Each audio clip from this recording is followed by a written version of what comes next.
All right, good evening, everyone, and welcome to the City Council and Stadium Authority Board concurrent meeting. I'd like to call the meeting to order. Confirmation of a quorum, City Clerk? Thank you, Madam Mayor. Yes, confirming you have a quorum. All right, thank you. We have one closed session item, City Attorney. Yes, thanks, Madam Mayor. One item, as you indicated tonight, conference with labor negotiators with the city representatives as indicated on the agenda. The employee organization under discussion is Unit 9, Unclassified Miscellaneous Management. All right, thank you very much. Do we have any members of the public that would like to make a comment on closed session? I see no one here in the chambers. Online, City Clerk? There are no hands up at this time, Mayor. Okay, thank you very much. We're going to adjourn to closed session, and we'll be back here at 7 p.m. for the regular meeting. Thank you.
Good evening, everyone, and welcome to the Santa Clara City Council Stadium Authority meeting. I'd like to call this meeting to order. Could you please stand for the Pledge of Allegiance and remain standing for our statement of values? I pledge allegiance to the flag of the United States of America and to the republic for which it stands, one nation, under God, indivisible, liberty and justice for all. As we gather, we humbly seek blessings upon this meeting. May we act with strength, courage, and the will to perform our obligations and duties to our people with justice to all. Let us seek wisdom so that we may act in the best interests of our people, our neighbors, and our country. All this we ask so we may serve our community with fairness and respect, putting their needs before all. Thank you. Please be seated. Roll call, City Clerk. Councilmember, Board Member Watanabe. Here. Councilmember, Board Member Shahal. Present. Councilmember, Board Member Hardy. Present. Councilmember, Board Member Park. Here. Councilmember, Board Member Jane. Here. Vice Mayor, Vice Chair Becker. Mayor and Chair Gilmore. Here. Thank you.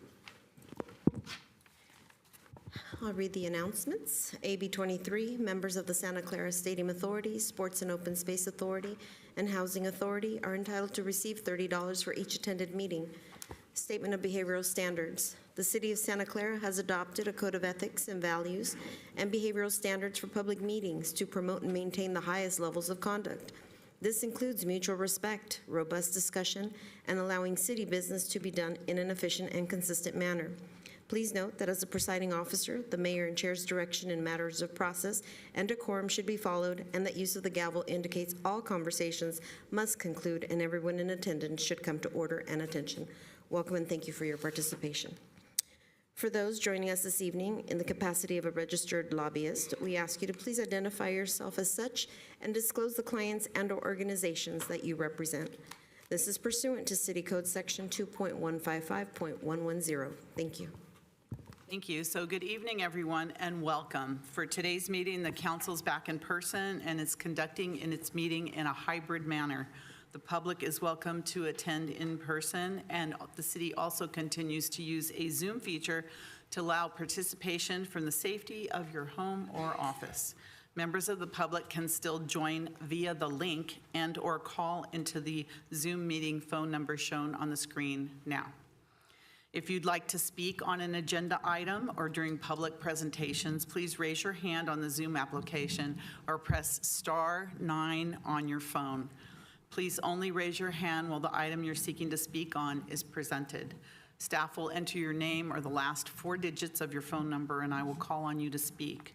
As a friendly reminder, members of the public have 2 minutes to speak on an agenda item and 3 minutes on public presentations, and those are reserved for topics that are not on the agenda.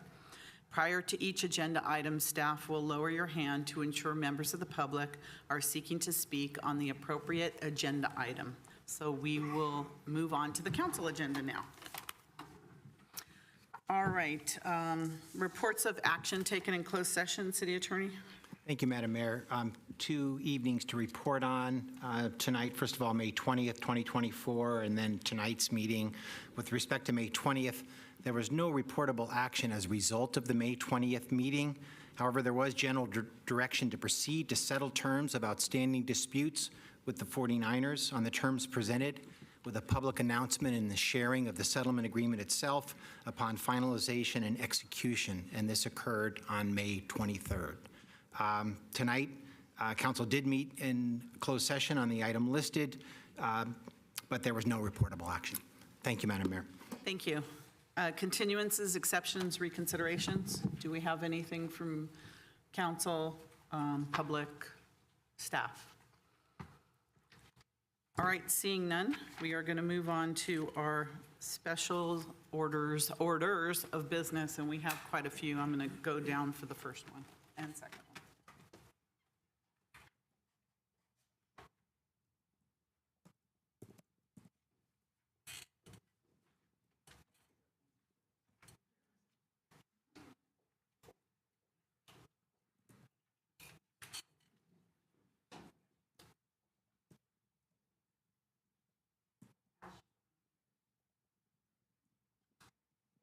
As you can see, we have a lot of champions in the room tonight, a lot.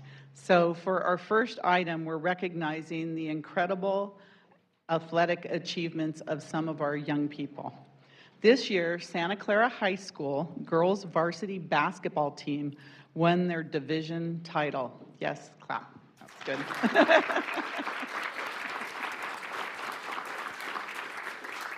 In addition, two of the athletes, Nina Yamas and Mia Talalele, did I get that right? Each scored their 1,000th career point this season. Congratulations for that. Wow.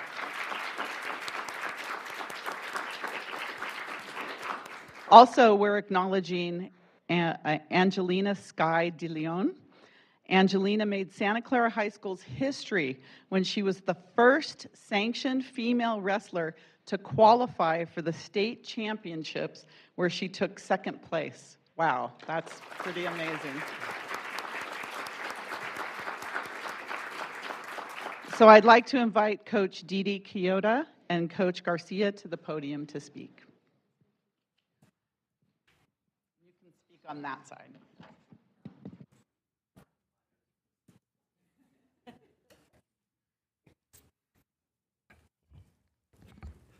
Hello? Okay. I'm Coach Nick Garcia. I've been coaching at Santa Clara for the last 15 years. This is my first year being the head coach. Angelina came to us as a transfer student, so we already understood who she was and her achievements and accolades already. So she was already a state placer from her previous school. So her goal in the beginning of the year when I asked her, what do you want to achieve? And she said, I want to be a CCS champ, and I want to take state, but I'll be fine with just making it to the finals. She took CCS and she made it to the finals. She made it pretty close. She out-achieved it. So she has a very good fortitude of a mindset, as it's a rarity in our sport, of never give up, always working to be better. She doesn't really focus on the win, she just focuses on just improving and just improving those around her. And which she might not see it as herself, she's a leader in the room, on and off the mat, as well for her younger sister, and that also comes from acknowledging her support system, which is her family. I was always there for them, always driving them 4:30 in the morning, waking up to take them to tournaments to Hollister or wherever else we have to go. Always asking questions for them to improve. I couldn't be more proud of her, and happy to know the family as well. I hope next year we can get you to that state championship. Whether you win it or not, you know, we're very happy, very proud of you, and it's been an honor coaching you. Thank you.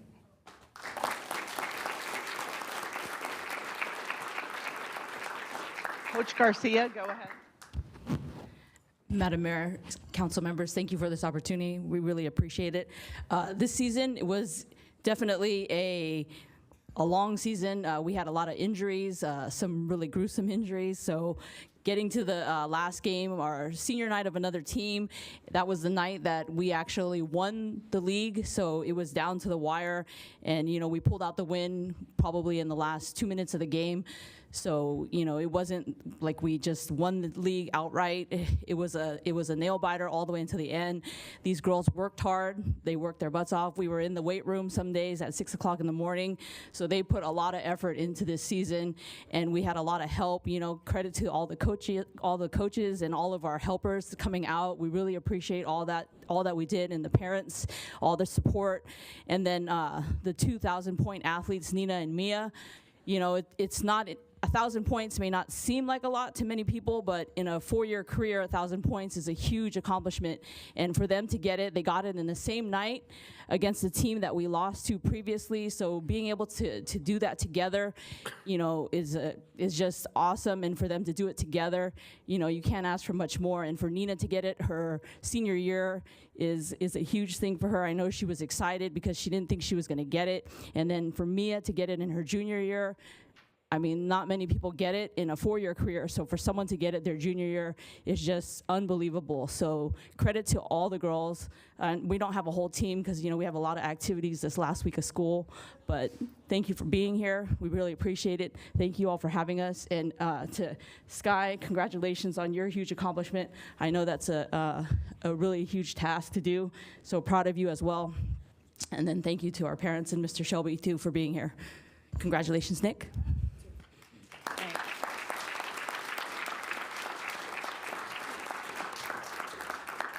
So, Councilmember Watanabe, you invited these teams. Would you like to say something? And I'm going to ask you to help put their medals on. Okay, after. thank you, Mayor. No, I'm so excited that you're all, that you were able to be here tonight. This is very special. I was very proud that I was there the night that both Nina and Melanie scored their 1,000 points, and I was sitting next to Nina's dad, and I said to him, I said, so how many points does she usually score in a game? You know, just to try and get an idea of what she needed, you know, to reach 1,000 points that night. And he said, oh, she about 21 points. And I said, well, how many does she have right now? And he says, 14. And I said, well, do you think she's going to get it? He says, I don't know. I hope so. And I thought, well, wait a second. She's within 7 points of, you know, her average. She has to do it tonight. And so sure enough, she did. And so little did we know that Santa Clara High School had their own Caitlin Clarks this past year. That's quite an accomplishment. So you should all be very proud of yourselves. And I was so happy to see the year that you won the championship already up there on the wall under the basketball, girls basketball. So congratulations. Looking forward to many more years of Santa Clara High School doing great things. So thanks for being here tonight. Principal Shelby, since we have you here, Principal Shelby, would you like to say anything? I'm not putting you on the spot. It's not often we have the principal here, so. I am so proud of our girls. Can you come up here? So the people at home can see you. I'm so sorry to put you on the spot. Thank you. I am just so proud of our girls. I'm so proud of all of our athletes, but the tenacity and the teamwork that the basketball team always shows, they are family. And that's what, sometimes they have championships, sometimes they don't. They are always family. And Sky, you make us very proud. It's so impressive. You set history at Santa Clara High School, so thank you. Thank you, Principal. Okay, so I'm going to ask the coaches to come up. If you could read the names, and then we have certificates for them. So do you want to start, Coach? Or you can start, Coach. Okay. Why am I standing in the middle of two? It's fine. When she's ready. Ready. Okay. Angelina Sky De Leon. Yes. Just go ahead.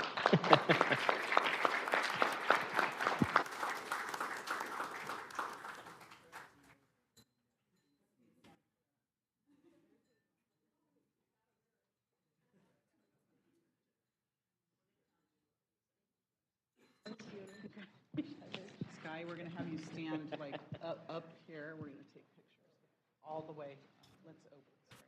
Let's open this. Here we go. And then we're going to have you stand. Yeah. All by yourself. All by yourself. I'm gonna wait a couple minutes. I'm just kidding. All right, Coach Didi. Bonnie Nair.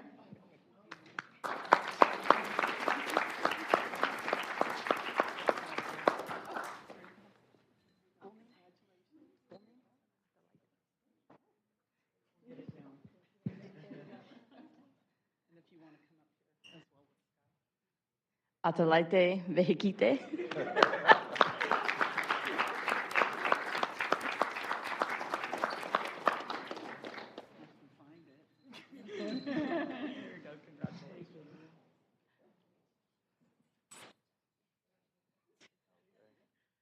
Olivia Bilbo Bibbs.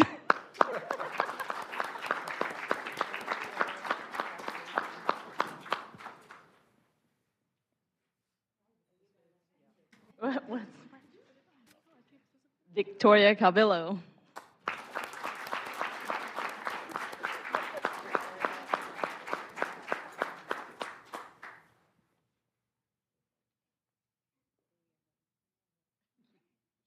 And Nina Yamas.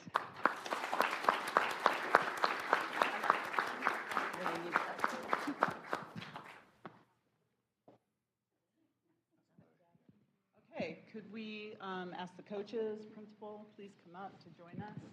Coaches.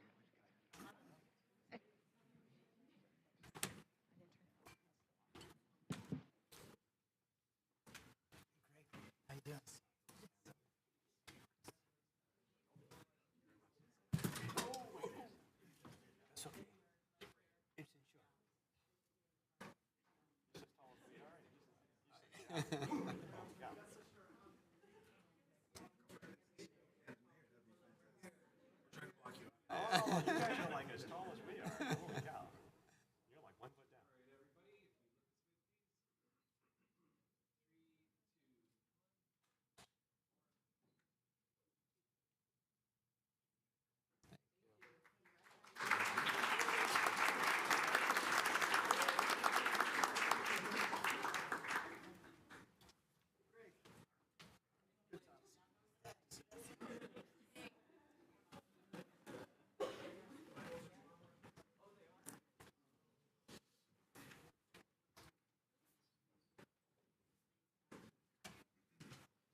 They're all going to go home and study now, right? Yes.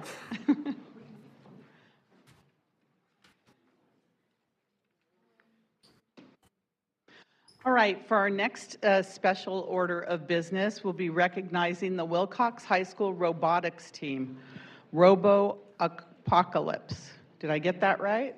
Okay, Robo-Apocalypse, I like that.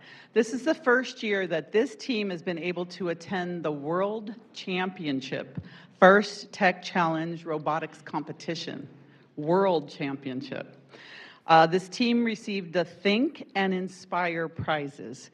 Congratulations to the Wilcox High School Robo-Apocalypse, wrong, team. I'm sure my colleagues will say it better. So I'd like to invite now the team's coaches, Councilmember Jane and Councilmember Hardy, to say a few words. And then after, I'll invite you to come forward to get your mayoral certificates of recognition and some of those really cool medals, too. All right, Karen. Thank you. It is Robo-Apocalypse. And we're so excited. 10 years ago, Suds and I started this team at Wilcox High School, and it has been our goal to qualify for the World Championship in Houston, and we finally did it. And we took 15 students with us to Houston over spring break and in April, and had a wonderful time. Suds? Yeah, overall, worldwide, about 3% of the teams make it there, but California has so much tech and so many teams, you had to be in the top 1% to make it. And we came very close to going to Worlds last year, so we actually had 4 of our alumni come join us at their own expense in Houston, and the kids were working on their robot late at night, and then we had a booth on the convention floor. They actually took over the whole George Brown Convention Center in Houston for 3 levels of robotics competitions, and the kids got to see the big robots and the little robots, and a bunch of other companies were there, recruiting kids for internships and such. So it was really exciting, but we had a booth, and we had a lot of sleeping kids in our booth, but it was a great bonding experience. We have a video we'd like to show you of one of the competitions. It is very noisy. You are seeing 4 robots in a 12 by 12 field. It is a completely student designed, built, programmed, and run computer.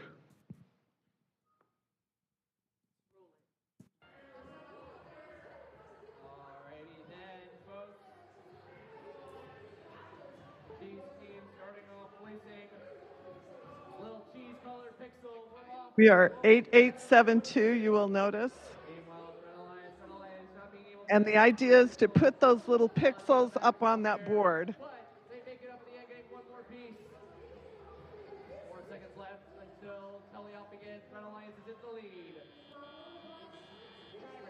That was autonomous. Now computer, now it will be driven by students.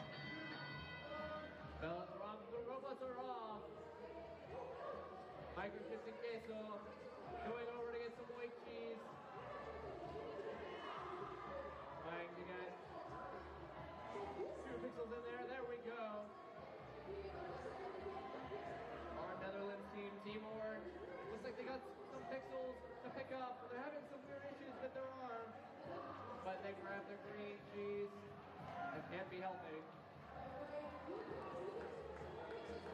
With queso coming through, almost knocking some pieces off of their alliance partner. They come in with a piece of cheese. They're placing it on the top. There we go. The robot has to pick up those pixels and place them. Looks like, trying to place some white cheese. 88-72. And we're at 8872. Getting the shot. Team Orange lining up, trying to get Our partner is the Netherlands knocking out their green pixel. national team for this round. Another day. Queso coming in with some cheddar, placing it on the far end of the backdrop. Blue Lions got a hefty lead right now, 62 to 108, with only 10 seconds left to win game. It's going to be hard for the Blue Lions to get the victory here. But so far, Micro Queso along with Stingers enter the end game. That bell was the 30 seconds. Now we get extra points for other activities, such as shooting off a paper airplane. Extra end game points. Queso just finishing up their pieces as the Red Alliance looks to get to the 6-foot goal. And the idea is for both robots to hang from the bar and get up off there before the timer goes off. And both of them did it. All right, this cheese-filled match is over. We will have your scores in just a moment. Out of the 224 teams that were invited to Houston, there are almost 8,000 in the world. So that put them in a very high percentage. And then they break you up into smaller groups. We were in a group of 56, and our team came in 12th. And that puts them in the 1% of the world.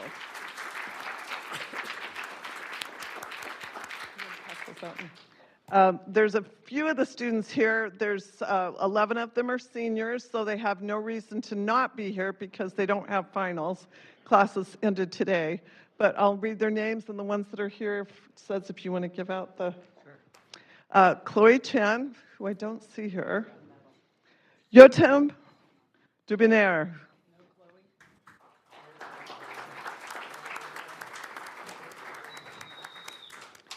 I do not see Jason Fisher or Melvin Hewen, but I see Andrew Kay. Come on down. Caitlin Lee.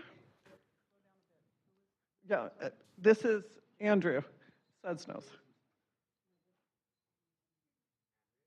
Andrew Kay.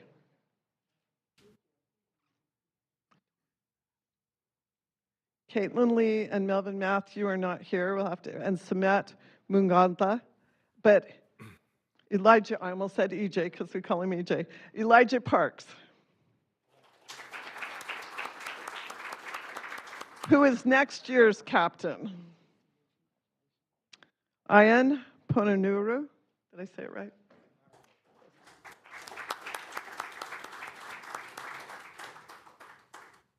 I do not see Abhinav Reddy or Ian Sion. Neither one of them are here. But Brian Wang is. Brian.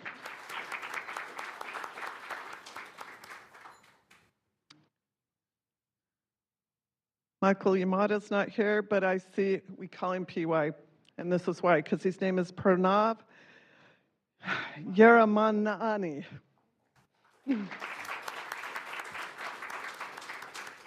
And we have some of our JV team here also, and we'd love to have them come up and be in the picture. Thank you.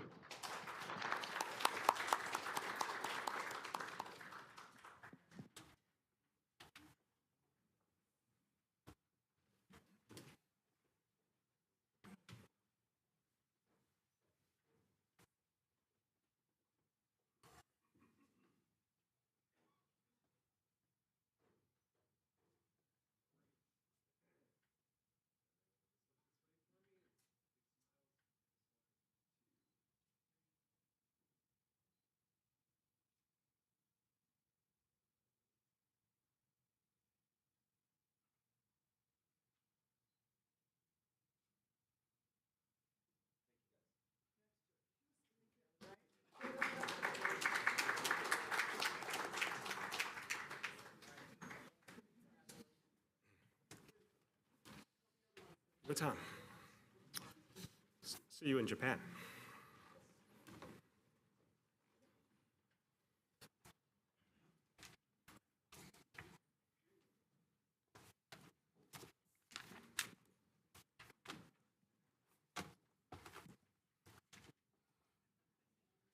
Thank you, everyone, for coming for that presentation.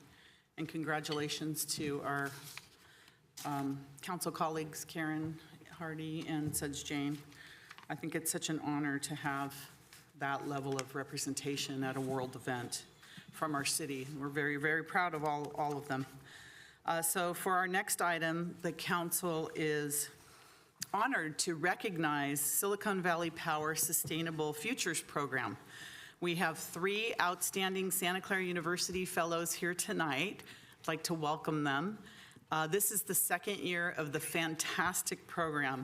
By investing in our youth, this program fosters the next generation of climate leaders. So I can see he's already so excited, he's already there. Our Chief Electric Utility Officer, Manuel Pineda, to introduce this incredible program. Welcome, Manuel. Thank you, Mayor. Thank you, members of the council. And yes, as you know, and I've mentioned before, this is one of my favorite parts of the job, being able to be up here. And what a great night. How it just keeps going. It's all very exciting.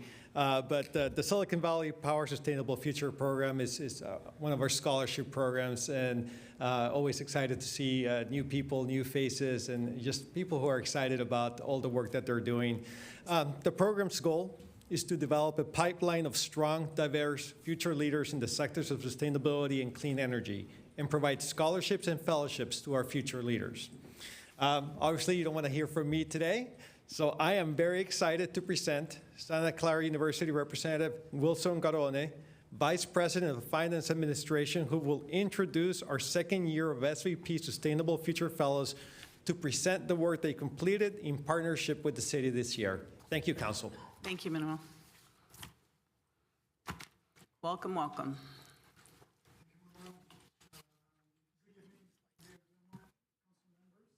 Thank you for the opportunity, first of all, to just offer a few words of gratitude on behalf of Santa Clara University before introducing the SVP Sustainable Future Fellows.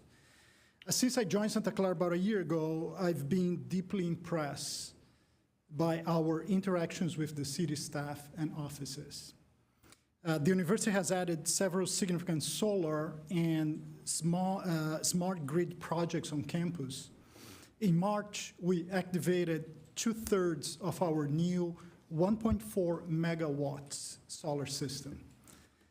So we'll also welcome our 2nd cohort of 3 fellows who will discuss their year-long climate research projects today.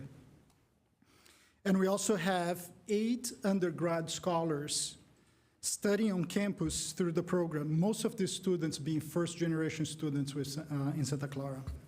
Santa Clara is also happy to co-invest in the program, providing matching supplementary scholarships, offering stipends to faculty who is mentoring the fellows, and preparing our scholars and fellows for job interviews. This cross-pollination among our teams will generate new questions, projects, and solutions that will bring value to Santa Clara residents in the future. So on behalf of the university, I want to say a special thank you to Michelle Templeton, Rachel Rado-Harris, and Kathleen Huggs for their enthusiasm and support maturing the program in the 2nd year. Without further ado, I want to introduce the Silicon Valley Power Fellows, Chrissy Brandon, Emil Chaya, and Sally Walsh. Thank you for giving them such a transformation opportunity. Thank you.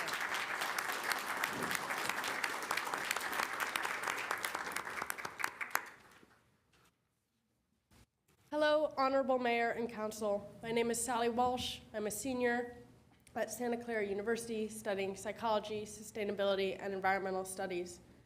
I had the pleasure this year to conduct research on how we can increase access to cycling in the city of Santa Clara, and I want to give you a brief overview of what I'll be covering today. First, I'm going to talk a little bit about biking in Santa Clara today, and then go into my survey, and then conclude with some future recommendations and work. Our climate action plan aims to be net carbon neutral by 2045, and it is currently projected that 50% of those emissions will be from our transportation sector. This represents a key area for continuous improvement if we're going to meet that goal.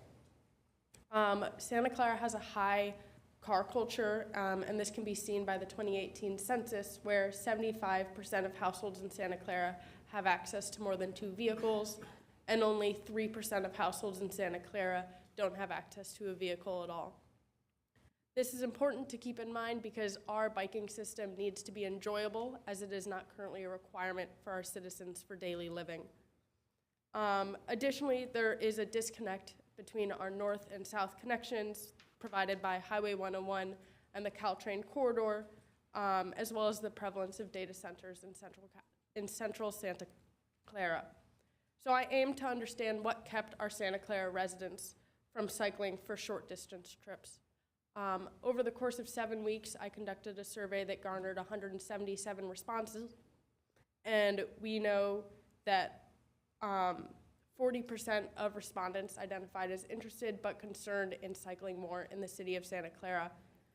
But their number one concern for 48% of the group was safety. It's important to keep in mind that with 40% of residents as identifying as interested but concerned, this can be attributed to more than 50,000 residents in the city of Santa Clara today. So I have some impactful interventions for the city to undertake.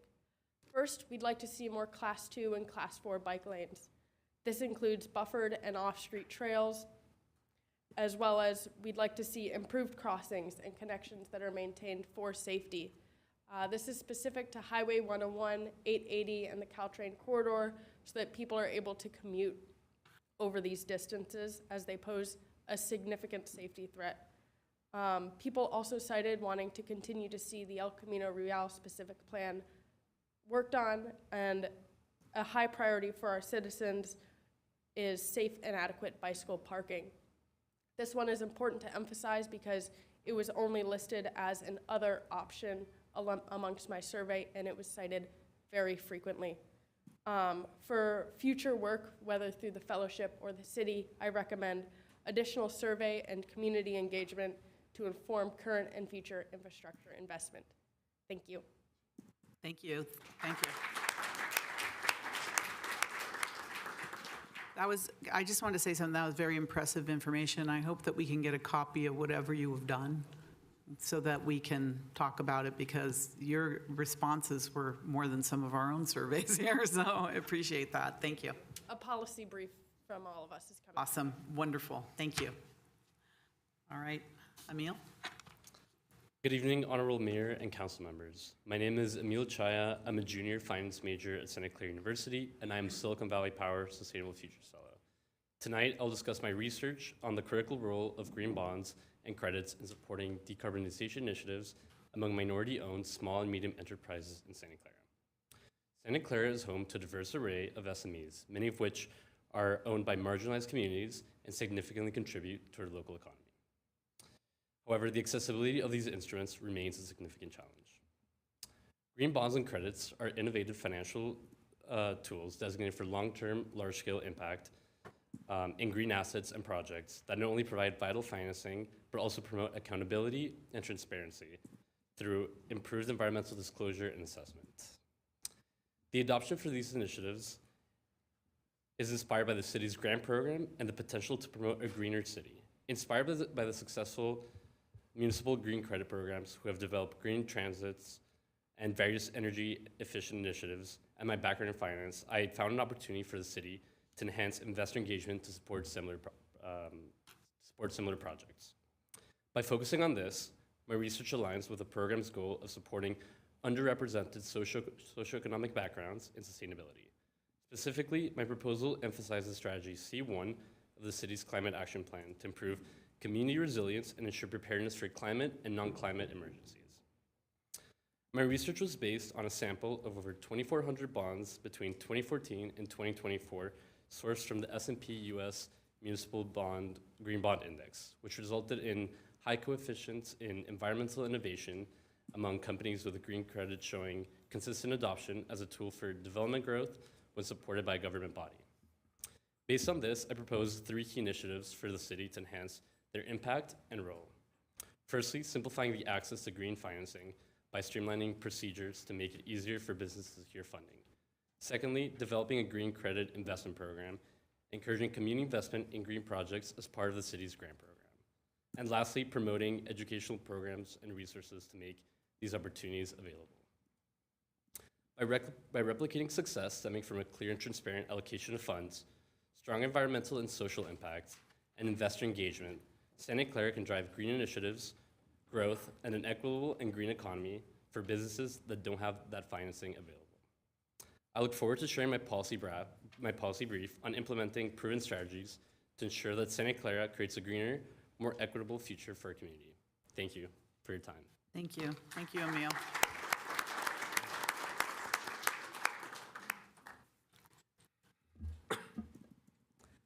Hello, Honorable Mayor and Council. My name is Chrislyn Brandon, and I'm a junior at Santa Clara University studying political science and psychology. Along with the 2 previous fellows, I've been working with the Silicon Valley Power, and I've been doing research on the food system in Santa Clara. My research project was titled Cultivating a Sustainable Tomorrow, Community Gardens and Food Security in the City of Santa Clara. The City of Santa Clara encapsulates a dynamic community characterized by diversity and innovation. However, beneath the veneer of prosperity lies a tapestry of social disparities with issues such as homelessness and food insecurity. Though unlike other cities, Santa Clara has an abundance of resources, though all of these resources are not being used to their full potential. I focused on strategy C1, which aims to improve community resilience by promoting community resilience networks. Throughout the project, I followed after Ayla Flanagan's fellow last year, and I added to the food resource map that we have, as well as built a survey for the City of Santa Clara to administer in the upcoming year. I'm hoping that with the survey, we will find answers on why the resources that we have in Santa Clara aren't being used to their full potential and why there are still so many people in our city experiencing food insecurity. My 2 main recommendations for the city are to administer the survey and partner with food resources like Loaves of Fish's Family Kitchen, similar to the County of Santa Clara. And by adopting these comprehensive approaches, Santa Clara can work towards creating a more just and sustainable food system that benefits all of its residents, promotes community health, and strengthens the city's resilience in the face of ongoing challenges. Thank you for your time, and I'm excited to submit my work. Thank you.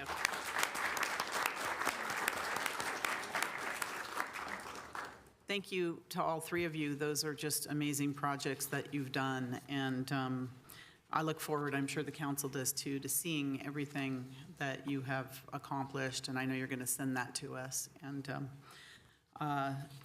it's obvious that all of you have bright careers ahead, and our applications to the city are just right over there. So that's part of being a fellow. Did you know that? You're going to apply to work for us. But I, again, applaud you for what you do, because some of the things you talked about are, they're a little hard for us to hear, because we talk about our bikes and our road system, food insecurity. We learned a little bit about that during the pandemic, how many people were hungry. We got in the food distribution business. And for the green businesses, that's new technology that anything we can do to help our small businesses is incredible. So thank you for your young vision of our future and how we can make it better. We appreciate it. So I have something down there I want to give the 3 of you.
That feels better.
For our next item, we are recognizing Historic Preservation Month.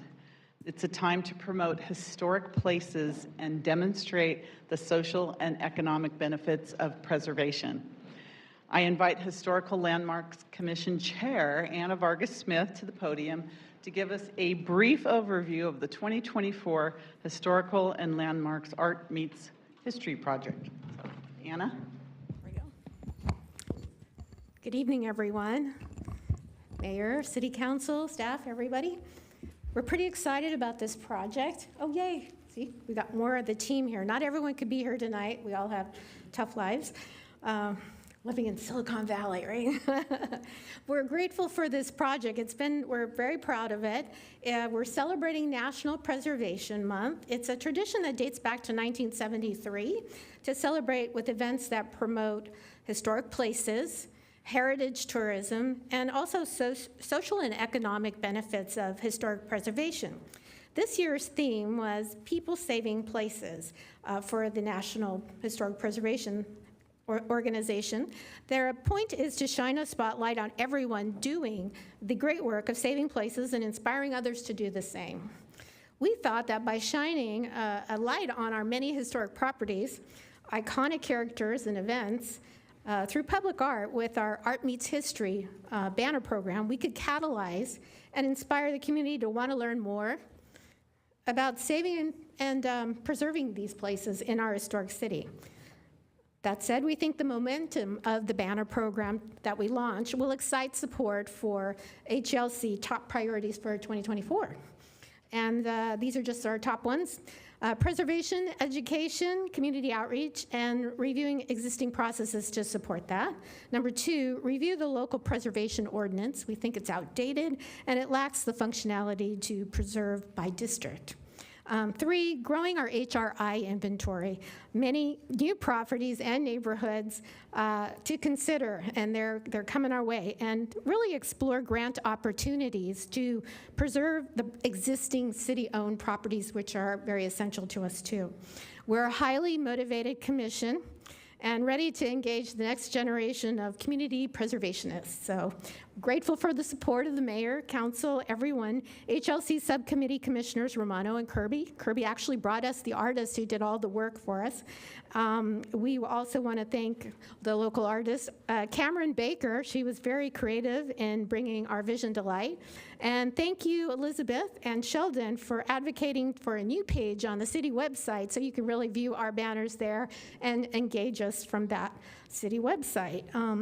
Things are just coming together so beautifully. We're just really thankful for all the support that we've had in making this project come to life. So thank you, everyone.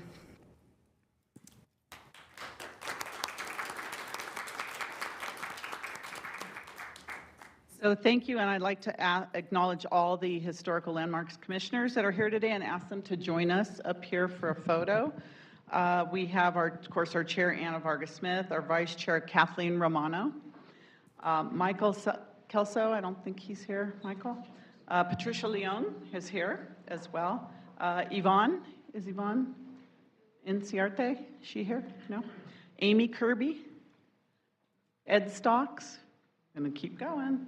Our archaeological advisor, Linda Hilkema. Is Linda here? Boy, okay. And Lori Garcia, our city historian. I didn't see Lori in the audience, but thank everyone on this list for all of your work. So I'd like to present this to you all for Historic Preservation Month and invite you up here for a photo.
Testing. Okay, here we go.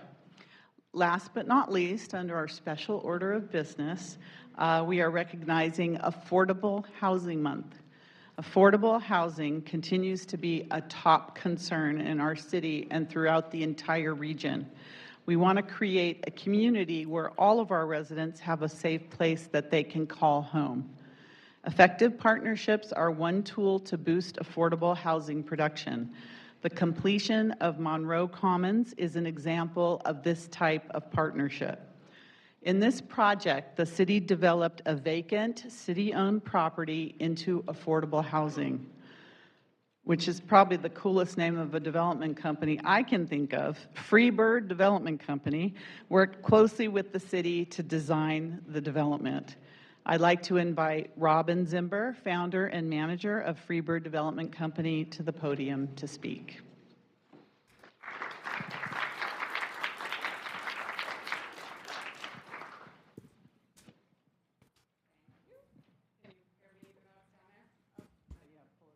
All right, can you hear me now? All right. All of that high school and university talent is a tough act to follow, but having said that, happy Affordable Housing Month to everybody.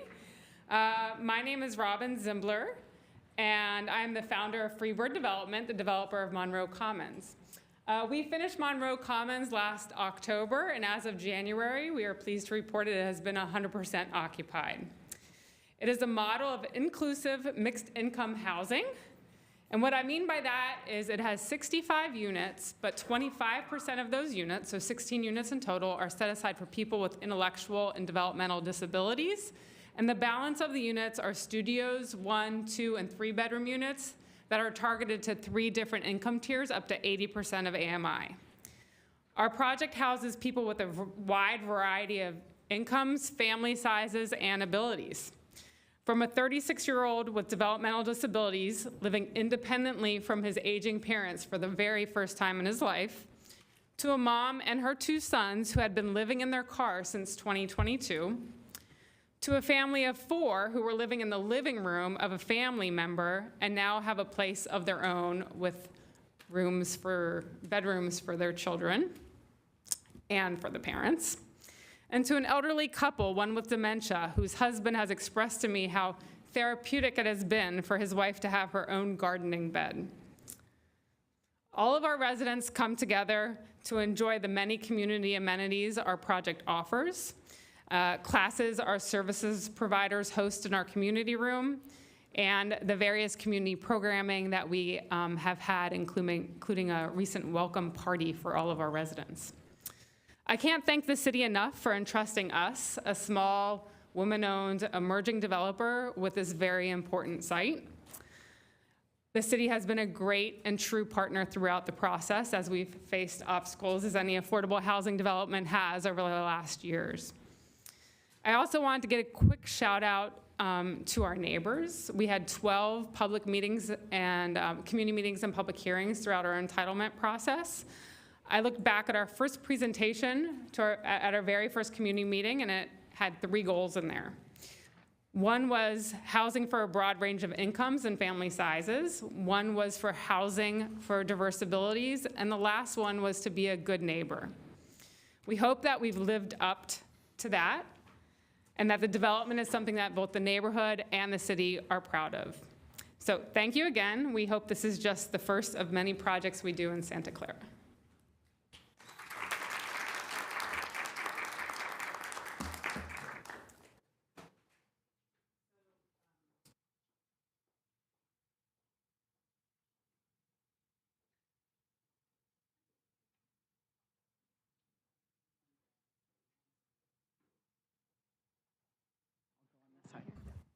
Oh, it's working now.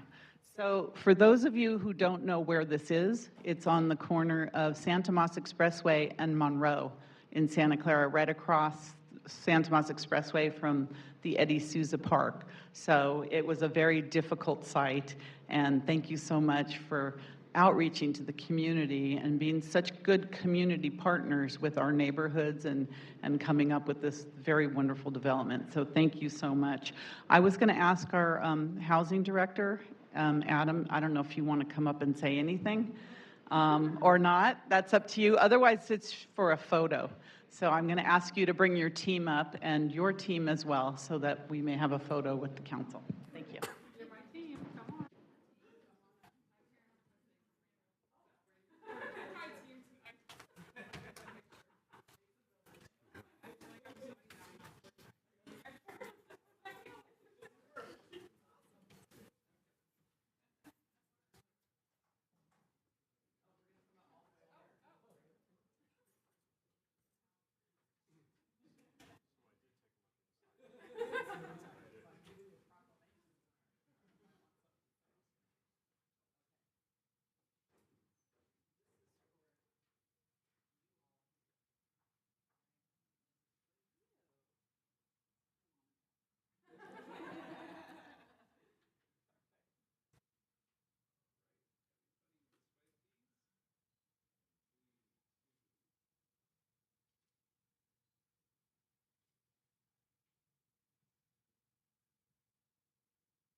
You have your own garden. I'd love to get a tour. Yeah. We all want a tour. Yeah, okay. Yeah. And you have my card. I want to talk about affordability, not development, but affordability.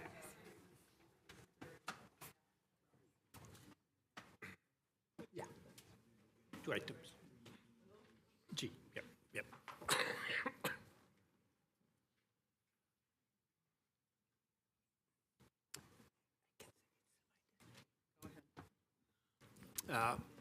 For the project about the Monroe, I know how difficult it was. Like we started with a different project and the neighborhood had so much opposition to that.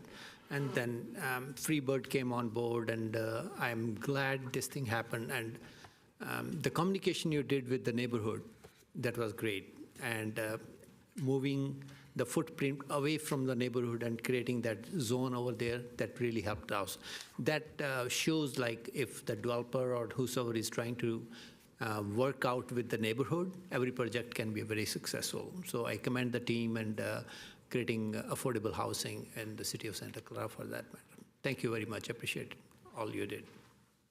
Thank you, and thanks to everyone for their patience going through those 5 or 6 special orders of business. We appreciate that. That's the fun part of the evening. All right, now on to the rest of it. Next on the agenda, we have the consent calendar. All items are approved with one motion unless an item's pulled for discussion. Councilmember Chahal? Madam Mayor, I have to recuse on item 3D and 3G. I have a property close to those 2 items, so I'll be abstaining on those 2 items. You want to say what they are so people know, just for the record? Or do you want me to? No, I can say Okay. that. Yeah. 3D is action to authorize city manager to negotiate and execute agreements and/or amendments to the existing agreement as required to complete emergency transformer replacement at Joliet substation and approve related budget amendments. And 3G is action to authorize the city manager to negotiate and execute agreements and/or amendments to existing agreements as required to complete unanticipated internal inspection and re-rate engineering study for transformer upgrades at Kiefer Receiving Station and Scott Receiving Stations, and approve related budget amendments. Thank you So for I'll that. be abstaining on those two items. All right, is there anyone that would like to pull an item for discussion? Otherwise, may I have a motion to approve the consent calendar, which also includes the Stadium Authority consent calendar? So moved. Second. Do you have that, City Clerk?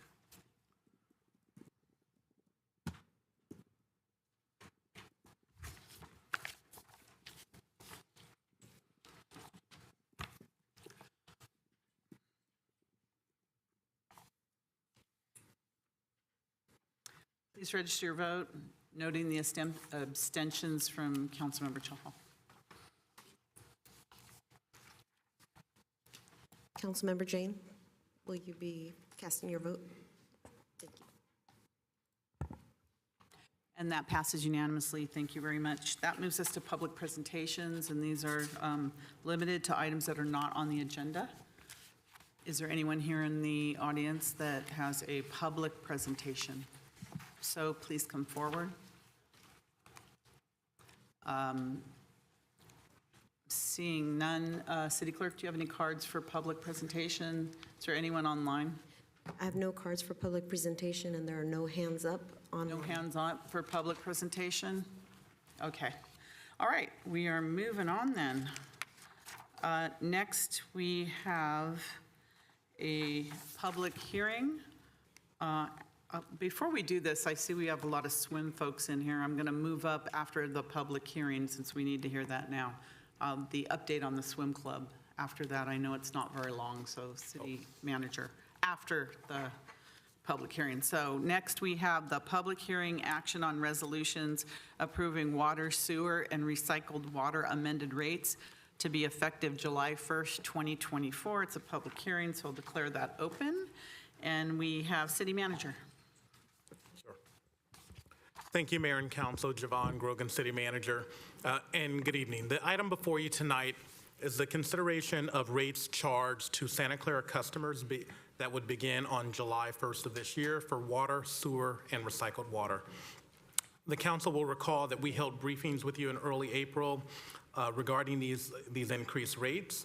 And it's important to note that the rates that will be presented tonight are higher than what our customers have experienced in recent years. It's also important to note that the rates could have been quite a bit higher should the utility have been more aggressive at funding our reserve accounts. Our reserve accounts will not meet the thresholds for the next 2 to 3 years.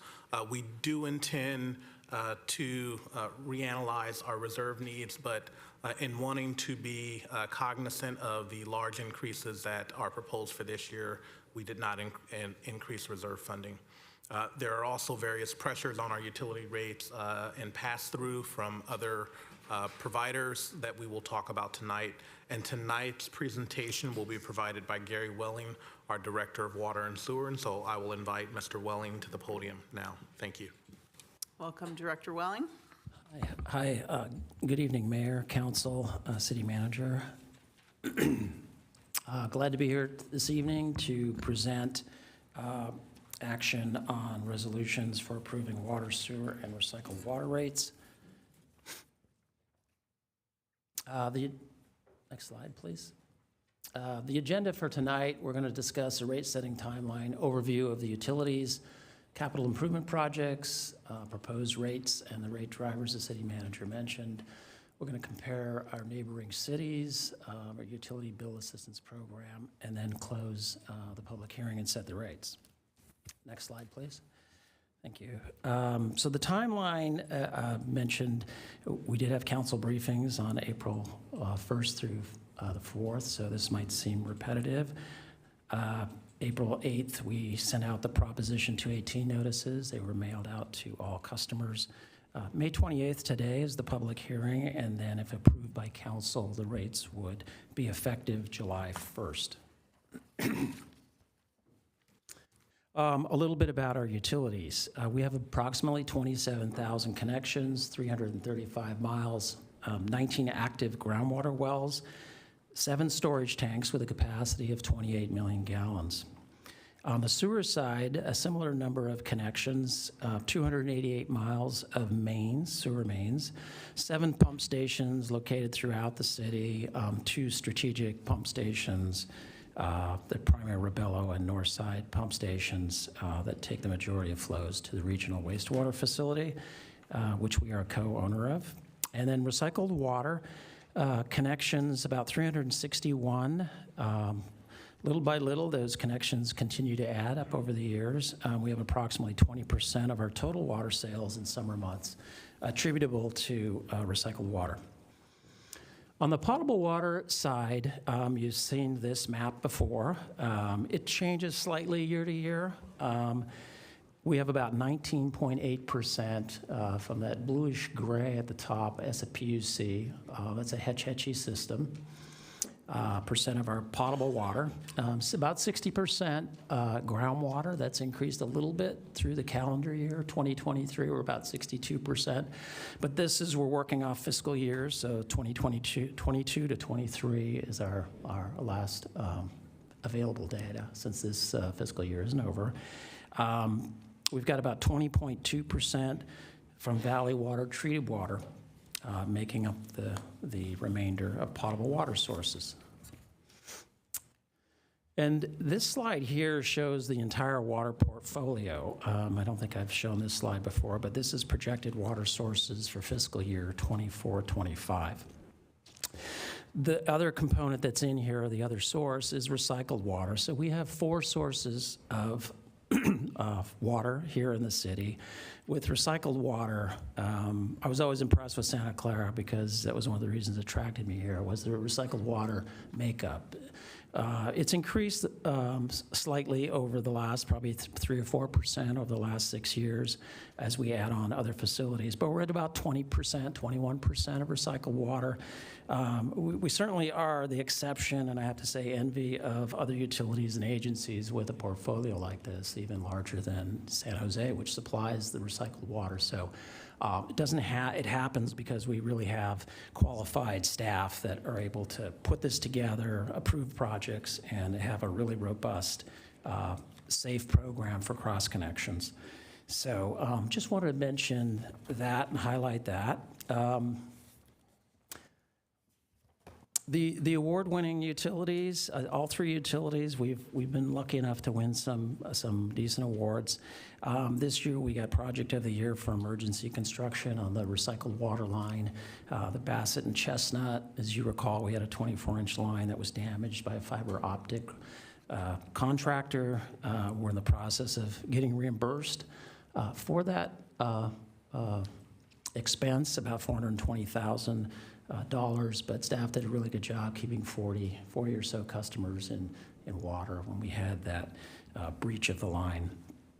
On the city sewer system side, we received the CWA Collection of the System of the Year in 2023, and then the Project of the Year on the Sarah Tanks rehabilitation in 2023. On the water utility CIP, Capital Improvement Project or Program, about $25.7 million budget over 5 years. Largest expenditures in the next 2 years are water main replacement. We're doing approximately 10,000 linear feet a year. We reached that goal last year, so that's kind of the gold standard for us. And that's all done in-house by city staff, so really proud of the work they do. On the well rehabilitation side, we were fortunate this year to get well 32 rehabbed. That well is located over by the North Side Library on Moreland Avenue. That's an important well. We didn't have any wells that were active north of the 101, so we're completely reliant on wells south of the 101, but primarily SFPUC. So nice to get that well in place. And then we're looking at well 32 and well 26, which are also north of the 101 to get those rehabbed this upcoming fiscal year. The next slide, please. A couple photos of the water main replacement. First photo is Meadowbrook Drive, and the second photo is Glade Avenue, and the third photo is our rehab, well 34, and more on the way I mentioned. On the sewer utility CIP, next slide, please. On the sewer utility CIP, we have approximately $132.6 million over the next 5 years. The bulk of that is made up of the CIP at the RWF, the Regional Wastewater Facility, about 86, close to $90 million this next 5 years. The rest of the dollars, the $46.6 million, are really city projects. Those are made up of $30 million in capacity projects and $16.6 million over the next 5 years for sewer condition assessment and repair.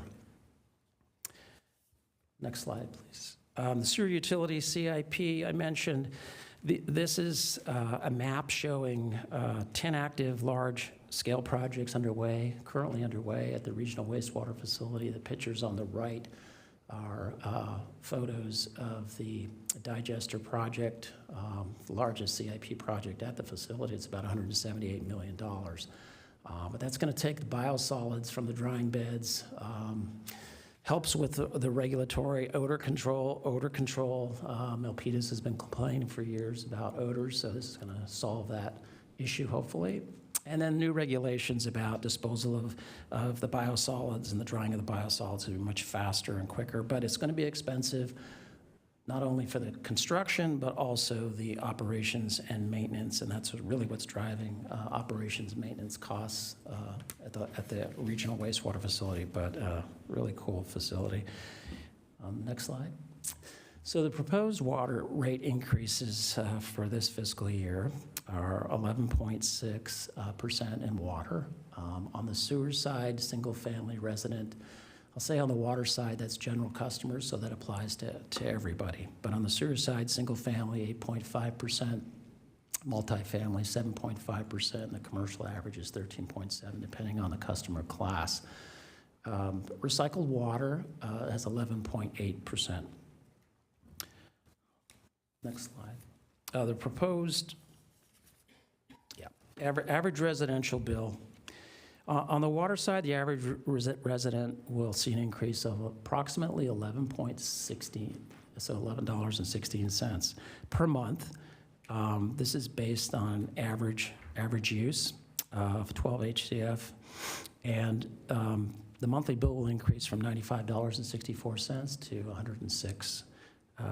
$106.80. On the sewer side, the average single-family resident would see an increase of $4.09 per month.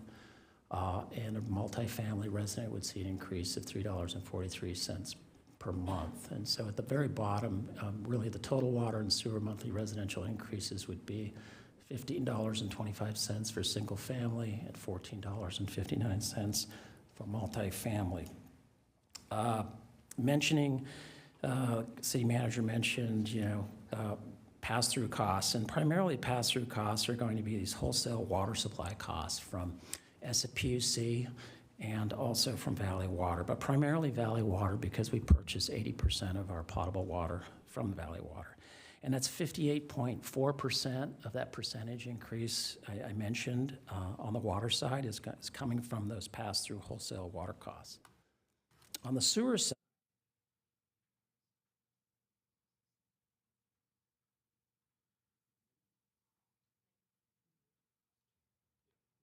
okay, sorry about that. On the sewer side, 56.3% of the sewer rate for residential and commercial is attributable to the capital and O&M costs at the Regional Wastewater Facility. Next slide, please. The proposed recycled water rates, there's an increase in the consumption charge from $4.53 to $5.06 per 100 cubic feet, 748 gallons. You do the math. Recycled water purchases represent almost 85% of the overall expenditures, so it's wholesale water costs, again, from South Bay Water Recycling. The cost still represents 43% savings over potable water costs. Next slide, please. And so the rate drivers, there's many rate drivers. These are the key rate drivers. And really, there's four primary. The wholesale water rates, the regional wastewater facility, CIP. Construction and material costs have really gone through the roof and decreased demand. We also have environmental cleanup and right-of-way fees. But the many drivers, as I mentioned, wholesale water costs, from Valley Water, and we're going to talk a little bit about their rate increases. And then the regional wastewater facilities, just O&M and capital costs. Construction and materials, we had a TPAC meeting last week with the regional wastewater facility, and they've got chemical costs are up 115%, and their contractual services are up about 28%. So they're still seeing huge increases in materials and supplies, and we're seeing about a 50% increase over the last 5 years in our utilities here.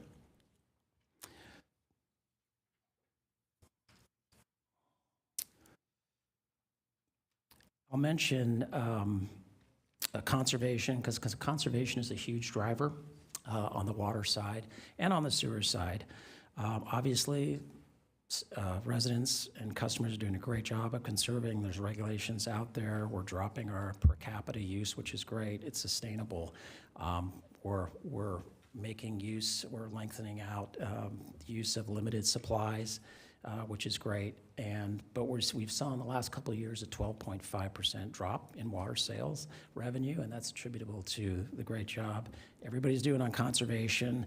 We're not seeing in this last drought, 2020 through 23, we're not seeing the rebound we normally see after a drought. And so the conservation is really sticking, which is a good thing. But all agencies across the board, Valley Water, San Jose, Sunnyvale, Mountain View, are all seeing the same thing. They're just not seeing that rebound in water use. Population continues to increase. It's just new buildings. Construction is very efficient. So, but as I mentioned, conservation, 12.5% drop in the last 2 years. Next slide, please. So, can you go back one slide? Yeah, thanks. So wholesale water. Valley Water is adopting a 12.9% increase in groundwater charges for 24-25. And then going forward, their increases are 9.9% for the next 10 years. SFPUC has adopted an 8.8% increase for 24-25. As mentioned, water purchases represent 65% of overall expenditures. The South Bay Water Recycling wholesale water rate is 13.6%. Next slide, please. This is a busy graph, but there's a lot of information here. If you look at the charts in the green, the second and fourth column, and the green highlighted percentages, you can see, Valley Waters in the fourth column, Valley Waters rates and where they've been. They've averaged over the last 11 years, 11.15%. On our water side, we've averaged 8.84%. So difficulty keeping up with Valley Water. We put a lot of pressure from a staff perspective. I appreciate Councilmember Hardy and Watanabe on the commission, Valley Water Commission, to kind of, dissent and stay on top of the board members and other elected officials to say, hey, we need to keep rates down. So all of those pressures help. Valley Water was proposing this year a 14.5% increase. They dropped it to 12.9. But if you look back in 23, 24, 22, 23, they had almost 15% increases year over year. So huge increases, over 30%, 40% increase the last 3 years. So that is one of the main drivers of water. As I mentioned, 80% of our water comes from Valley Water, so wholesale costs are a big deal. And the graph on the right really shows increase in rates compared with when you're in a drought typically, and then they tend to drop off after the drought.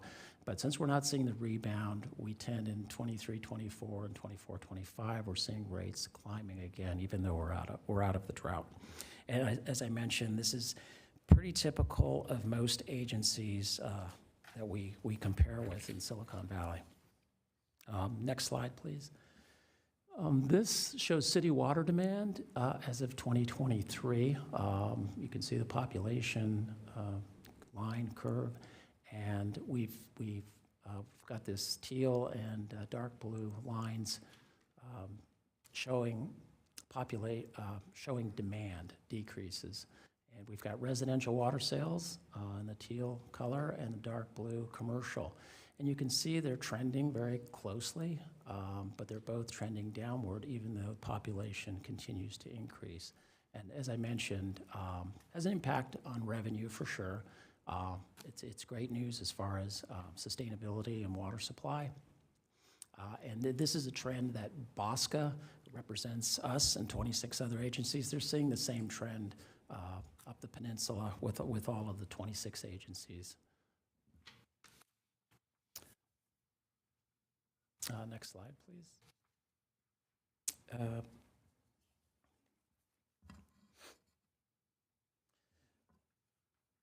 I'll mention too, we're doing a water supply master plan, and we're doing modeling right now as part of that plan, and we hopefully will finish in December, and we'll have a good idea of what our demands versus supply that's going to be into the future through 2040. But preliminarily, they're saying we're going to see a 5, potentially 10% increase by 2030 and 15% increase by 2040. So we are going to see demands go up even though we're conserving. So supplies are going to be important, and the use of recycled water. Rate mitigation strategies, cost controls, and realistic budgets. We try to do that. We try to only do CIP projects that we can finish within our schedule. We have O&M efficiencies. We hire a number of contractors. We do hydraulic modeling now. We don't do flow studies out in the field. Electric contractors, pump efficiency contractors. So we try to leverage our staff and get them to focus on the most important and salient items for the operations. We haven't added FTEs since 2016. So we're trying to keep our FTEs the same, and like I said, leverage with contractors to make those efficiencies. And mention the multi-agency communication with the regional wastewater facility and wholesale water agency on expenditures. So we have lots of conversations with San Jose staff and also with the BOSCA agencies and SFPUC and Valley Water.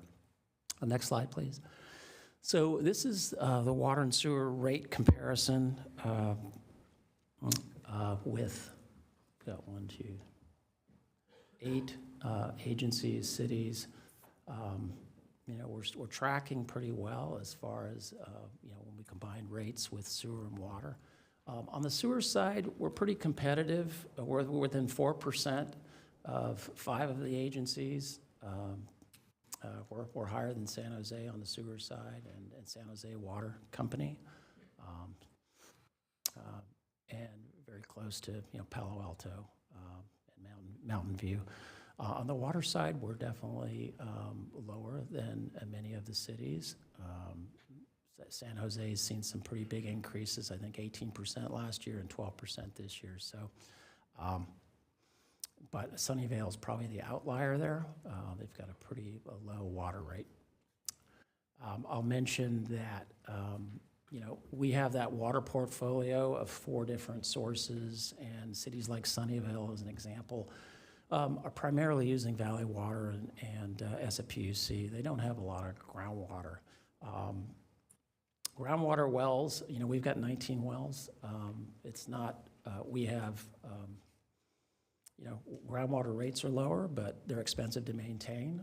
A new well costs, or rehab a well, and you can spend $1 million, $2.5 million on a new well. But we have the flexibility with the portfolio we have that, as I said, most agencies don't have that, and they haven't invested in it. So, but we're second lowest combined with the two water and sewer rates compared with other cities.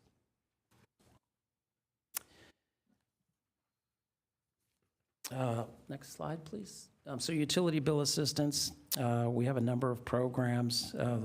We have a low-income rate assistance program, Help Your Neighbor. We have a very low-income assistance program through the Sacred Heart Community Services that Valley Water helps fund. And we have received money from the state for assistance with past due water and sewer bills through COVID. So we're still looking for any additional funding the state might have with monies left over. We have the rate assistance program is 25% for the first 1,200 cubic feet of water, 25% off. We had 340 customers in 2023 took advantage of that for $53,000 in savings for water and sewer. So I mentioned that stat. Next slide, please.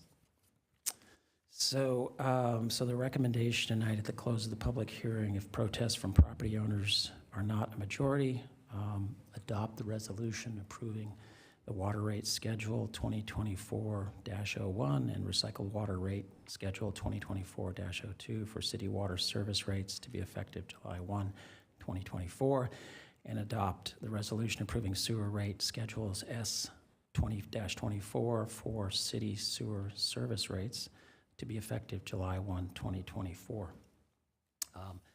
Next slide. That's the end of my presentation. I'm available for any questions. I just want to say thanks to staff, Shilpa and Brenda, and the other staff that assisted with the presentation and putting all of the data together, and finance staff, Ken and his group, Margaret McCann, Tess Hong, and our consultant from Black and Beach, Alberta Morales, which is also online. Thank you, Director Welling. Is there any council members that have questions for Director Welling? We will start with Councilmember Hardy. Thank you. I will say I really, truly appreciate all the hard work. And if you'd go back to number 20 on the slides, I think this speaks volumes of the good work that our staff is doing to do everything in our power to keep those rates appropriate.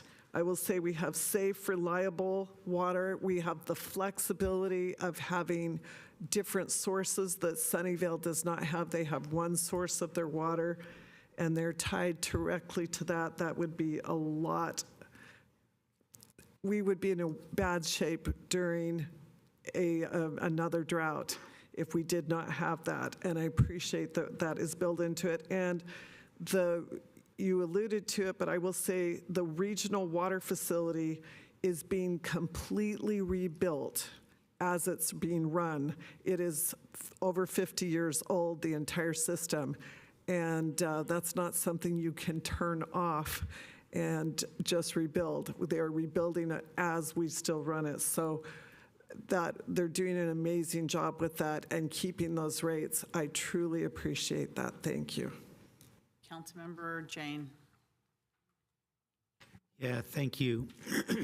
It seems like a big increase. It's going to hurt, but unfortunately, that's what it costs to maintain safe, reliable water.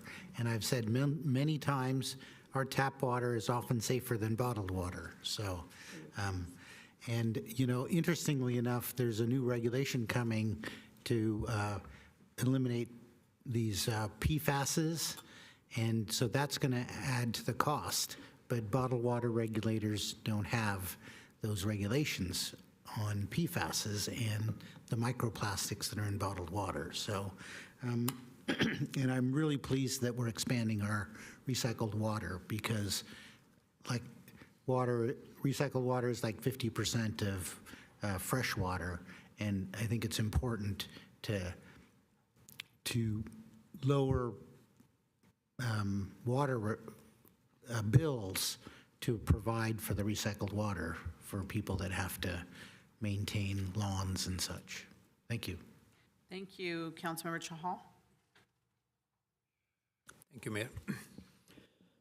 Thank you, Dr. Welling. I appreciate the presentation. Nobody likes the hikes, but sometime we'll have to do the hike on the utilities because we need to maintain the standards we are going through, basically. I have a question on slide number 20, where we are the second lowest overall on the utility rates, basically, in the region. And you also mentioned that comparing Sunnyvale, our rates are higher because Sunnyvale fully dependent on valley water or FPUC, PUC water, whereas we have our own wells. So would it help us out that we have our wells, but increase the share for valley water as well as FPUs, PUC waters? Because if that is a less costly proportion to buy water from them, and I'm not saying we decommission any of our wells, basically, but decrease the percentage of consumption from our groundwater.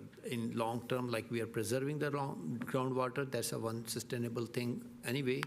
And if the cost will decrease from that perspective, we should look into that for the long term, that buy more water from valley water or SFPUC and decrease our percentage of groundwater. That can help us to reduce our cost. And expansion of the recycled water, that's a good thing, and sustainable from sustainability point of view, it's even better. And I'm not sure how much of recycled water share we have and how much are we using. Do we have a capacity to use more, or we don't have enough allocation of the recycled water? That's my question about recycled water. Thank you. Those are my two comments and questions. Thank you, Councilmember Watanabe. Thank you, Mayor, and thank you, Director Welling, for the presentation. So you had mentioned about the wells north of 101 and that are being rehabilitated, and I was wondering if we're looking to possibly use them for with the development going on in the north side. What is the status of that? But aside from that, and the increase in costs, I know it's not easy to hear those numbers, but really appreciate the fact that the city and Valley Water has assistance programs to help those that need some help, because it is a significant increase. And hopefully we're going in tomorrow into another water meeting and hopefully try and get them to hold off on some projects and keep those costs down. So, but Santa Clara really is fortunate to be part of the wastewater treatment facility and basically having it in our backyard. And, you know, the largest plant west of the Mississippi. We have almost a 20% stake in the facility that is just constantly just improving how water is processed, and even to the point of the reclamation water facility that's out there as well, you know, focusing on making water as pure as possible, that it can be recycled, make it drinkable water as well. So we're really fortunate that we have these facilities in our backyard that are always working to make water better and sustainable as well. So thank you. Thank you, Councilmember Park. Yes, Director Welling, thank you very much for the report. I do have some similar questions. Councilmember Chahal mentioned that Sunnyvale uses SFPUC and Silicon Valley Water, Santa Clara Valley Water District has lower water costs, and it's $20. It's about 20%, a fifth cheaper. And if there's a way to update the mix to lower water rates, that would be good. Or it's just a consequence, the rate's just a consequence of having to maintain our groundwater wells, period. It doesn't matter if we take one gallon or 1,000 gallons, is that the cost? I also note that, I applaud the people on council and the water districts for keeping the water rates low, but I want to keep in mind that the Social Security and supplemental security incomes only go up about 3.2% this year, which is in line with, many of the other years. And we're raising rates, not just here, but other places as well, twice that, more than twice that, up to, 11%. And that really hurts people on fixed incomes. I understand that we do have programs for people who are on low incomes, but the point is we've got to find some way to try to keep the costs lower. I think that Councilmember Hardy mentioned why the cost could be going up, but is there a way we can help water sources stabilize their prices? What increases the cost? Is it the maintenance, the building the facilities, as Councilmember Hardy mentioned? Is it upgrades? Is it scarcity? But if we could, get a little bit of understanding that would help me as well. Lastly, have we studied why and how water usage decreases even as the population goes up? Is it green lawns? Is it alternative, low-flow alternatives? Do we have an idea of how and when it will level off? Because it can't go to zero. Do we have a target usage for single-family or multifamily homes? And I know this will change over time as technology and other things change, but do we have a target for a point in time so that we know approximately how much water we're going to need, per person, and then we can start to calculate. We'll have a better idea of how much water we think we need to source, without just expecting or hoping that the usage goes down as the population increases. Thank you very much. Vice Mayor Becker. Thank you, Mayor. Councilmember Park kind of took what I was going to talk about, which is basically, a lot of people out there, they don't get raises, on a very consistent basis. You got your rent going up in the year, you got your water, you got your electricity. Things don't go up naturally like that for people who are working. So thank you, Councilmember Park, for bringing that up. But just wanted to reiterate that same thing too. I understand the situation that we're in. But again, the average person out there, including seniors, they, specifically one senior I know said, what senior out there gets more than 10% or more in their Social Security raises or anything? They basically get priced out. And so I see their needs, I see their concerns. I just hope that we have more programs available for people that are struggling down the road. Thank you. Director Welling, do you have the ability to answer these questions now, or would you like me to go to the public comment period before you answer them, if you need more time? I can answer them now. Okay, go ahead, please. Okay, Councilmember Shahal, you mentioned the decreasing the use of groundwater and increasing the use of valley water in SFPUC. So we do have, so I'll take SFPUC first. We have 4.5 million gallons per day. That's our allocation with SFPUC. And we use about 3.2 million gallons per day. Most of that is we're filling tanks. We use it on the north side. We can use more. It's the most expensive water. If you're just looking at complete on rates, but including, I'd say it's probably the most expensive. Maybe it's groundwater, and then it's valley water, treated water. But we do have the ability to fluctuate that. We can look at using more water. On SFPUC. On the treated water side for Valley Water, we're maxed out. We've been negotiating with them over the last couple years to increase the size of the intake pipe. It's a 10-inch pipe at the Saratank site to a 12-inch, and so they're talking about doing a CIP project, so there's a possibility of taking more water, but they've got Valley Water has a voluntary conservation reduction right now of 23%, and so we're adhering to that. We can use more than that, but we're adhering to it right now because Valley Water is really trying to limit importing supplies.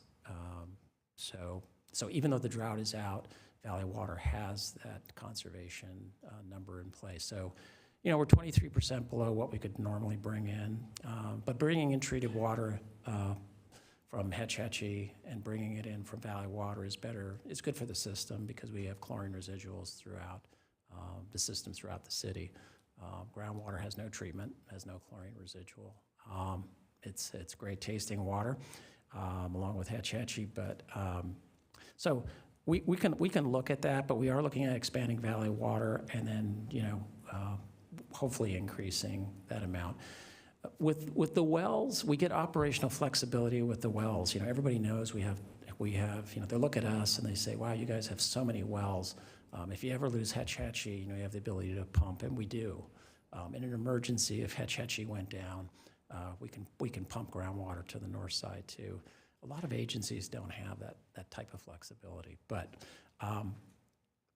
it's like anything. You reduce usage, you still have to maintain the systems, and you still have to maintain, the wells. We'd like to continue to keep wells. That's why we're rehabbing them, but they are expensive. So, but we can certainly look at that. It's a good idea. You said the expansion of recycled water. So we have the ability. We had a limit at one point on the supply of recycled water.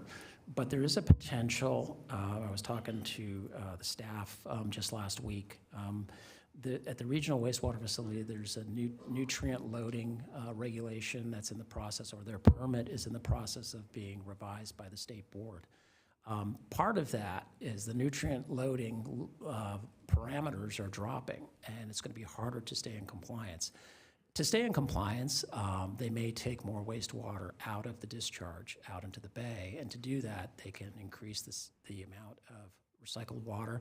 So there's a potential of 20 million gallons per day extra of recycled water, and there's a potential that South Bay Water Recycling, if they make that nexus and the state board approves it, they can actually expand the purple pipe and assist us with expanding, because we have a number of projects in the pipeline. We don't have the funding for it. And so they may be willing to fund our projects and then expand our recycled water. So there is capacity to answer your question. I think there's going to be capacity. We don't have any limits right now. And so I think that answers your questions. Was there anything else? Yeah, I think you did. Yep. If we can move on, thanks. And then Councilmember Watanabe, we have two additional wells, 26 and 34, that were in the process of rehabbing. Well 34 it is a standby well we don't use right now. It has some issues with it, but it's been on standby a long time. Trying to resurrect that, so staff are working hard on that. And then well 26. So there'd be 3 wells in the north of Santa Clara. And then that would be supplemented by the Hetch Hetchies. So those would be used for new development to help with demands. Did I answer everything? Councilmember Park. So I tried to answer that question on as a PUC and Valley Water. We can certainly look at that, lower cost, and take more from those 2 agencies. You mentioned the Social Security and the 3.2%. Yeah, rising rates. It was kind of, as I mentioned, we've seen materials double in the last 5 years.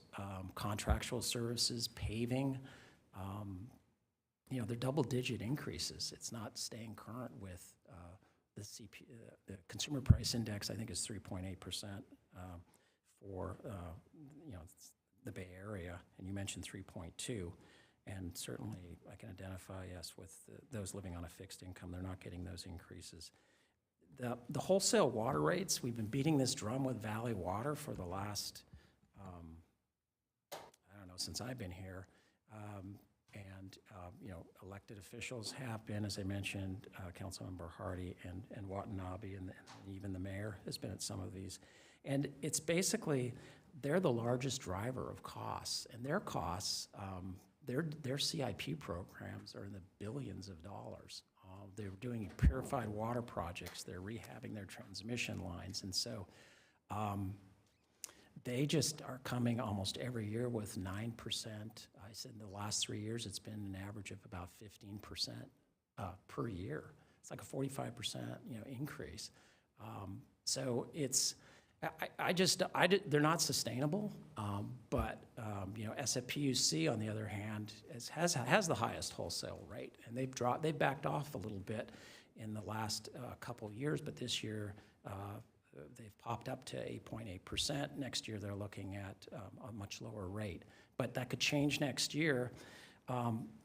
One of the biggest drivers is going to be Valley Water's proposing next year to do a 9.9% rate increase, and they're saying they're going to have a 7% rebound in water demand. We don't see that because we see potentially a 1.5% increase in water demand, and that's pretty consistent in talking to my colleagues in other agencies.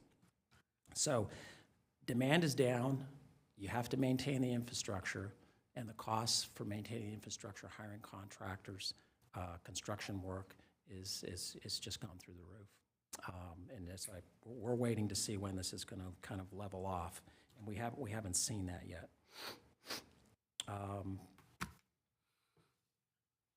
So we're trying to find a way. We're trying to pressure the wholesalers to drop those costs. I will say that Valley Water is facing a $300 million deficit. They have a hiring freeze on, so they're starting to feel things that other agencies have been feeling for a while.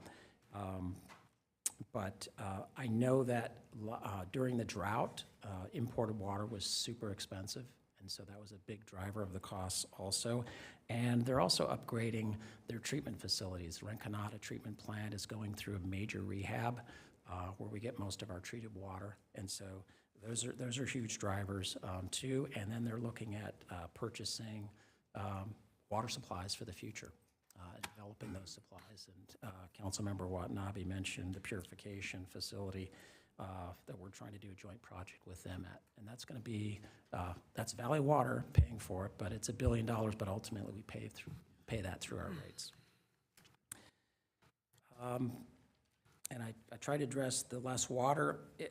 Building code is very efficient, even with RENA numbers and new development. You're going to see very frugal use of water just through the fixtures. We are pushing lawn replacement. We've had a very successful program. Many residents have participated in that. The state is going after commercial sites. When I say they're going after them, they're basically saying, commercial lawns that are non-functional is the definition they use. Those, you're not allowed to water them anymore. So you're seeing huge reductions in water, and part of that is driven by the regulations making conservation a California way of life, and the governor's pushing this to prepare for the next drought. So, so the big driver here is conservation and the reduction of water and water revenue. Is there a target usage? We do have, right now we're at 51 GPCD.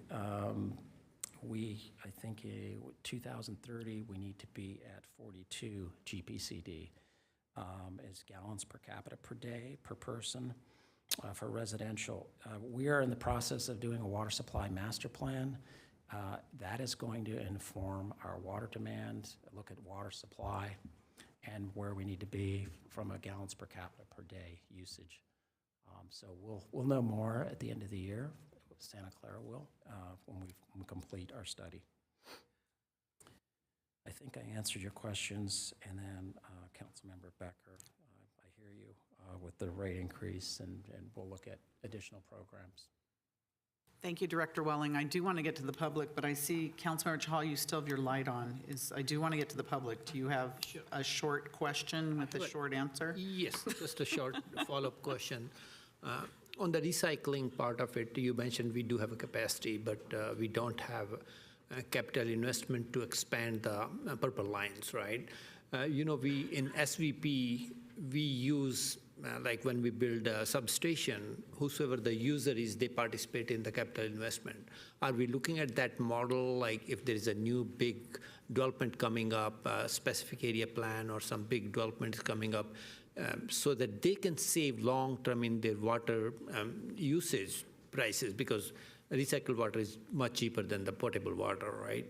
So can we look into those programs that they participate into the capital, part of the capital investment into expansion of these purple pipes, and then we use the full capacity of our recycled water, basically? That's my question or comment, whichever you. Yeah, it's a great question, a good comment. So in 2023, I just happen to have this sheet here because I thought Councilmember Jane was going to ask this question. But we had 2,400 linear feet was extended in 2023 by developers. So we are pretty aggressive in requesting recycled water being used for irrigation, cooling towers, dual plumb facilities, and obviously related project was supposed to put in 3,000 linear feet of recycled water. If that happens, that's what they'll be putting in.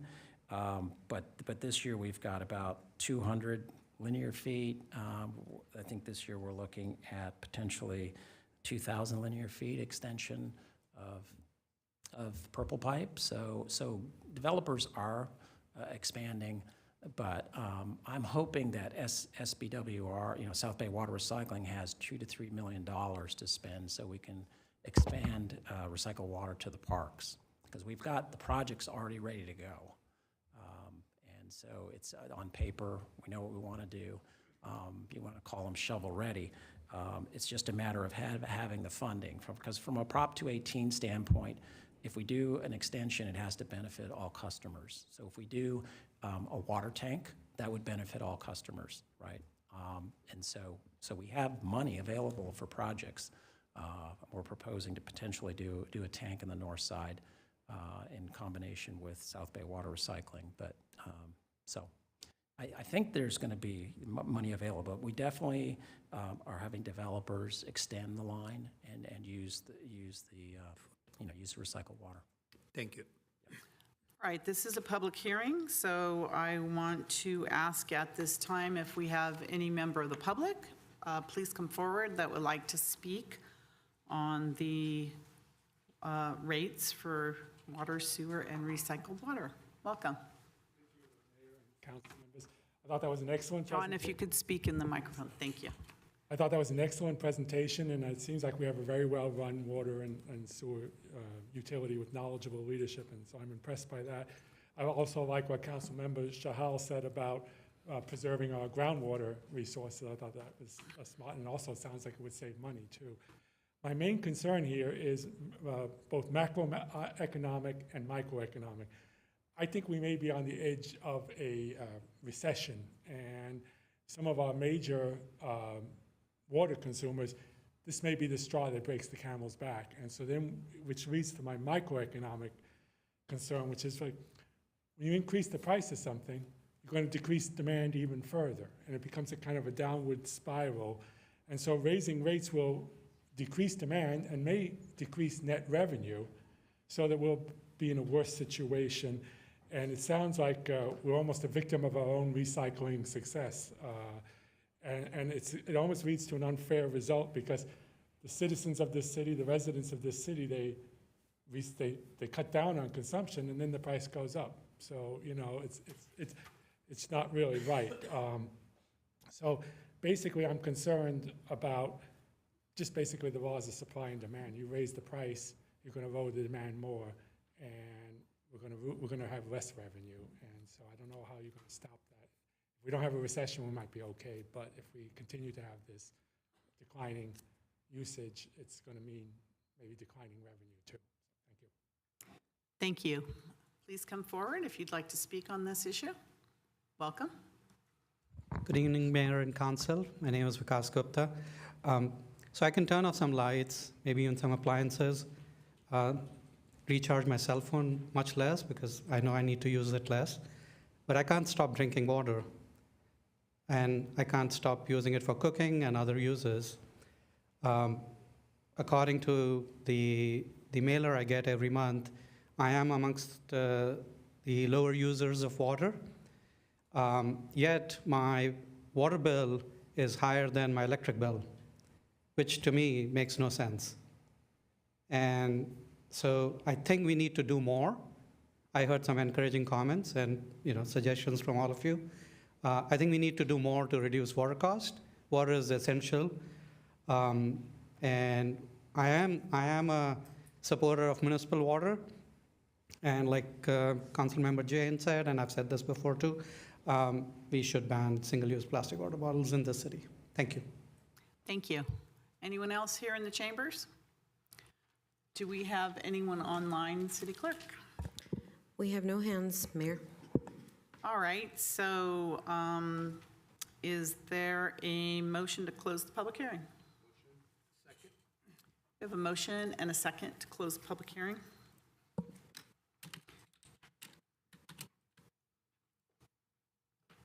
Please register your vote. Okay, that passes unanimously. The public hearing is closed, and thank you. The proposed rate increases are subject to Proposition 218, which gives our residents the right to lodge a written protest against the proposed increases. City Clerk, do you have any information about the number of written protests that we have received? Yes, thank you, Madam Mayor. As of the conclusion of the public hearing, the City of Santa Clara received 14 water/recycled water written protests and 14 sewer written protests to the proposed rate increase for water services. In addition, there were 0 verbal protests received during the public hearing. Therefore, the number of protests does not amount to a majority of the identified parcel owners subject to the fee. Consequently, there is an insufficient number of written protests to constitute a majority protest under Prop 218, and the City Council may proceed with considering the resolution.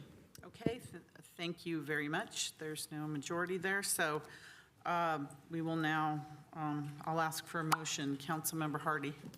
I'm willing to make the motion for the recommendation. Alternative 1, adopt the proposed resolutions establishing water rate schedule 24-1, recycled water rate schedule 2402, and sewer rate schedule S24.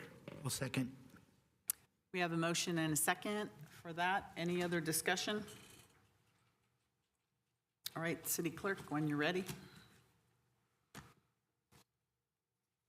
Please register your vote. And that passes unanimously. Thank you very much.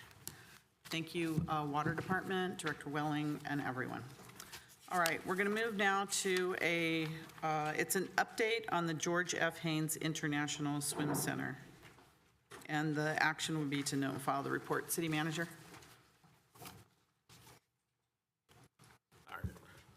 Thank you, Mayor. Members of the City Council, Javon Grogan, City Manager. As the Council is aware, we've been providing monthly updates on the George F. Haynes International Swim Center. Just to highlight, earlier this year in January, staff closed the facility due to significant safety concerns, and we have been working on 3 items simultaneously. One is looking into, is there any ability to reopen the facility, what the cost and implications of that are. 2, looking into, is there a temporary facility that can be erected either on the site or somewhere else in the city. And 3, studying long-term replacement options for the International Swim Center.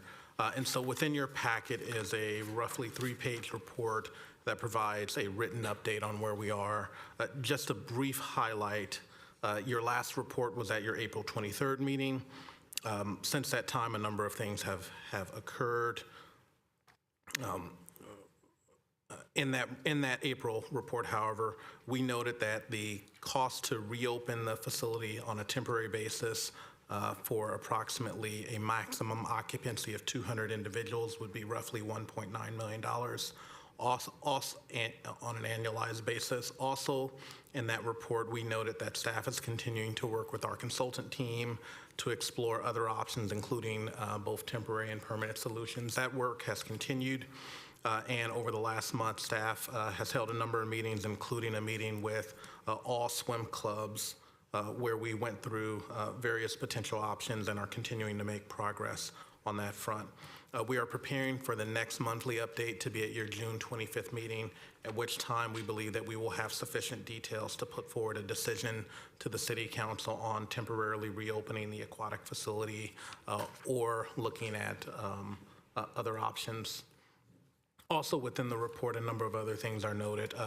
There's an attached letter that we received from the Santa Clara County Department of Environmental Health about a inspection of our Mary Gomez pool. That inspection did occur.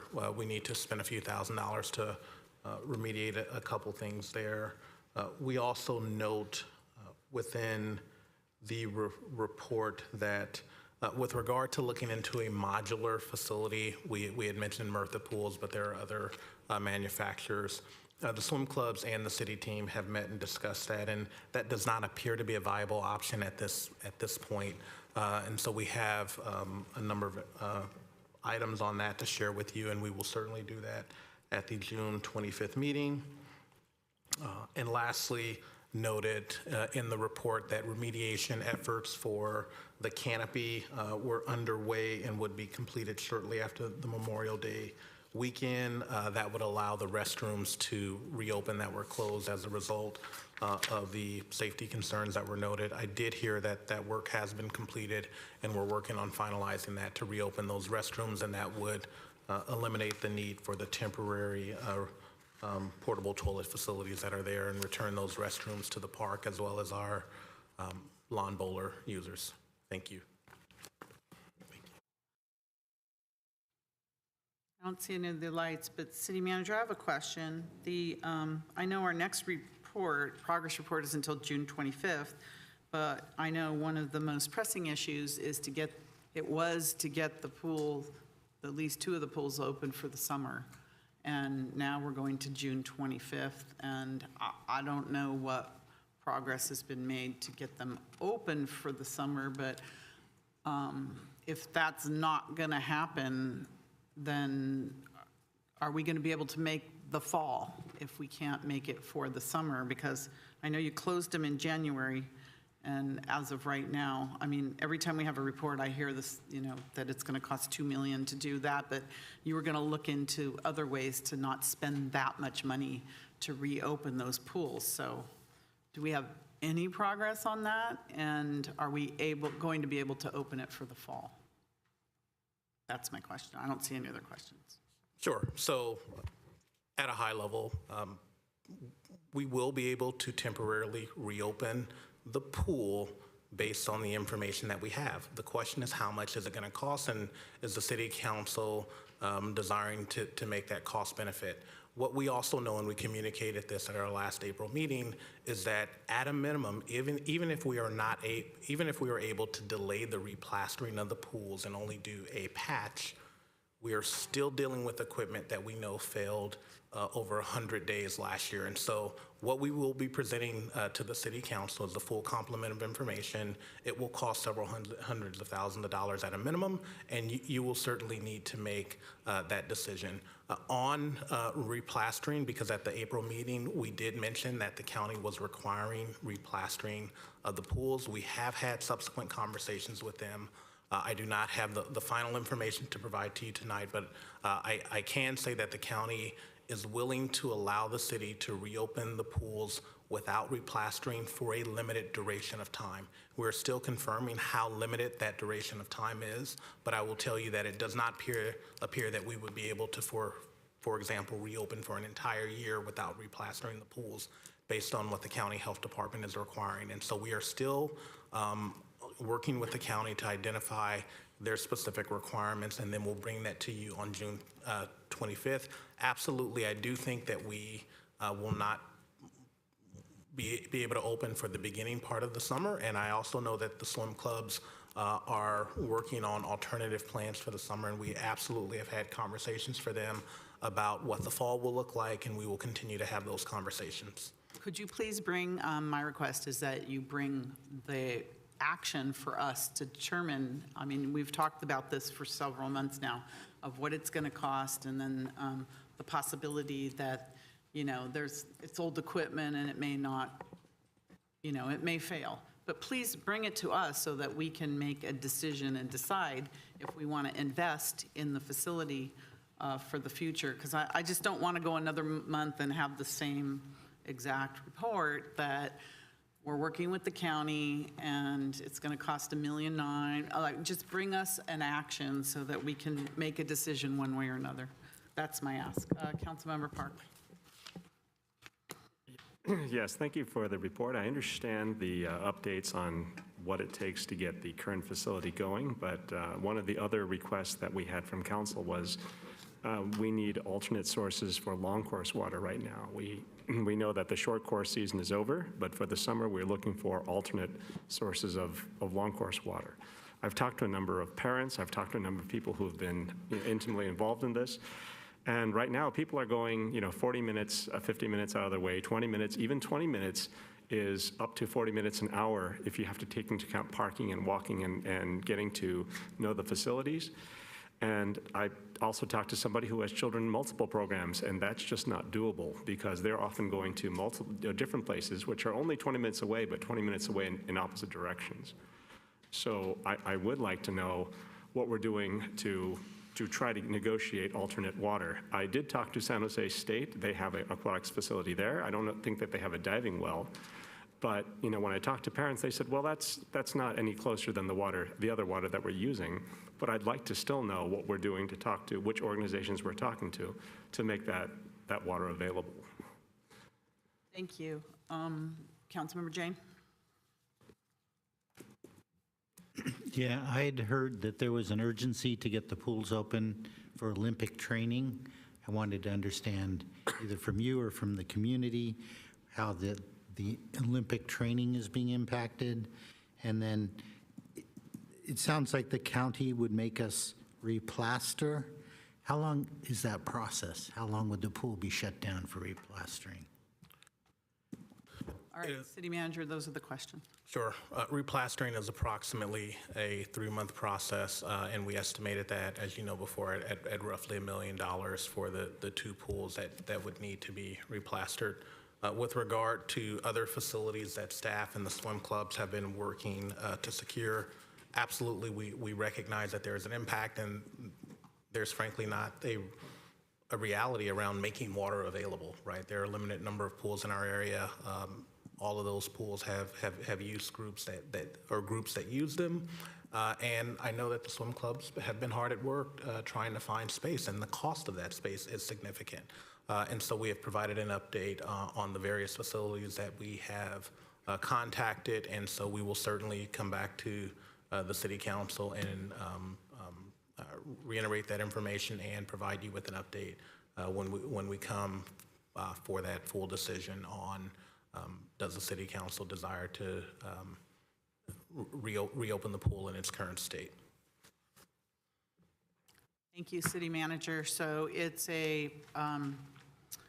now time for the public. If any member of the public would like to speak here in the audience, please come forward. Welcome. I'd like to take advantage just to speak to what you were talking about. Good evening. Thank you for letting me speak.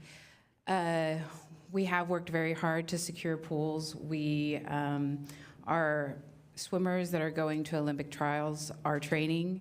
Our last, one of our biggest meets, we knocked all the clubs out of the race. We won by a large margin. So in terms of our kids and their training and the coaching, everybody's holding up. So I wanted to share that. We're actually trying to, I can speak on behalf of the board, we're trying to think more long-term and focus on where we're going to be in the next 3 to 5 years.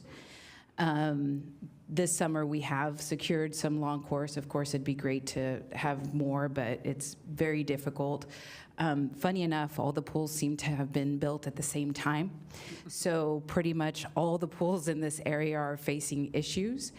In addition to that, the pools that have been recently built are pools for water polo. So my children picked the wrong sport.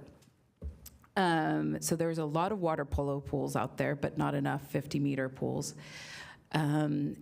That brings me to the effort that the Santa Clara Aquatics Foundation has been making to raise funds.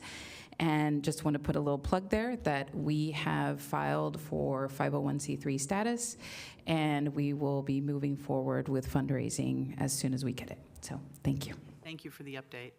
Anyone else, please come forward. Vikas, you're on our list. Welcome back. Good evening again, Mayor and council members. Thank you for the opportunity. I speak as a private citizen.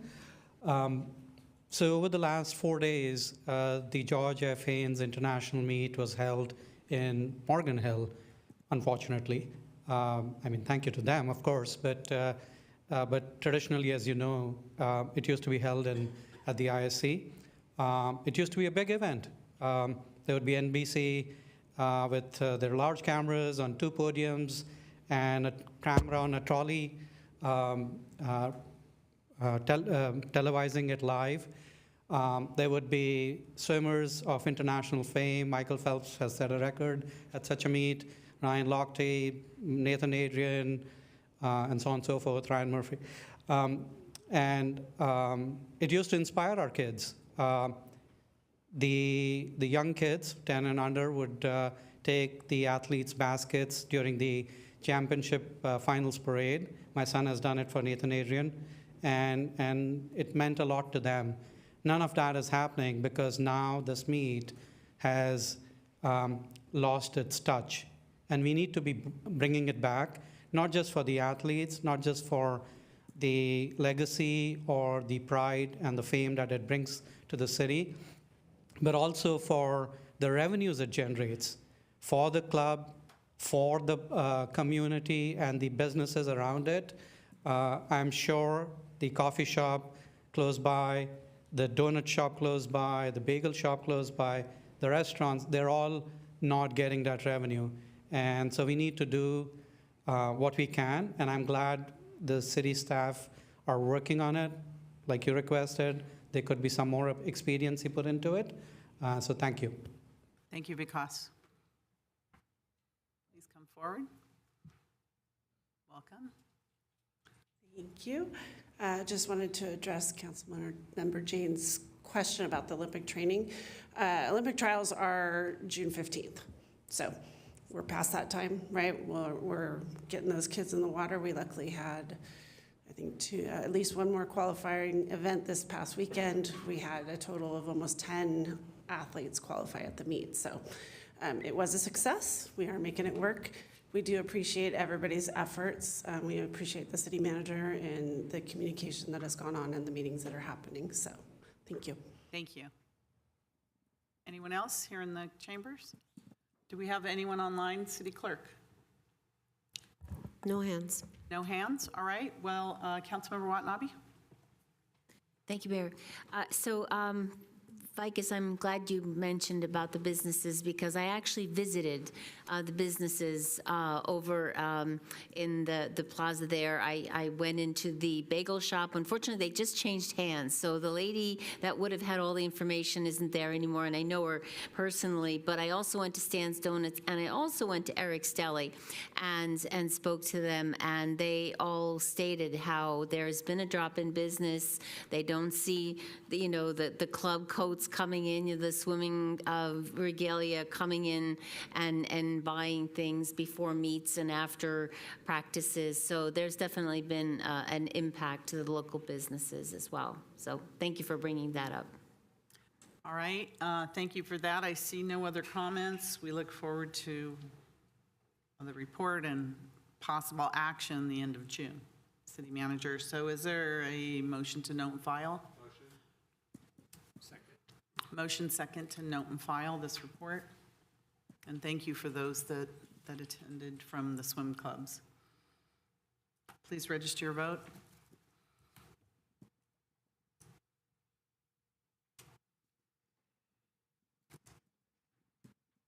Did you see mine disappeared?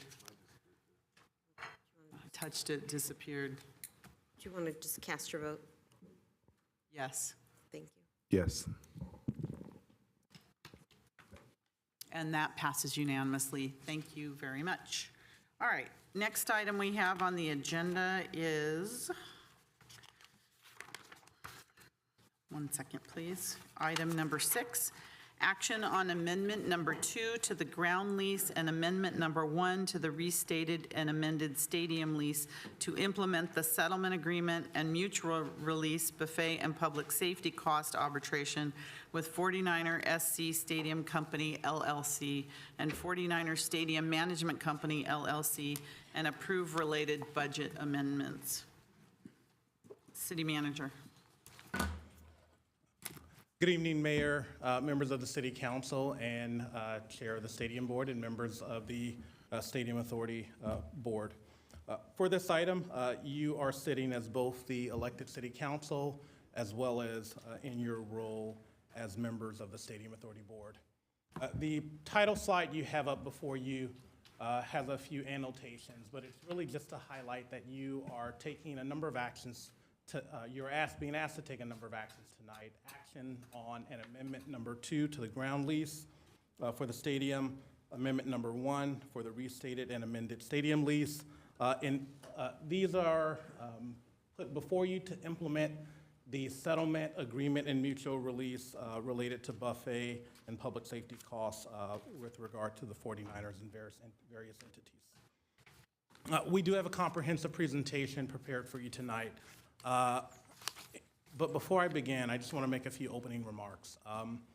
This is a very important topic, one that has garnered significant attention and debate throughout the community. And it would be great if we could remove all politics from this issue. But I recognize that that is not possible. I also recognize that anything that involves the 49ers and our city government is inherently political at this moment. However, through this presentation, I want to make it very clear that through this presentation and staff's responses to the questions that will follow, we have not and will not take any political sides on this issue or any other matter. We have professionally worked through these issues and advised the City Council and the Authorities Board during the confidential negotiation and legal process. Through this presentation, we aim to present the key components of the settlement agreement that a majority of the Stadium Board authorized, and we aim to discuss the actions that are proposed to you tonight, as well as articulate why staff and the entire legal team that supported the board through this recommended approval of the settlement agreement and the lease amendments that are before you tonight. The presenters are myself, City Manager, also serving as Executive Director for the Stadium Authority, Glenn Googans, your City Attorney, also your General Counsel for the Stadium Authority, and Kenneth Lee, or Ken Lee, our Finance Director, also the Treasurer for the Stadium Authority. We have an agenda. As I mentioned, we have a detailed presentation. Just as a high level, we will have an executive summary. We will go through stadium-related amendments. We will talk about stadium economics. We then will go into 49ers and Stadium Authority legal disputes. That will be presented by Mr. Googans, legal counsel. He will also talk about funds that were held in the litigation reserve.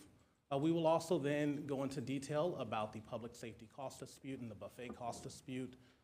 We will then go through a detailed explanation of the settlement agreement as well as the implementing leases, and those are the actions before you tonight, both in summary form, specifically to public safety costs, buffet costs, and then additional revenues. We will talk about fiscal impact, staff recommendation, and the following steps that the board will take tonight, including public comment. Let's begin with our executive summary. Key issues at dispute. There are a number, and frankly, 2 key issues at dispute. Public safety costs. Measure J in the stadium lease provide for a public safety threshold for NFL games. We will refer to 49ers. There's an entity called SADCO that we will go into detail in a little bit. Pays the city for public safety costs, but the Stadium Authority must reimburse SADCO for the cost above the threshold. That was a part of the initial agreements that brought the 49ers to Santa Clara nearly 10 years ago. What we know is that initial threshold was too low. It did not cover the cost of public safety. And the 49ers and the Stadium Authority have been in a dispute since year 4 around that cost, and we will talk about that. The other major issue at dispute is buffet costs. The stadium lease, a lease that the Stadium Authority duly entered into, obligates the Stadium Authority to reimburse Stadco, the 49ers, for complimentary buffet costs provided to legacy seat license holders, approximately 942 seat license holders. In those original agreements, no facility rent was provided to cover those costs. There was not a cap on those costs, nor any cost controls in the initial stadium lease. And so these are the core issues at dispute. It's also important to note that those negotiations that occurred more than 10 years ago were hard fought. Like any time one sits down and negotiates with a multi-billion-dollar business on a billion-dollar project, especially one where a public agency, the Stadium Authority, will own a facility that is being purposely built for a private entity, in this case the 49ers, that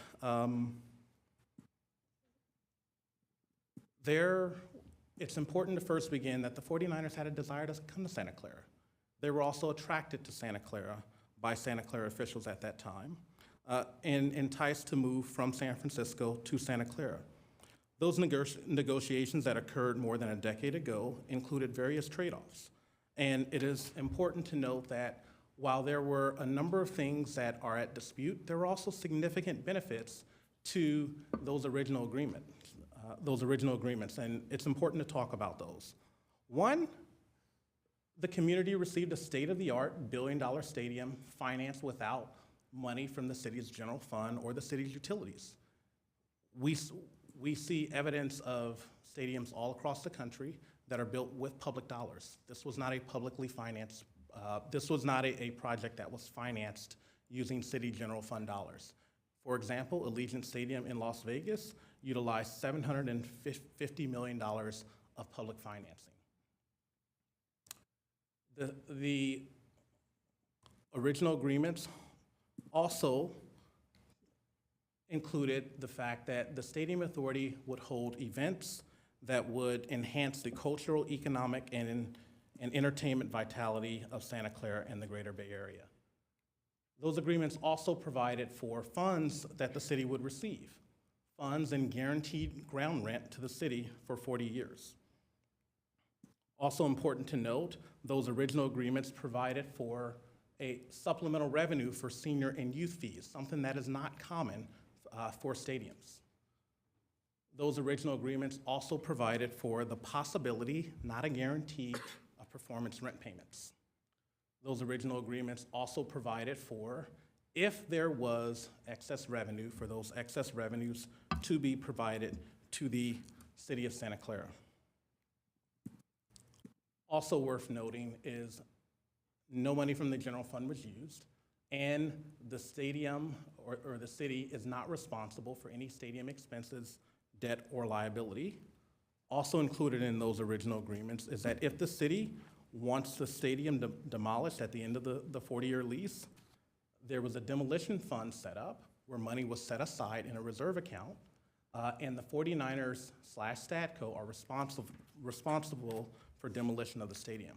So it's just important to know that there were both things that were beneficial to the city and things that have been in dispute for several years with a desire to change them. Now let's talk about a few key aspects of the settlement agreement.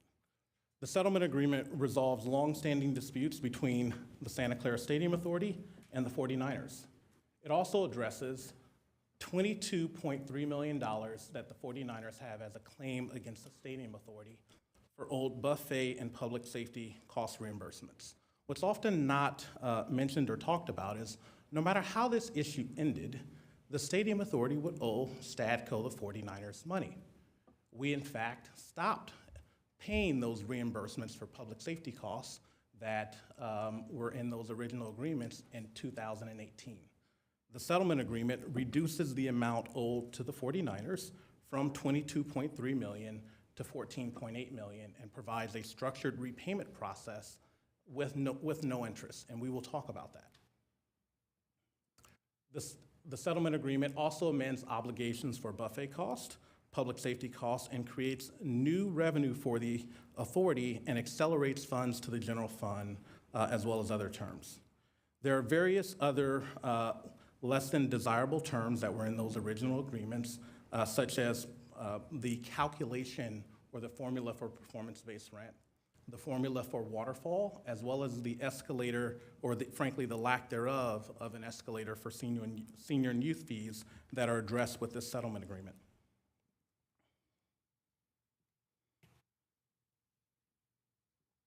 A few additional benefits of the settlement agreement.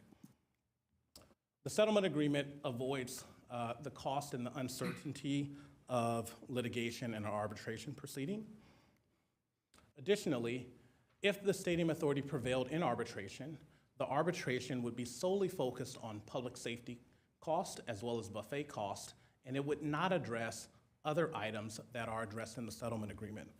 This and various other reasons that we will articulate is why the full legal and staff team that have been working on these issues, both those like myself that joined within the last year, and those that have been a part of these disputes advising the board for several years, recommended acceptance of the settlement agreement and the amendments that are before the board tonight.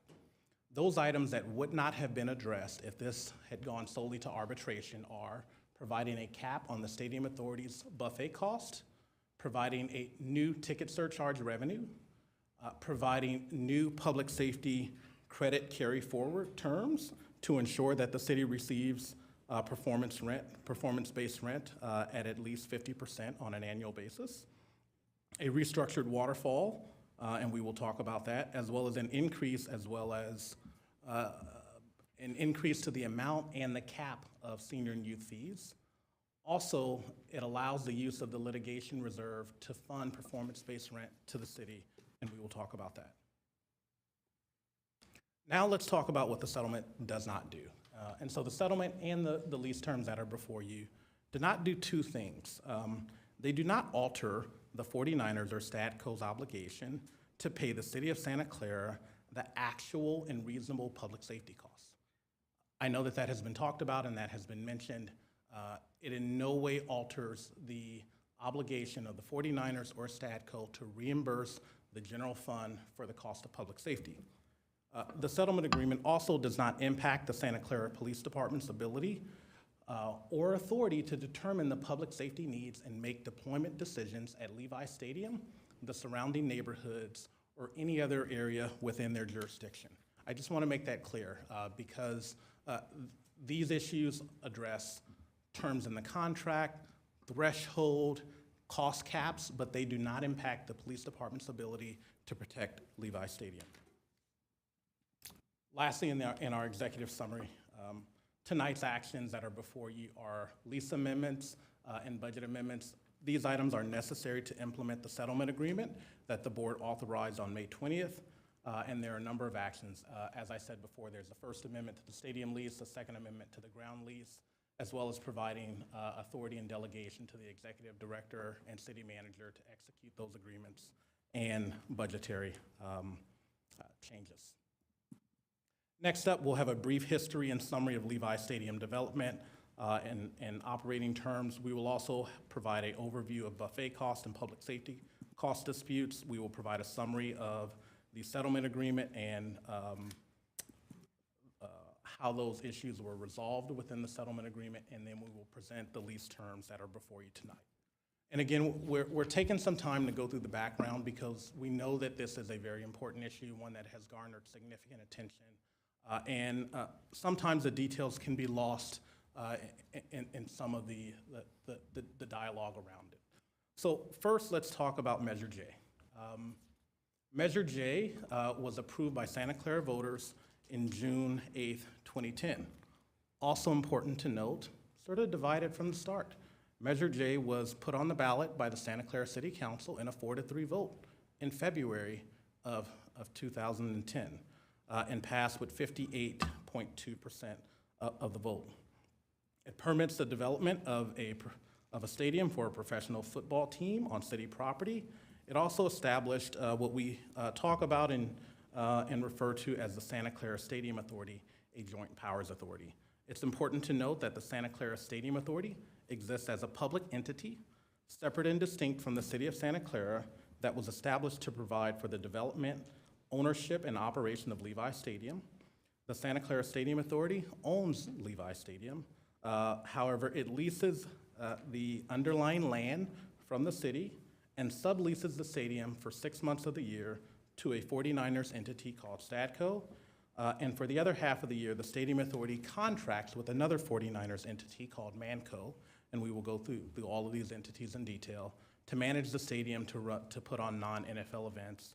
As we said, non-NFL events are concerts, special events.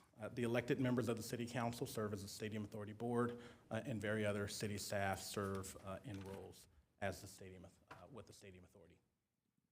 Key terms of Measure J that are worth highlighting. Measure J, first and foremost, prohibited the city from using any general fund or enterprise funds to support the stadium's development.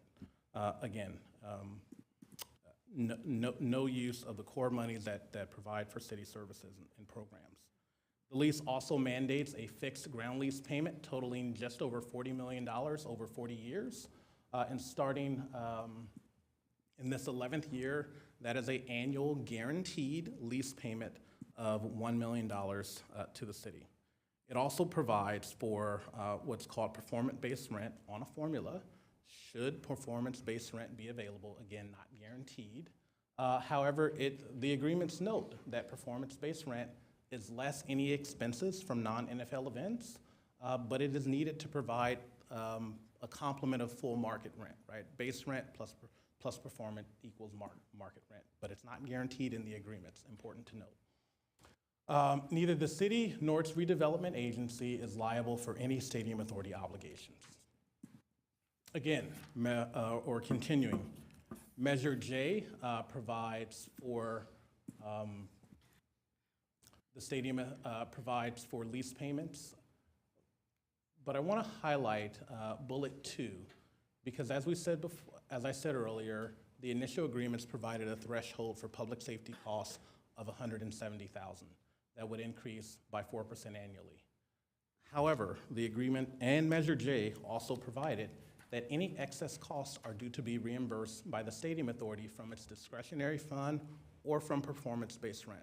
That's an important foundational point to make, because I know that it has been said that the 49ers should pay for the full cost of all of the public safety at Levi Stadium. I'll step back and say, I think that would be great. The challenge with that is that the city did not agree to that when they duly entered in, and the Stadium Authority did not agree to that when they duly entered into agreements more than 10 years ago to bring the 49ers from San Francisco to Santa Clara. And Measure J that was put before voters and passed by voters provided for the Stadium Authority to pay a portion of NFL public safety costs. That was inherent, that is not at dispute. Additionally, if NFL game-related public safety costs exceed the threshold in more than 3 consecutive seasons, negotiations may occur to increase that threshold. However, the agreements, and this is not in dispute, provide the 49ers the sole ability to agree to increase that threshold. And so that was not in, that term was not at dispute. The question was, did they sit down and negotiate in good faith? And so we have done that now, and that was a part of the settlement agreement and the lease amendments that are before you. The ground lease also stipulates the money for senior and youth fees, and I've talked about that. Ground lease, an important document that you're being asked to amend, that was entered into March 28th, 2012. The city and the Stadium Authority both signed that ground lease. It grants the Stadium Authority, the public entity, exclusive rights to utilize the land for 40 years. We are 10 years into that. And so this football season will be the start of the 11th season. And so we have 30 years left. And the Stadium Authority must make ground rent payments and performance rent payments, again, if there is money available to do so. There's also an agreement that is called the Stadium Lease that was entered into June 19th, 2013, and signed by Manco. That provides for a 40-year lease to Stadco for NFL operations. And again, they lease the stadium for half of the year for NFL events. And Stadco, a 49ers entity, is responsible for the Stadium Authority's operating expenses during that portion of the lease. A few other agreements. The stadium management agreement that you're not being asked to take action on tonight, but is important to note that the Stadium Authority and Stadco engaged a 49ers entity called 49ers Stadium Management Company, LLC, as the stadium manager. They are responsible for day-to-day operations and maintenance per the stadium lease. And the stadium manager, again, a 49ers entity, handles marketing and booking of non-NFL events on behalf of the public entity, the Stadium Authority. There's also a stadium operations agreement that is an important agreement that I know that the board knows, and that outlines specific operational terms in addition to the management agreement. It covers procedures for scheduling stadium events and various other items. So the next slide just provides a few boxes on all of these various entities. We've talked about them throughout this presentation. We will refer to each of them, and it's just good as foundation setting for everyone to recognize. The City of Santa Clara owns the land and leases it to the authority. The authority owns the stadium, leases it to Stadco, a 49ers entity, for 6 months, and receives revenues from non-NFL events. The 49ers football company, called Teamco, owns and operates the team, but is not a party to the city or the authority in these contracts. The 49ers stadium company, called Stadco, is the tenant and leases the stadium for 6 months from the authority, not the city, and subleases the stadium to Teamco for their operations. And then Manco, 49ers management company, is the management company for both the 6 months that the 49ers use the facility and the 6 months that the public entity, the Stadium Authority, puts on non-NFL events. So that's the overall background of the structure and the disputes. I will now turn it over to Treasurer Ken Lee to provide an overview of stadium economics.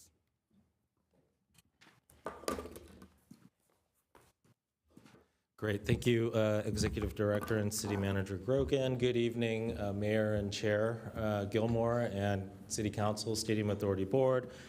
Just for those at home, my name is Ken Lee, Stadium Authority Treasurer, City Director of Finance, and appreciate the opportunity tonight to talk about stadium economics. I know on a regular basis you see me here in the March and April timeframe to talk about the budget, and because a lot of the terms, a lot of the decision points, a lot of the lease agreements do reference both revenues and expenses that are highlighted in the budget, I wanted to take a moment to walk through some very familiar slides with the board, and for those at home, just give some background with regards to tonight's presentation. By way of budget slides, on this slide shows that the Stadium Authority budget is reviewed and approved by the Stadium Authority Board in March for the April 1st start of the Stadium Authority fiscal year. On this slide, it shows that all the activities around the operations of our Stadium Authority, the payment of debt and our outstanding obligations to our bondholders, and the capital improvements necessary to ensure that our stadium is well maintained moving forward. All that takes place through our annual budget, totaling $65.9 million here for this fiscal year. Within that budget context, it's also important to know we do carry cash reserves for various identified purposes. On this slide highlighted during that budget presentation, the historical balances for some of these reserves, our capital expenditure reserve, about $22.5 million. With this budget and with the expenditures planned from a capital perspective, raised some of the concern with a drop in our capital reserve to about $3.5 million. From an operations standpoint, as dictated by the lease agreements and the waterfall at the end of the year, roughly $26.9 million budgeted for operations reserve. And then, as the executive director mentioned, a renovation and demolition reserve, which we started contributing towards in 22-23, a projected $35.5 million at the end of 24-25. These are adopted budget numbers. And so in total, between those three reserves, about $65.8 million of cash as a backup for any unforeseen circumstances related to those areas. Within the operations budget, a slew of revenues totaling $62.8 million here, the largest facility rent, almost $25 million. NFL ticket surcharge, that's 10% of the base ticket price for the NFL, $13.7 million. Our naming rights for Levi's, $7.8. And then just highlighting some of the other revenue categories related to the terms before you, a non-NFL event net revenue, $6 million. That's the basis for which a lot of the performance rent and other credits are evaluated. Our non-NFL event ticket surcharge, roughly $1.2 million in the budget, and then senior and youth program fees, $233,000 within the adopted budget. On the expense side, I know a little bit smaller here, just wanted to highlight there are quite a few expenditures here, the largest of which are our shared stadium manager costs. Most of them are either 50-50 split with their stadium manager or 70-30 as it relates to groundskeeping. There are also staff costs, over 40 positions within many of our city departments, anyone, including myself, that touch on time spent to manage the Stadium Authority or G&A budget is included in this. And then highlighted here, both the ground rent, performance rent, senior and youth fees, those are paid directly to the city's general fund, rounding out some of the expenses within that operations budget. On the capital side, I know it's easier to tell the story within pictures, and I know some of you may have been out to the stadium recently. About $22 million here on this slide, highlighting the continuation of both new projects, including our lighting systems, our waterproofing. Many of, as you can imagine, a 10-year-old stadium starts to have some wear and tear where significant upgrades are needed. There's a slew of carryover projects as those projects continue beyond the fiscal year, $12.1 million, including some of the aesthetic improvements, naming rights signage, street signage, and replacement of equipment. So in total, $22 million included in the budget for capital items. When it comes to performance-based rent calculation, just by way of background, I mentioned that the starting point is the non-NFL event net revenue. And with that, what the contracts allow for is a performance-based rent roughly equal to 50% of that amount. But we do need to take into account several credits as outlined in the agreement. One of those is the ground rent, 50% of the ground rent. And then the third bullet here, any credited public safety cost over the threshold. And so over the last few years, the council, with our legal guidance, has allocated, by way of math, a portion that would have otherwise gone to pay for performance-based rent into a legal contingency reserve pending the outcome of potential of the litigation that was open at the time of the budget. From a historical perspective, that net non-NFL event revenue, you can see here, roughly $5 to $6 million over the first 4 years of operations, then impacted both either by money-losing events or COVID, those 4 years within that stadium. And then just the last 2 years, at least, the highest performing when it comes to the net non-NFL event revenue, and then the projection $6 million for this current fiscal year. Shifting gears a little bit, one of the highlights, any finance director, when there's a significant amount of outstanding debt for any facility, would be happy to report just the progress we've made on our debt. And so, as you can see here, since March of 2014, 10 years later, with the budget that was adopted, a projected 66% reduction in that outstanding debt. And so, from that peak there, over $650 million to roughly $220 million outstanding with regards to the debt services. And then on this slide, I know a lot of times there's many questions about, well, what happens with excess revenue at the end of the year? You know, we have revenues we receive for Stadium Authority operations, and then the list of expenses that we have. And so on this chart, it's hopefully an easy way to understand the different buckets of our excess revenue. We call this a waterfall. The green checks showing the items that have been completed. So any revolving loan, number 1 there. Future Stadium Authority expenses, number 2 there was completed. Number 3, just a highlight here for additional capital expenditure reserves. That's an additional $1 million transfer. We've taken advantage of that. That's very important. And as our asset grows older, over $1 billion asset, one of the concerns and one of the themes in our budget this past spring was the potential need for additional dollars there around our capital infrastructure. Then when you go to bucket 4, 5, and 6, those fill our both our operations, operating expense reserves, as well as pays off any of the outstanding balance on our subordinate loan, and that was completed in fiscal year 22-23. And so currently the bucket we are filling is item number 7. I mentioned approximately half of that bucket, $70 million, with our adopted budget is projected at the end of this fiscal year to be approved, to be filled. And then beyond that, any additional distribution, including our general fund, could take place. And so I know with the agreements before you, the amendments, there's reference to many of the different both revenue and expense transactions, as well as this waterfall. So wanted to provide that context to you. And so with that, I'll turn it over to Stadium Authority Council and our City Attorney, Glenn Guggens.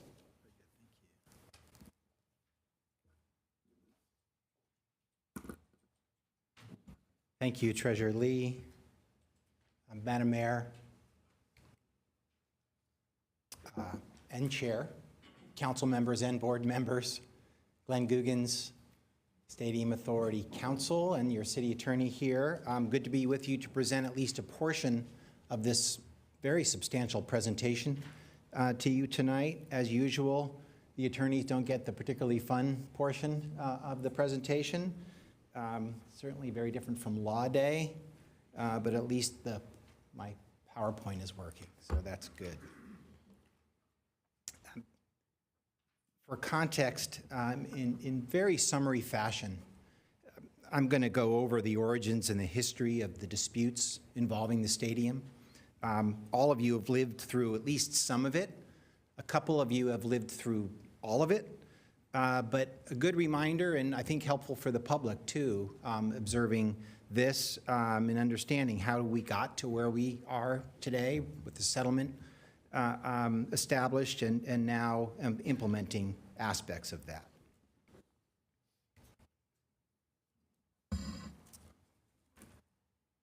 The disputes, again, as some of you know, probably all of you from the beginning of it, over the stadium agreement terms and operations really arose early on in the life of the stadium.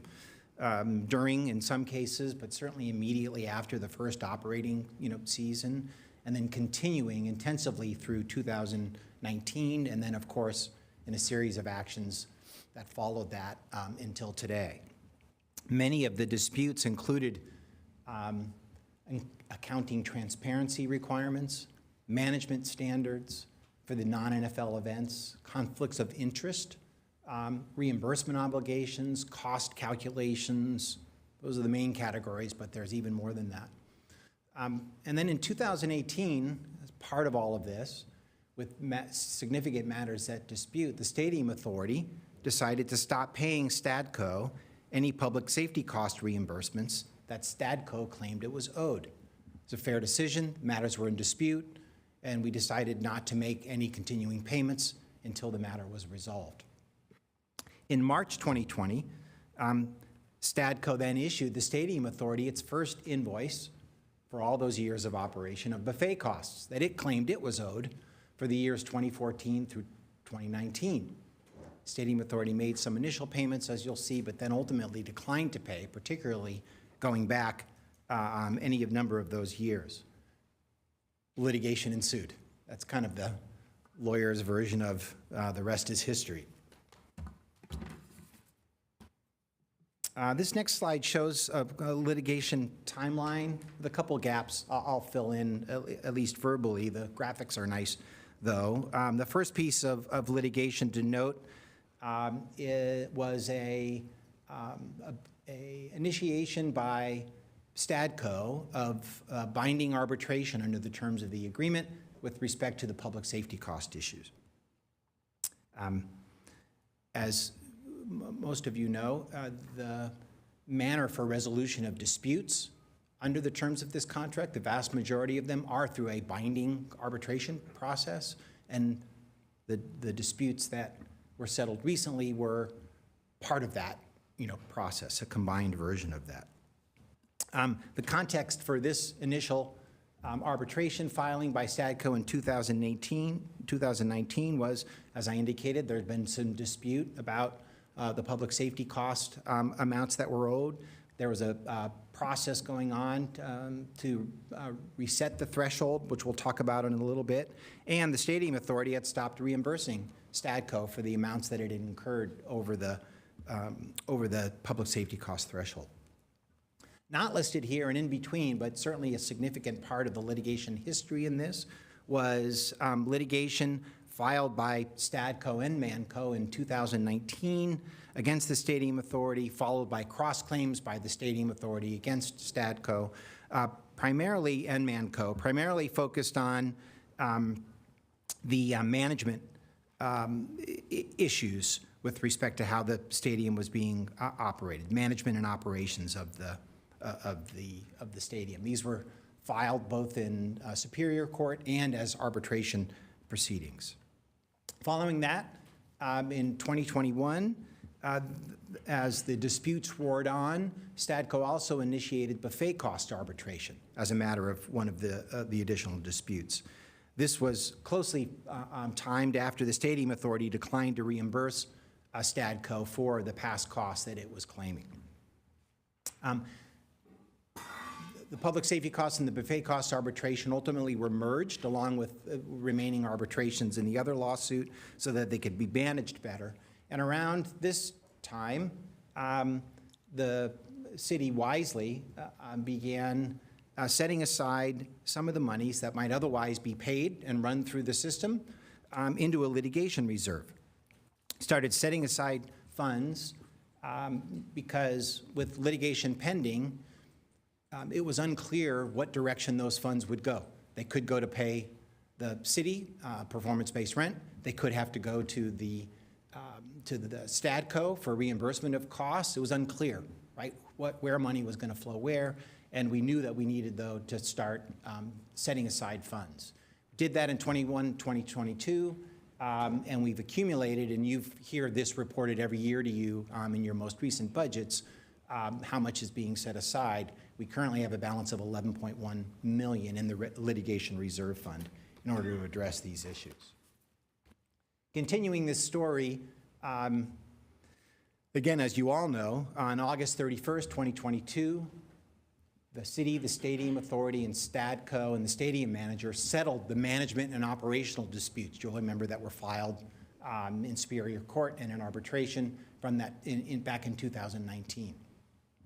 So a substantial amount of the claims were settled. However, a substantial number of claims remained. The public safety costs and the buffet cost disputes were not resolved and remained ongoing, notwithstanding that settlement. In fact, the parties agreed to stay the arbitration proceedings with respect to those matters in order to be able to give the parties the opportunity to potentially negotiate a settlement. One beneficial aspect of that, really for both parties, but particularly for the Stadium Authority benefit, was no interest was accruing on any of these amounts that were potentially owed during this time period, to give the parties a reasonable opportunity to sort things out. So I'm now going to dig in a little bit deeper, but not too deep. You've already gotten a little bit of a flavor for that in Executive Director Grogan's introductory remarks, into the particular disputes that were settled as of last week and now are being implemented through a couple of these leases. We'll first discuss the public safety costs dispute.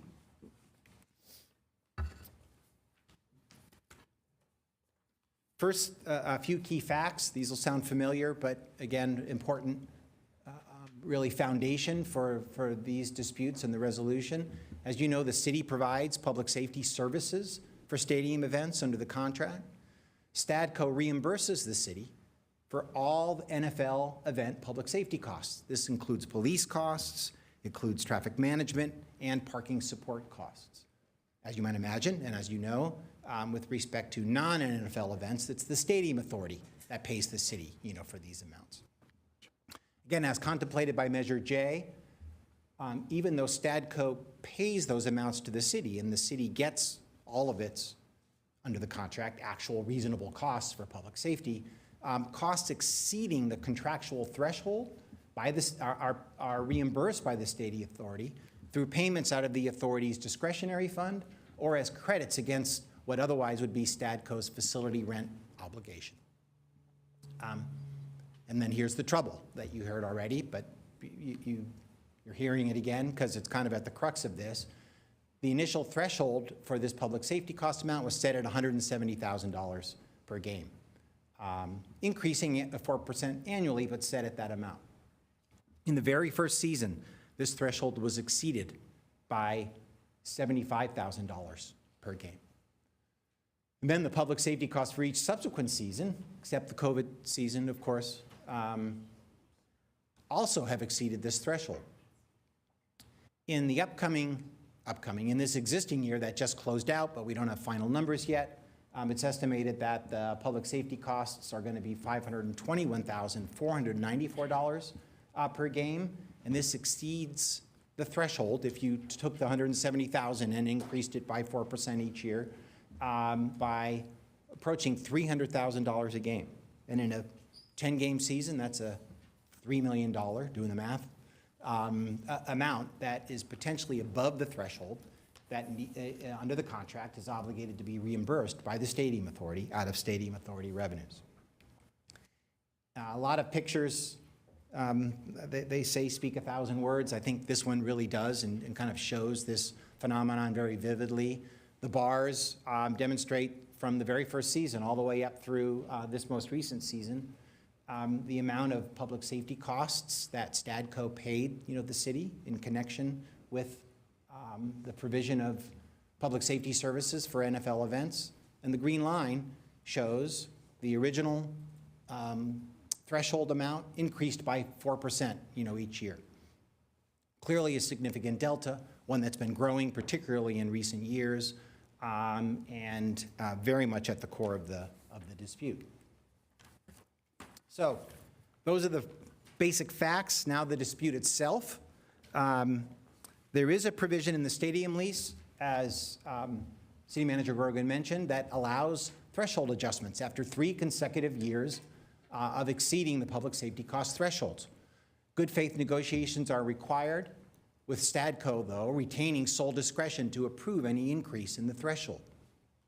Because the public safety cost thresholds, you remember, exceeded, or the amounts billed exceeded the threshold for the first 3 years, the Stadium Authority initiated a public safety cost threshold adjustment process provided for in the lease in 2017.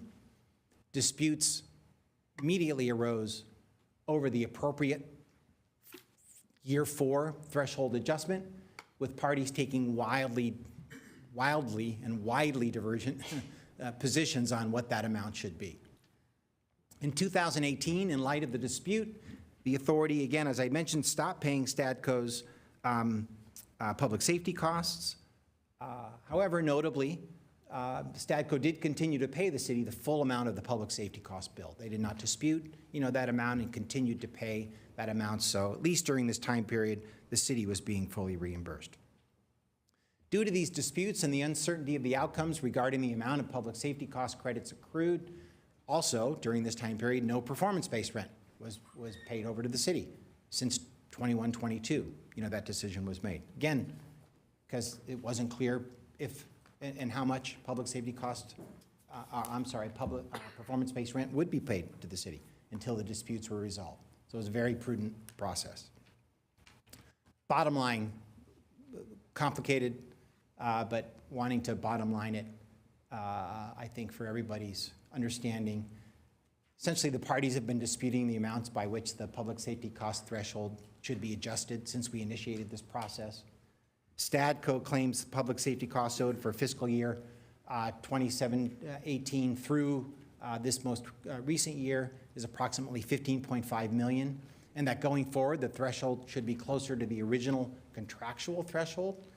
We disagree, and we've claimed that the public safety cost amount owed should be less, and that the public safety cost threshold forward should be closer to actual costs going forward. The crux of that dispute. And now the crux of the public safety cost dispute. Again, some background, the facts. As Javon mentioned, the Stadium Authority sells stadium builders license, SBLs, for all stadium seats. In other words, all season ticket holders are SBL holders. Some of these SBLs include a complimentary buffet. And for the 942 legacy SBLs, the Stadium Authority is obligated to cover the cost of these buffets within 30 days of us being invoiced for those costs, provided in the stadium lease. While the SBL revenues are fixed, buffet costs have no cap, and they're not controlled by the Stadium Authority. Further, Stadium Authority, the Stadco's facility rent that they pay to the Stadium Authority does not account for the buffet cost expenses, a divergence of interests. Stadco first invoiced the buffet costs in 2020, totaling approximately $4.39 million. We hadn't been invoiced this before. And in 2020, there were some payments made as people were sorting this thing out. But ultimately, we determined not to continue paying the buffet costs and certainly not to pay the buffet costs for the previous years that were now invoiced to us. Total accrued buffet costs, at least what Stadco has been claiming that they're owed, currently stand through this most recent year at $6.8 million. That's looking back. Going forward, the projected buffet costs through the end of the lease term range could be from $70 million to $100 million, obviously depending upon how much those costs increase over time. And again, there's no cap on those costs. This presents a significant risk to the Stadium Authority unless resolved. This next maybe chart that speaks 1,000 words shows from the beginning of the lease term how buffet costs have been billed, some of which have been paid in those couple of years that I described to you, with, you'll see in the bottom column there, $6.8 million potentially being an obligation of the Stadium Authority to reimburse. But this chart also shows, again, in 21-22, at least with respect to the buffet cost claim, the litigation contingency reserve that was being set aside very prudently as part of your budget, approval process. So, buffet cost dispute, bottom line, again, trying to boil it down. It's way more complicated than this, but to boil it down, the parties disputed the amount of buffet costs owed, looking back, and the amount for payment going forward. Stadco claimed the Stadium Authority should pay the entire $6.8 million with a continuing obligation to pay going forward, and the Stadium Authority claimed facility rent should be adjusted to include buffet costs, and that this would offset the amounts otherwise owed, although still not capping what those buffet costs would be. So, those are the bottom lines for the disputes. Again, disputes that were not resolved back in 2022, but the proceedings with respect to which were stayed and are now the matters, again, that you've resolved and that you're looking to implement potentially with your approval of leases tonight. Immediately following the settlement in 2022, Stadco presented proposed settlement terms for these disputes. The parties agreed to wait for the new city manager and the city attorney to come on board and get up to speed. We obviously had that as kind of one of our mission ones, one of our many mission ones when we came on here. And certainly over the last 6 months, we've all been engaged in very active, frequently very intense confidential settlement negotiations. that brings us to where we are today. Before I turn the presentation back over to Executive Director, City Manager Grogan, to dive into the settlement itself, I wanted to, of course, indicate to you I'm available to answer questions, but maybe more importantly, I want to recognize Mohammed Walisada, who's sitting here at the staff table. You all know Mohammed. He's just really been integral to this effort. He was integral to efforts before Javon's and my tenure and has been invaluable to us, not just because of how skilled a lawyer he is, but because of his historical knowledge and familiarity with both the disputes, and the transaction itself. And so Mohammed's also here, although not presenting, available to respond to questions as appropriate. So I'm done. I'll turn it back over to City Manager. All right. Thank you, Glenn. So that was a lot of background. I know a lot of repeat for the elected members of the City Council and the Stadium Authority Board, and I know we have spent hours going through each and every fine point, and you know all of this well.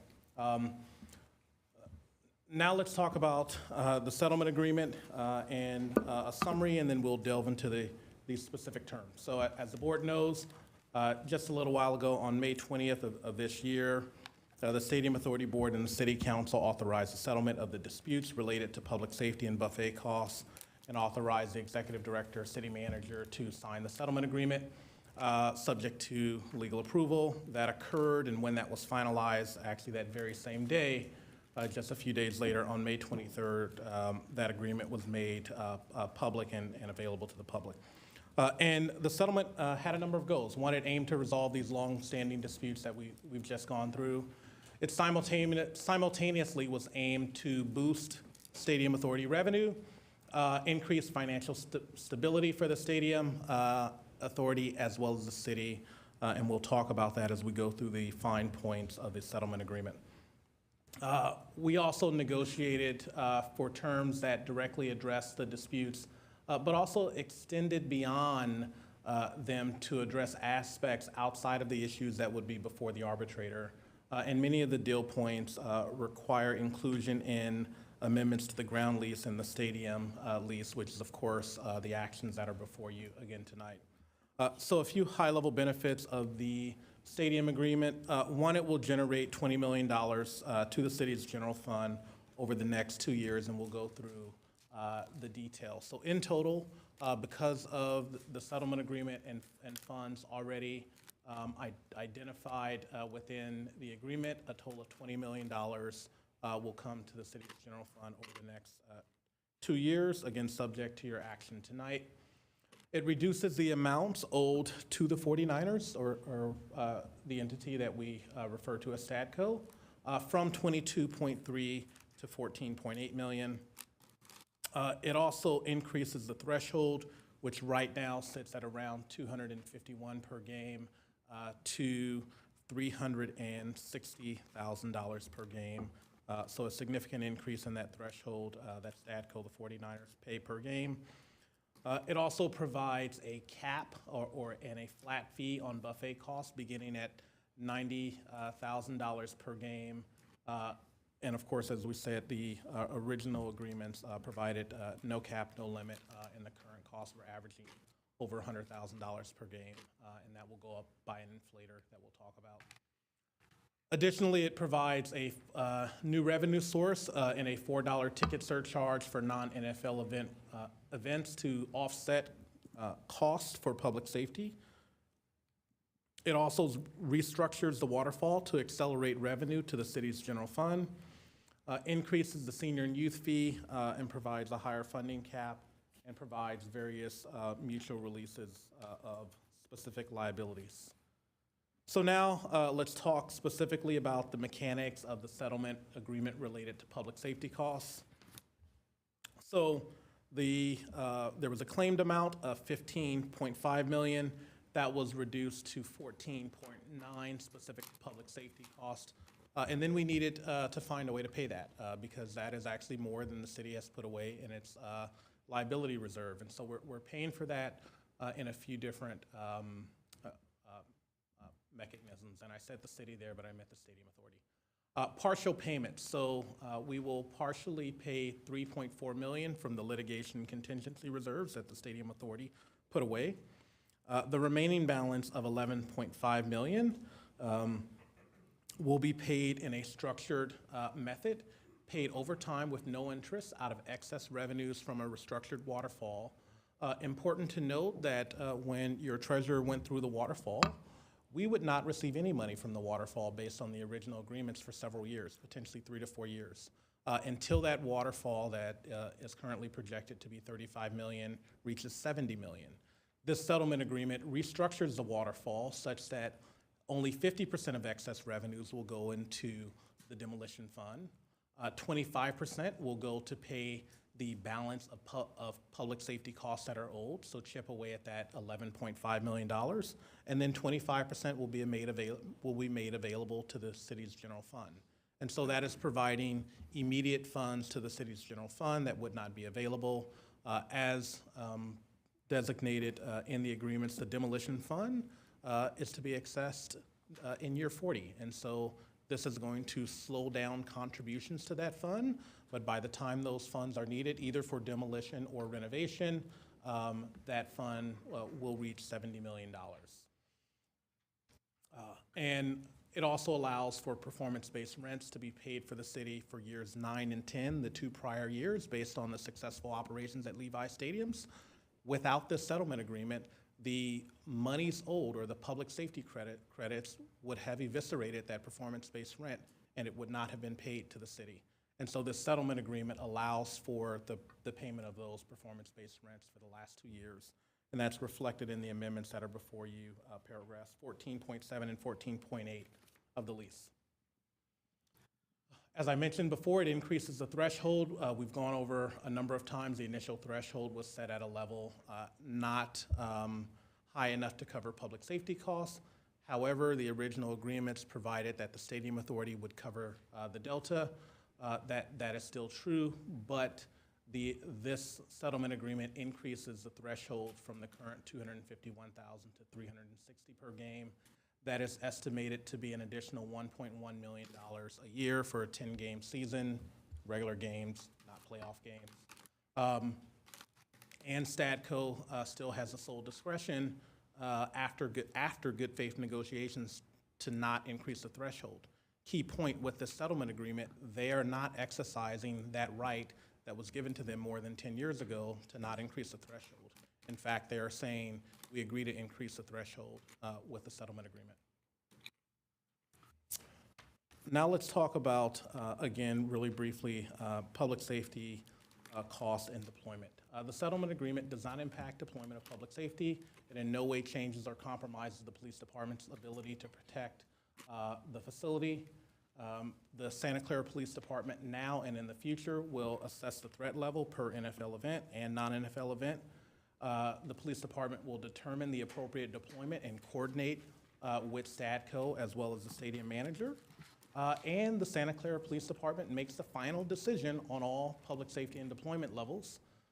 The prior threshold level of $251,000 before the settlement agreement did not impact deployment or public safety levels, and the new threshold that increases it by over $100,000 will not impact deployment or public safety levels. Increase in the non-NFL event surcharge.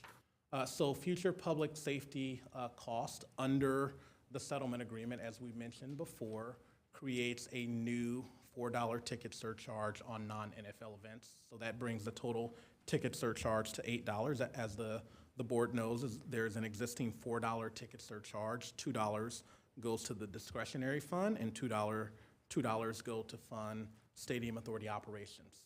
So this new $4 will apply to events booked after the settlement that are not already incurred and planned to occur. And the Stadium Authority, the stadium manager and Stadco may consider further increases. So should the market allow for there to be more than an additional $4 ticket surcharge, this agreement provides clearly that can be allowed, and the Stadium Authority staff can interface with Stadco with regard to that. Revenue for the additional $4 will go to reimburse public safety costs. Again, it's creating a new revenue source to decrease a liability or a cost center that was built into the original agreements. It will also create a reserve fund for public safety expenditures of up to $2 million. So if in fact public safety costs for whatever reason far and exceed the monies available that year, this new surcharge with any supplemental revenue will create a $2 million fund to be used in the event that there is a surge in public safety costs for NFL events. The excess revenues after funding that $2 million reserve will be discussed by the Stadium Authority and STADCO.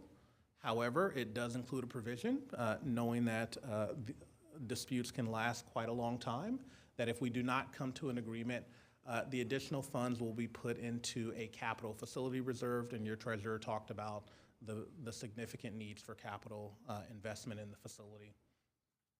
And we estimate that the new $4 surcharge will generate approximately $1.3 million in the upcoming, or in the current 24-25 fiscal year, and that's roughly the same amount that the $4 ticket surcharge generated. Now let's talk about modifications in the settlement agreement for performance-based rent credits. So it's important to note what performance-based rent is. And so there is a formula that built into the agreements that calls for performance-based rent to be paid to the city, and that is based off of net positive non-NFL event revenue minus any ground rent credits or public safety credits. Under the existing terms of the agreement, the amount of public safety credits are capped at 50% of non-NFL event revenues. Also, if public safety credits are not paid in full, STADCO, 49ers entity again, can be reimbursed in the next year by reducing its facility rent payments to the authority, and we've talked about that. Under the existing terms of the agreement, the reduction in facility rent is capped at 50%. So, however, the settlement agreement reduces that cap for public safety credits from 50 to 25, thereby ensuring that if there is revenue available for performance-based rent, we will receive more because the deductions will be less. The same thing is true for facility rent. The cap is also within the settlement agreement placed at 25%, not 50%. These amendments to the performance-based rent formula can be found in the lease amendments that are before you, the stadium lease, paragraph 7.5.3, as well as a ground lease, paragraph or section 1.94, as well as the settlement agreement extends the ability for those facility rent credits to be carried forward from 5 years to 10 years.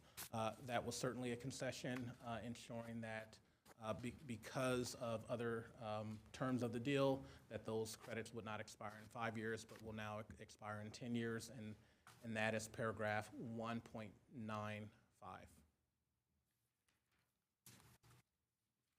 Next, additional public safety settlement terms, capital expenditures or depreciation expenditures.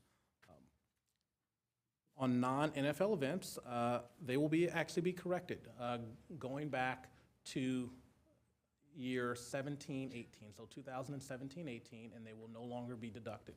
This is roughly $200,000, small in comparison to other items that we're talking about, but it removes double counting that was occurring, and will actually correct that. The city has also agreed to assess overhead charges for what we call double badgers, but officers that work at other jurisdictions but work for the stadium authority or for the city for an NFL event. STADCO is concerned about the level of overhead that we charge. We have agreed to assess it. However, we have not agreed to reduce it, and the city has sole discretion on reducing it once we conduct a study. So we've agreed to conduct a study and undertake an analysis. STADCO has also agreed to pay cancellation fees for games if those fees are included in public safety costs under the stadium lease. It is envisioned that should that occur, they will likely be over the threshold and they will come out of that portion that the Stadium Authority in the original agreements has agreed to cover out of Stadium Authority revenues any public safety costs above the threshold. Next, it's important to talk about declaratory relief related to public safety. I know that this is an important point that has been talked about significantly. So in 2021, the city, with two of its bargaining groups, POA, our Police Officers Association, and our Firefighters Association, entered into a memorandum of understanding, in common speak, a labor contract that was effective in 21 and runs through December 31st, 2025. Those MOUs provided sort of our standard overtime rate, or confirmed our standard overtime rate of 1.5% for non-NFL events, so concerts, soccer matches. However, it provided double overtime, so twice the normal rate of pay for any NFL events. The city and the associations at that time were aware of the pending public safety arbitration, and they were also aware that there were real questions regarding the sustainability of those rates, notably those double overtime rates, in light of the arbitration.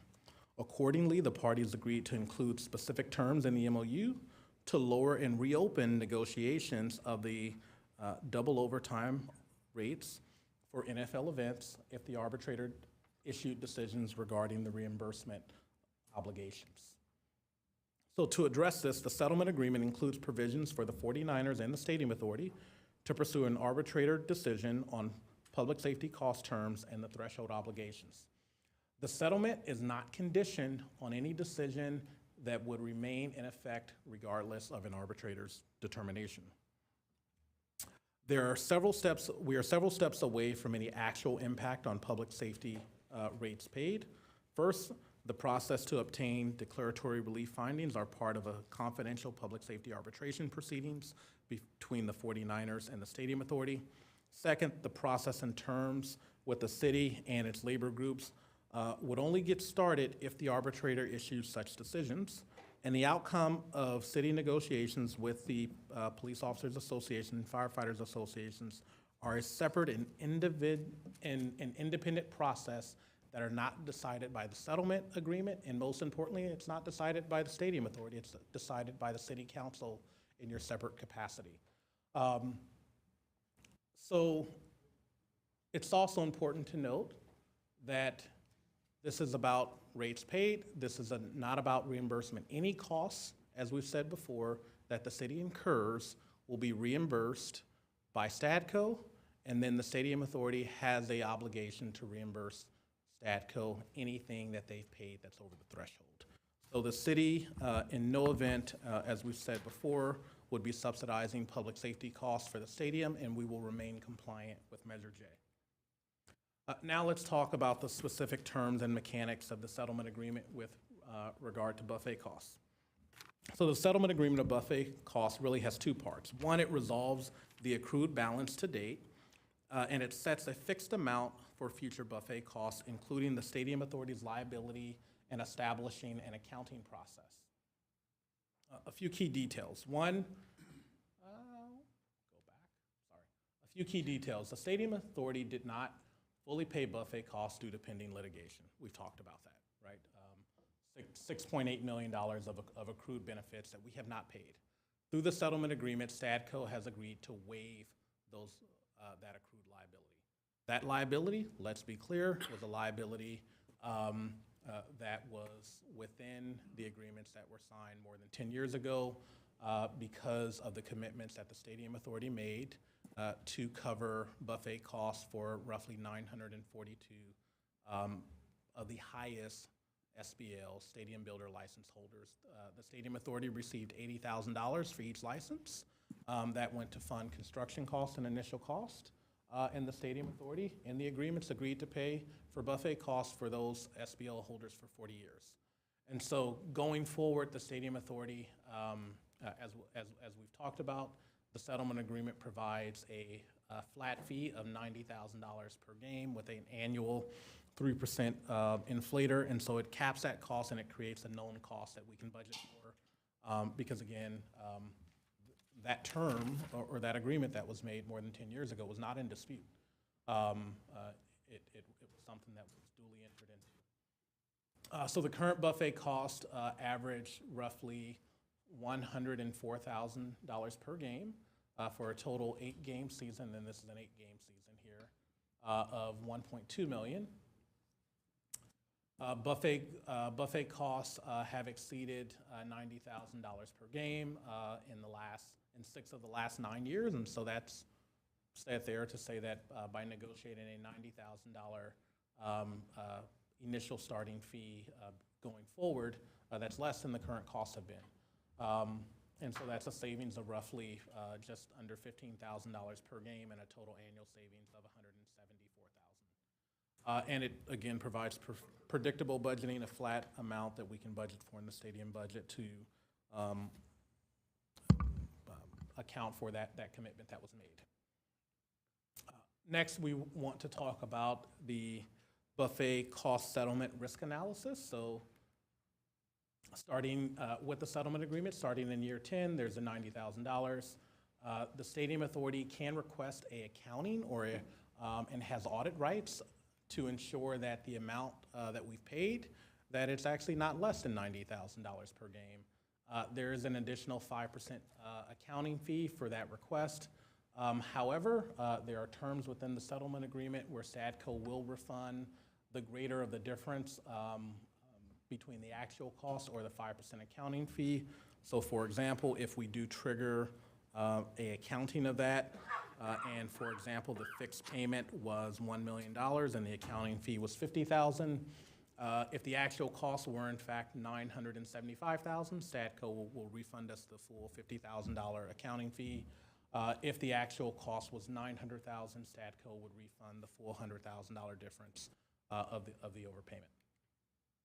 And that is in paragraph 4.6.1. Next, want to talk about additional revenues, restructured waterfall. We've touched on this, so I will do this very briefly. Again, the existing agreements provide for no excess revenue to be provided to the city until the demolition, the last bucket in the demolition fund, which is in the waterfall, which is the demolition reserve, reaches $70 million. The restructuring caps the amount that would go to demolition to 50%, provides 25% to repay the costs that are owed up to date of public safety costs, and provides 25% to the general fund.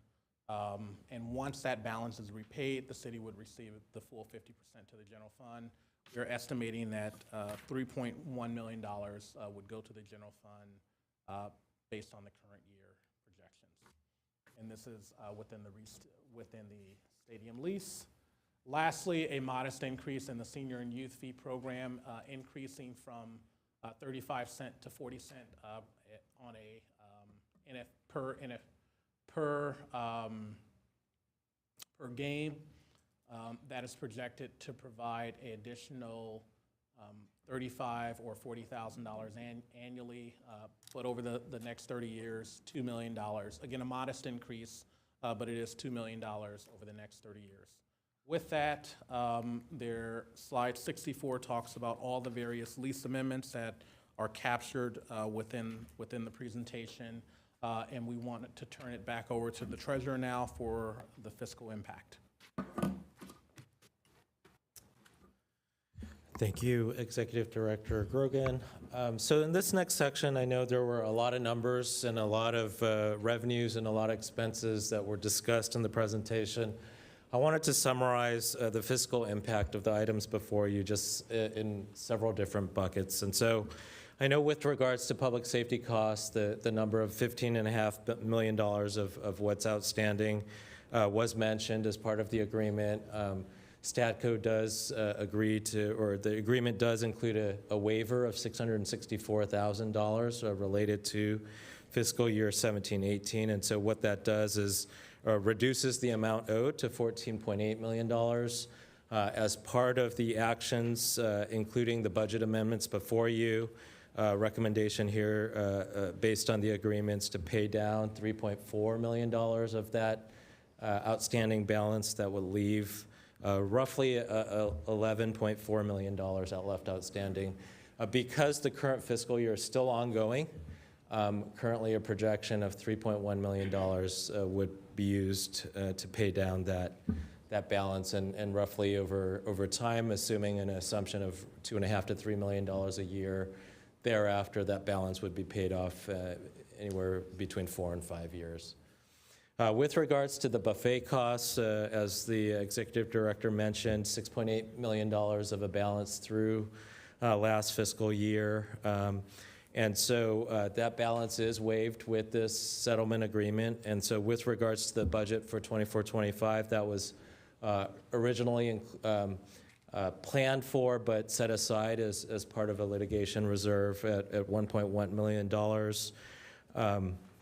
And so with the fixed cap now at $90,000 per game and the assumption of 10 games at least included in the budget, the recommendation in the budget amendments is to allocate $900,000 of that from the reserve to pay for buffets for the upcoming year.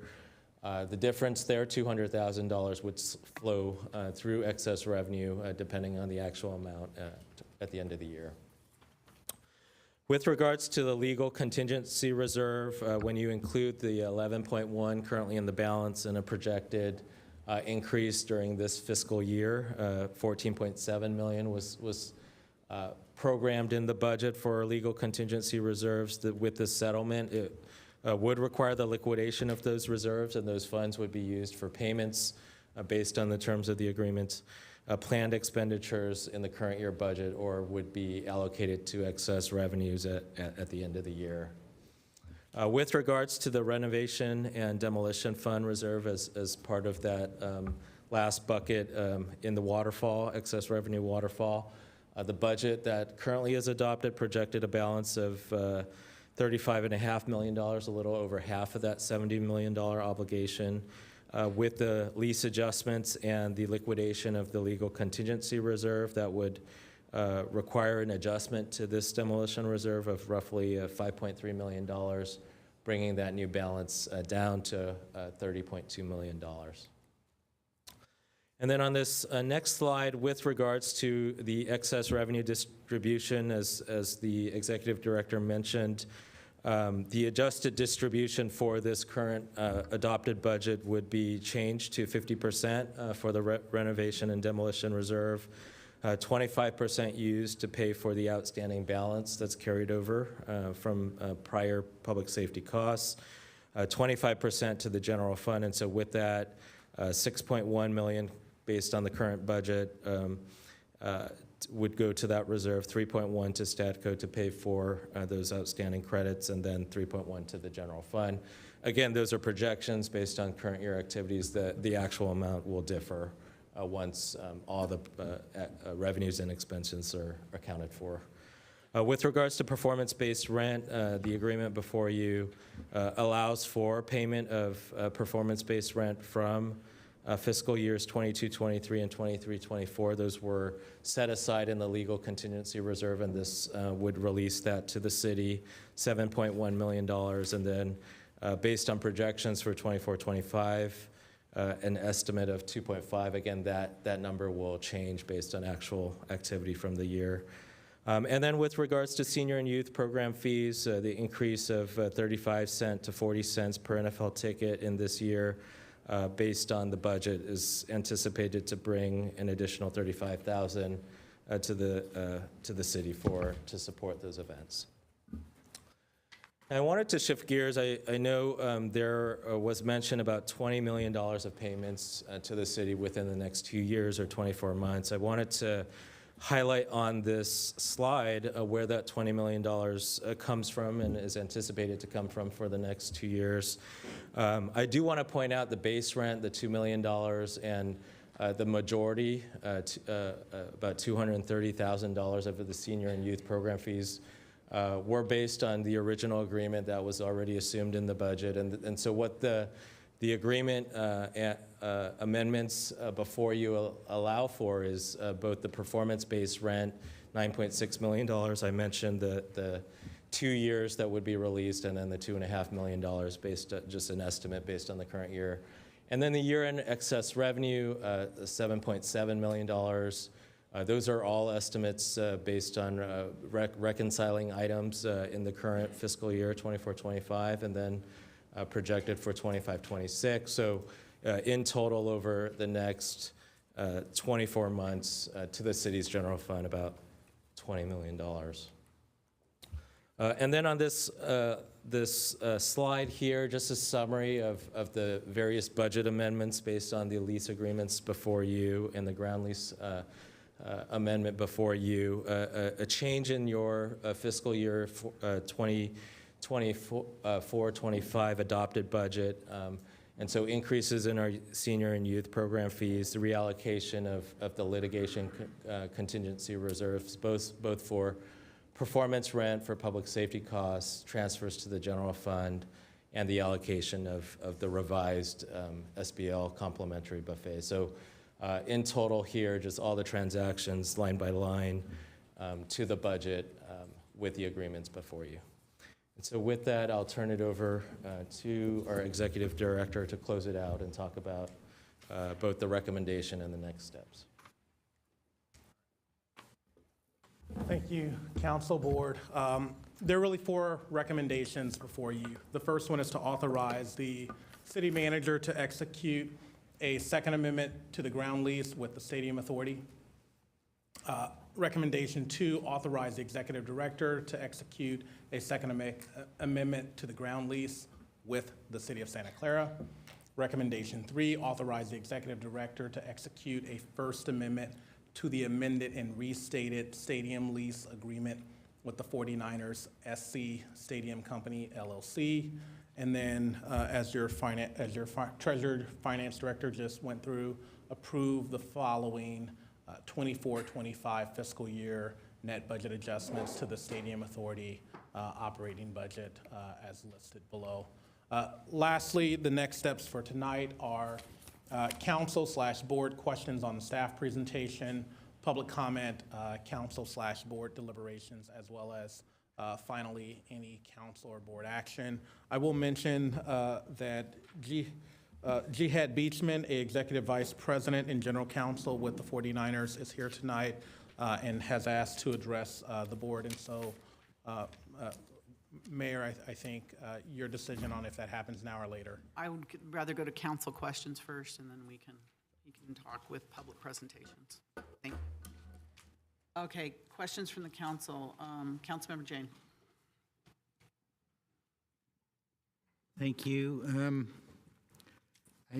I believe you covered this on slide 50, but there's been some narrative out there saying that this agreement would reduce safety at the stadium.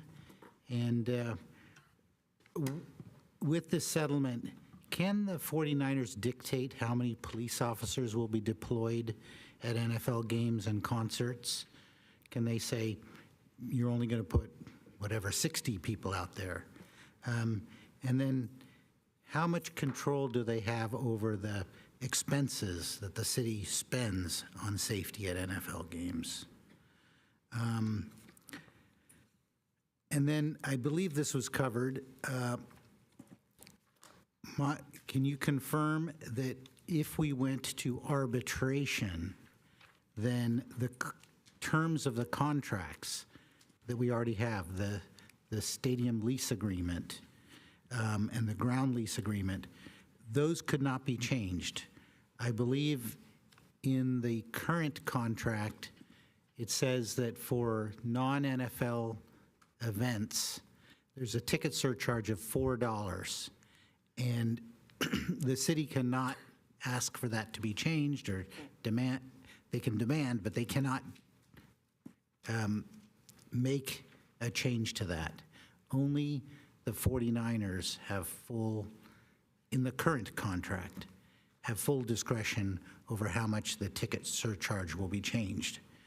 And in this case, can you confirm that that $4 is being increased to $8 with an escalator? There was no escalator, I believe, in the original agreement. And then that even the $8 could be increased on a per concert basis. So I have this, this report from the Stadium Authority from September 30th, 2023. It's Table 3. This is a public report that was presented to the public and the council. And in here, it says that stadium public safety costs for Carol G was $382,000. Stadium public safety costs for Beyonce was $343,000. Stadium public safety costs for Ed Sheeran was $359,000. But for NFL games, it seems this last year, the average public safety cost was $497,000.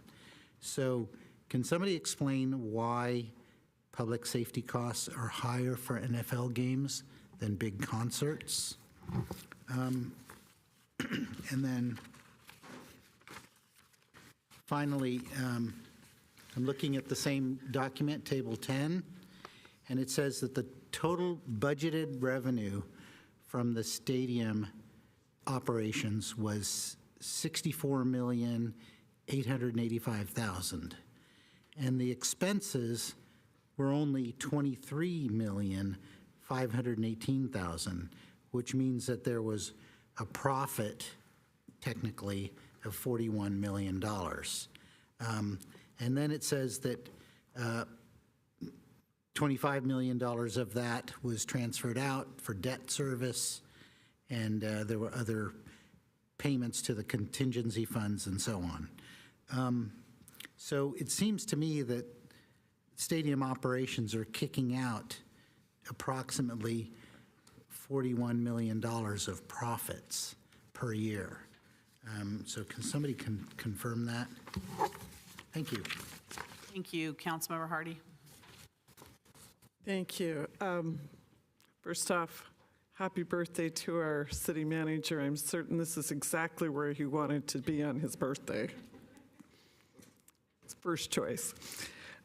Also, I want to understand the recommendation because it's a little unclear to me where we're acting as the city council and where we're acting as the stadium authority, and it seems in the recommendation that is somewhat mixed, and I wondered if that needs to be separated out and voted on separately, or can that be done all in one recommendation? That would be more of a legal question. Thank you. Thank you. Councilmember Chahal.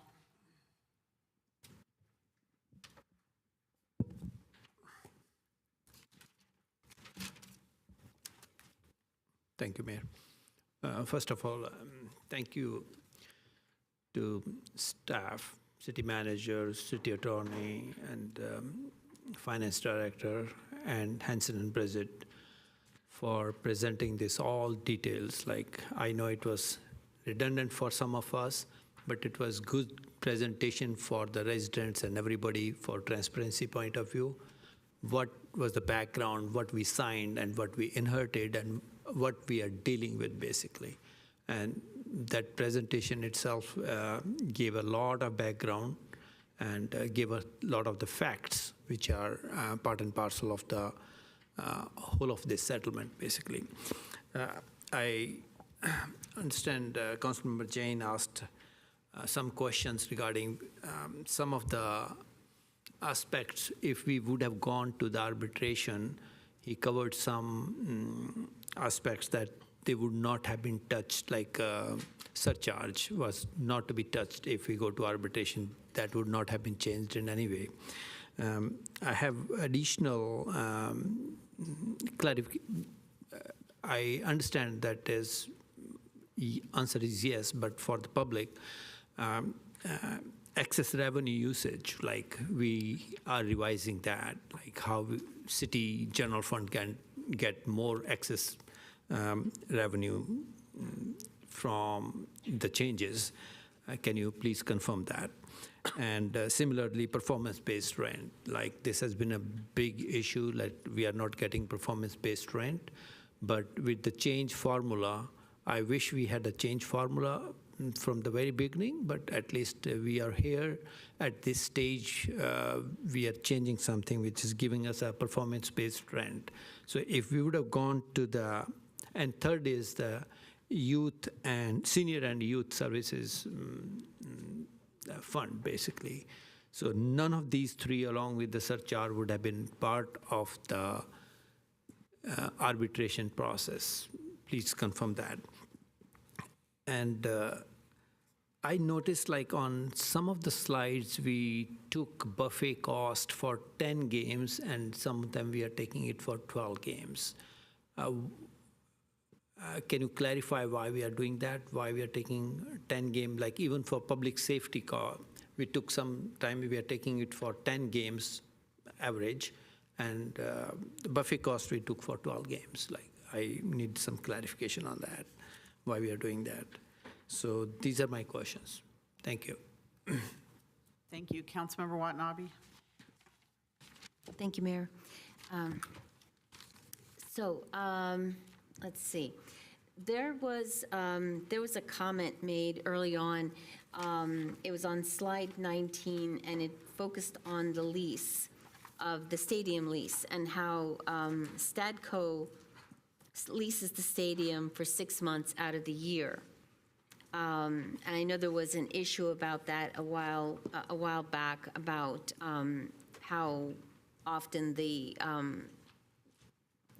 Stadium Authority does use the stadium, because initially it was a year, and then after an asset property tax assessment, it was reduced to 6 months.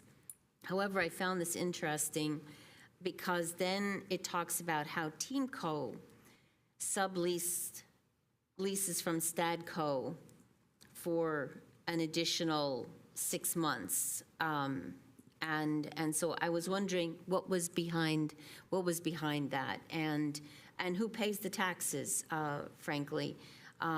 So that's just one thing that popped out at me, and I hope somebody can answer my question.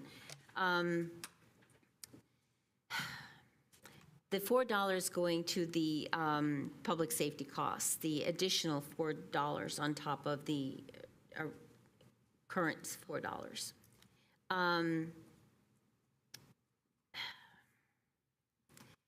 Now, I understand that $4 is going to be used to offset the costs of the public safety costs.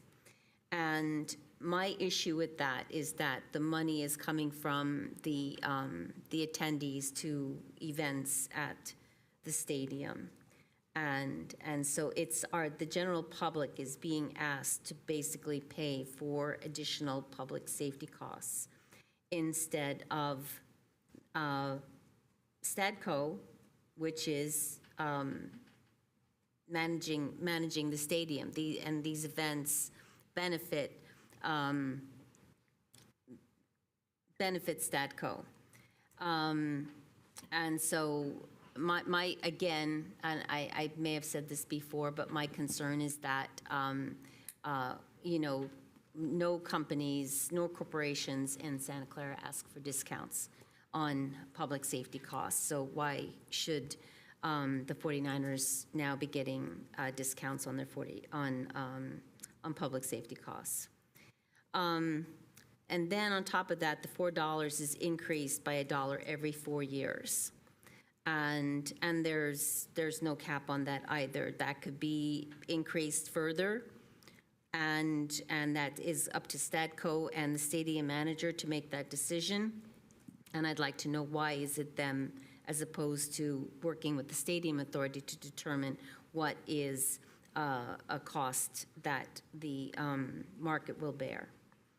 And based on that number, that additional $4, it's been calculated that there will be an additional $1.1 million of additional value per year, and compared to the original contract threshold. But the Stadium Authority is still on the hook for approximately $200,000. And I understand that that $4, that additional $4 is to help or to be used to offset that cost. But still, why is the stadium authority being held responsible or accountable for that additional $200,000? And when you look at $200,000 times 10 games a year, you're talking about $2 million.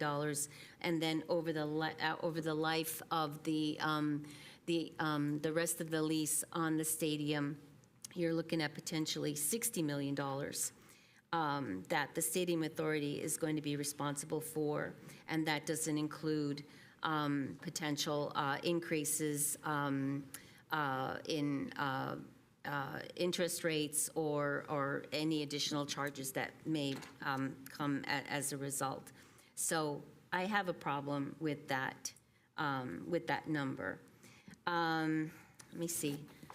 I have problems with other numbers too, but I shouldn't be surprised. Let me see. Oh yes, the youth and the senior youth fee. Okay, so we're talking about currently taking in about I forget the amount. I probably have it written down here, but I've got a lot written down. But anyway, based on the increase of 35 cents a ticket per ticket to 40 cents a ticket, and that will increase every 10 years. So we're talking about a nickel, 5 cents, 5 pennies increase every 10 years on for the senior youth fee.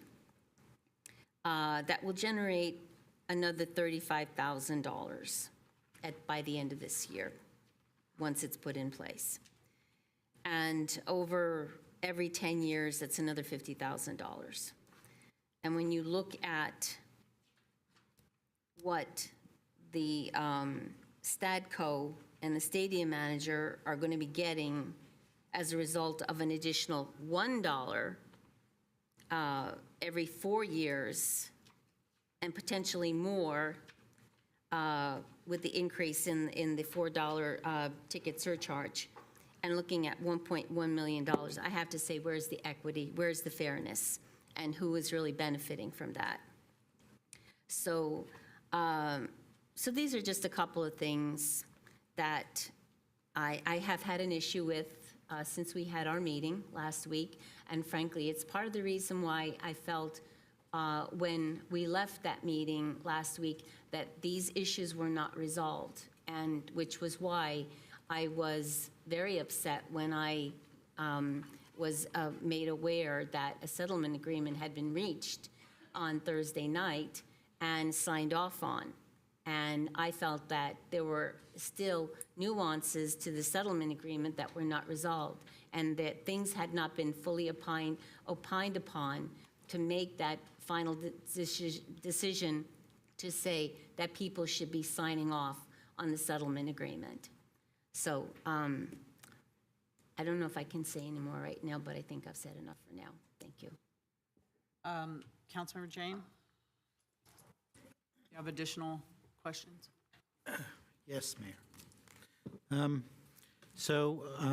I'm looking at the staff report that was in the packet today. This was the legislative public staff report. I'm actually looking at the public safety cost threshold calculation. It shows the threshold going from $170,000 to $241,000, but it shows the actual public safety costs. And as had been noted before, that even year one, that the actual costs were substantially more than the threshold that was, as the staff report said, was in Measure J and then was in the stadium agreement. But if I take the original public safety cost in the 2014-15 season at $245,541 per game average, to where it is now, $521,000 $497, and I put it through a compounding interest calculator, I end up that there was an increase in public safety costs at 8.7% per year compounded. The actual cost has gone up by 2.12 times the original cost. So I'm trying to understand, how is it that public safety costs have gone up so much higher than inflation and even the salaries that we pay for our employees? Thank you. Thank you. Any other questions of council members? I have one question. I didn't see in here whether this agreement that this council has approved and you've signed, the settlement agreement, includes anything about Super Bowl in 2026. How are the Super Bowl 2026 costs dealt with this settlement agreement? So staff, when you're ready to answer, some were comments and there was a few questions in there. When you're ready.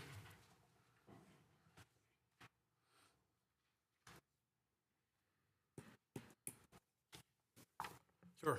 Thank you, Mayor, Board Chair, and City Council. A number of questions and a number of your staff and legal team will respond.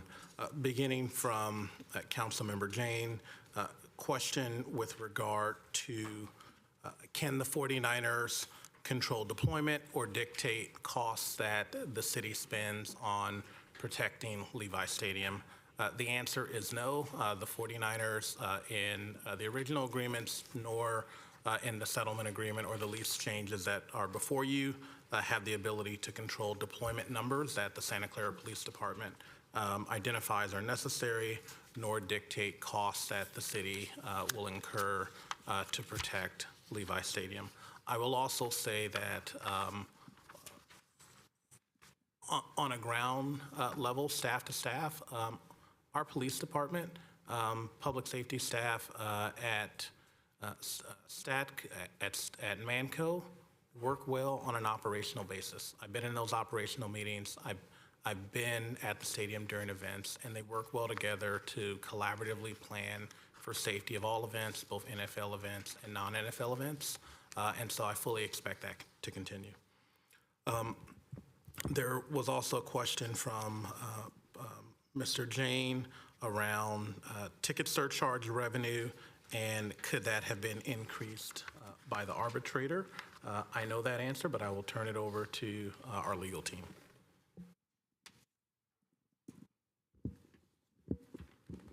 Very good, thank you. City Manager, you caught me by surprise with that one, but I do have the answer. I think as we indicated generally, and I'll focus in on a little bit more here, the pending arbitration disputes were over, as you know, the terms for buffet cost payment and the terms for the public safety cost threshold. Those were the only things that could be decided by the arbitration proceeding. So if we went to arbitration, we'd have various arguments, about those things, including a facility rent, cross-claim about those things that would get resolved. But no matter what, all that would be resolved is what the buffet cost amount, would be and what the public safety cost, threshold, would be.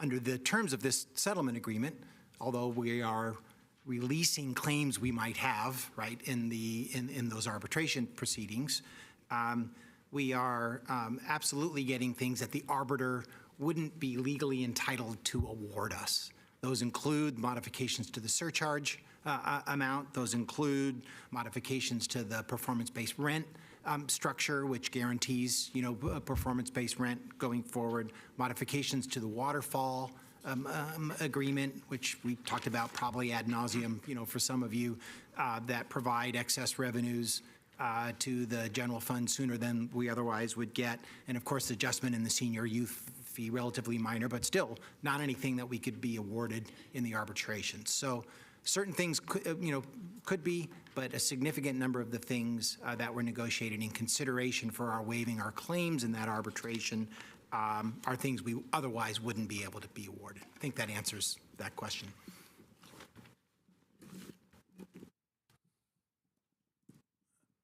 Next set of questions were also from Councilmember Board Member Jane with regard to public safety costs per game.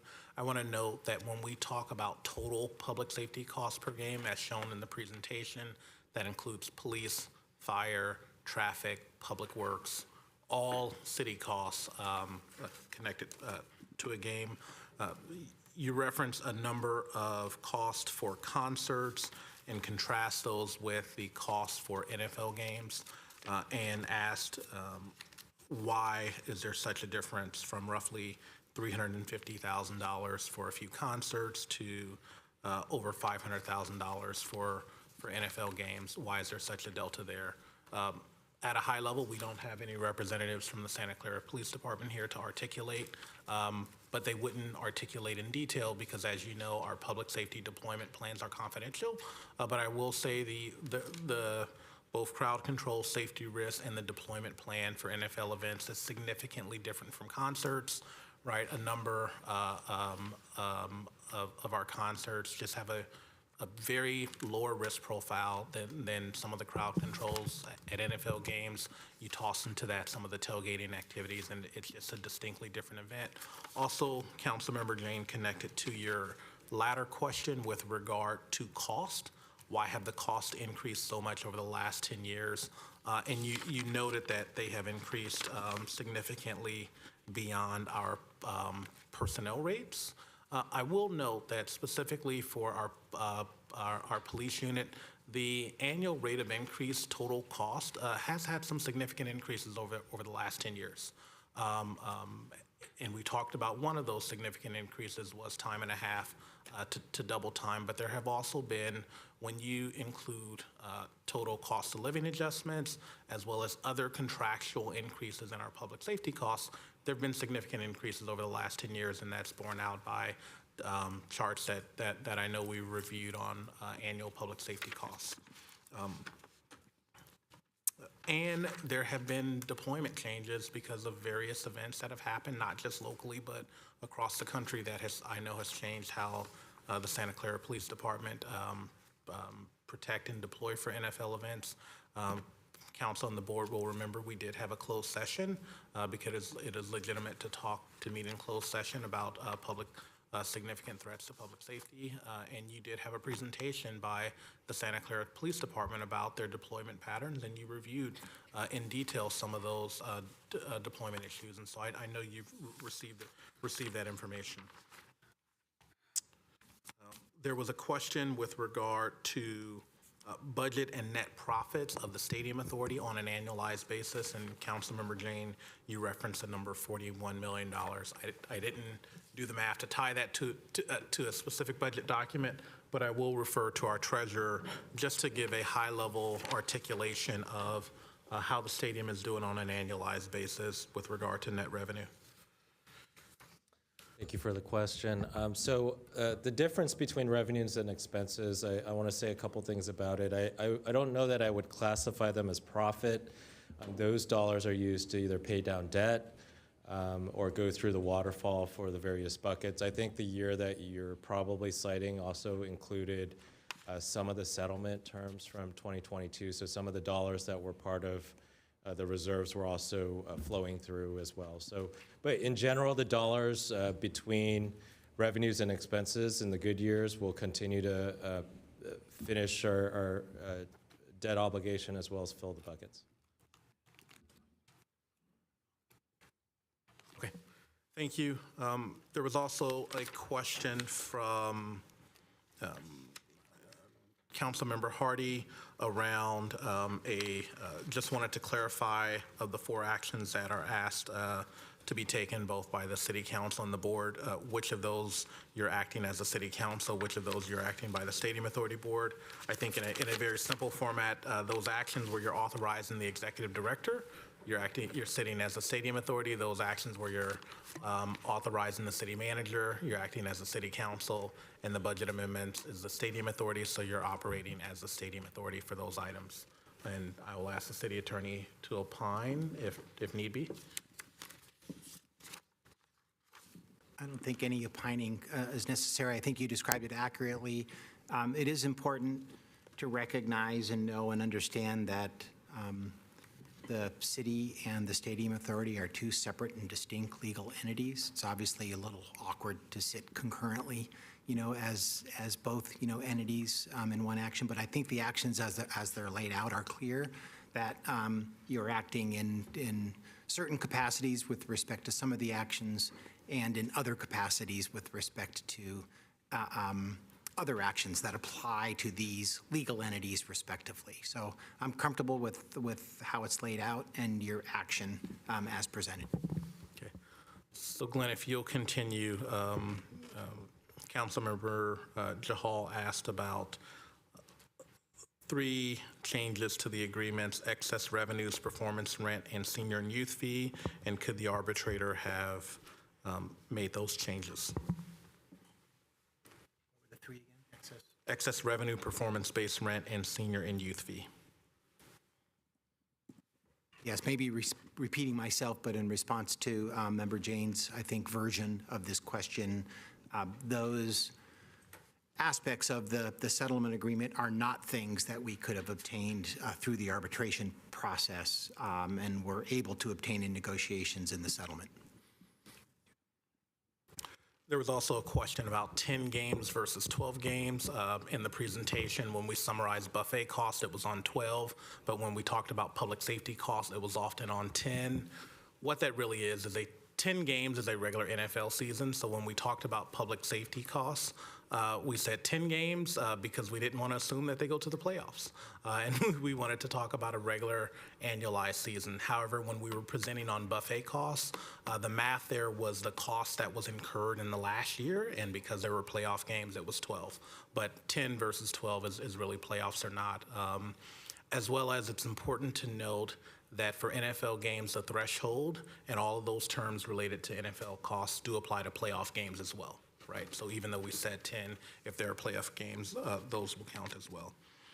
Next, there were a number of questions and statements by council member and board member Kathy Watanabe with regard to the $4 public safety, the new $4 public safety surcharge that is created by the settlement agreement, and commenting that that is on attendees of non-NFL events.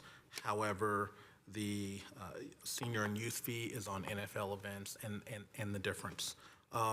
So one of the comments / questions was about why does the $4 apply to non-NFL events, and a concern that that cost, which is being paid for and would be charged by non-NFL event attendees, people that go to concerts or soccer matches or some other non-NFL event, we hold, why is it being charged to non-NFL events?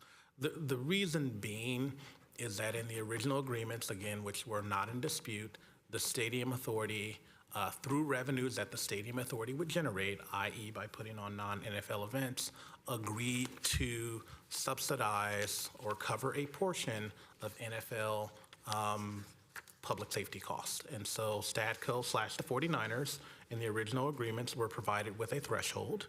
The fact that a threshold was provided was never in dispute, and the fact that any costs above that threshold that the stadium authority agreed to fund that was never in dispute. And as we presented, that was even a part of Measure J that was approved by voters by 58%.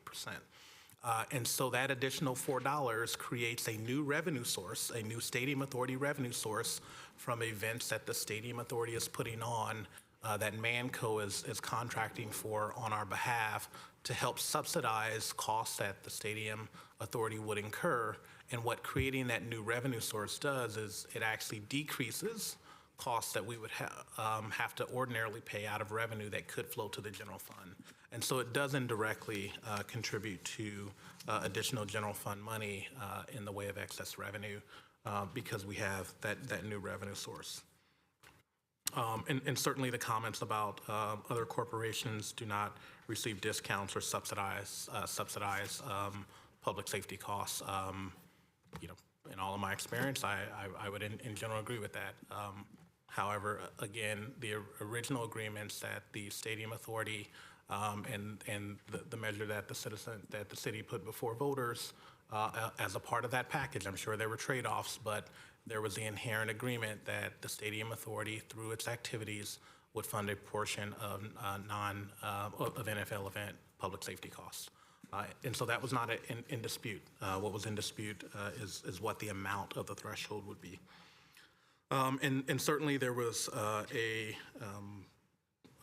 increase every 4 years of that amount built within there, and I know that those were statements, not questions.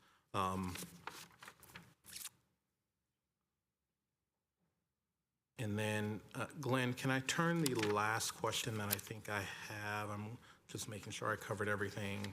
I'm sorry, Kathy also had a question about, or question/comment about senior and youth fees and it increasing only by 5 cents. And a comment that is not enough and not in balance with the cost on non-NFL events. What I would say is it was a negotiated increase that, yes, over 30 years does amount to more than to $2 million, but yes, it is a modest increase in that fee. Glenn, the last question was from the mayor with regard to Super Bowl in 2026 and how, if these agreements address those costs. Yes, thank you, Madam Mayor, council members. The settlement agreement does not address that issue. There are special provisions in the stadium lease under Article 21 that talk about Super Bowls as you know, Mayor, from having implemented this, back in 2016 with respect to Super Bowl 50, that contemplate, and I would argue require, a league event agreement with the Stadium Authority with respect to that matter. That's exactly the process that we're currently in negotiation on with the Bay Area Host Committee. That article contemplates specifically the idea that public safety costs could be assigned to an event host committee, as happened in 2015, again, is under negotiation now. And so that's how we're expecting for this event to be handled. Regardless of that, the city, in providing those services, would be entitled to reimbursement of all of its costs that it provides with respect to the Super Bowl. The question is, how would those costs be dealt with through the Stadium Authority finances? Again, this settlement agreement does not deal with that, but that section requires, in my view, a league event agreement in order for the Super Bowl to occur here, and that's currently under negotiation. What if I know those provisions, and what if you're not able to come to an agreement with the Bay Area Host Committee? The Super Bowl is an NFL event. What if you're not able to come to agreement? Yeah, how does this settlement agreement deal with the cost? The settlement agreement does not deal with this issue at all. We'd be interpreting and applying the stadium lease agreement in its existing form. So the threshold of $360,000 for public safety costs for the Super Bowl? Yeah, that would apply. And that would apply, yes. He would then be responsible for everything over that, which is multi-millions. The stadium, the Stadco would be responsible for paying those costs to the city. But that could be a potential liability above the threshold for the Stadium Authority. But again, in my view, this provision requires that a league event agreement be entered into as a condition I don't read to it as hosting the Super Bowl. requiring, so if you can show me where it says that, that would be great. I think we're vulnerable, and this is risky for us. Yeah, I understand, By Mayor. not mentioning it in this settlement agreement.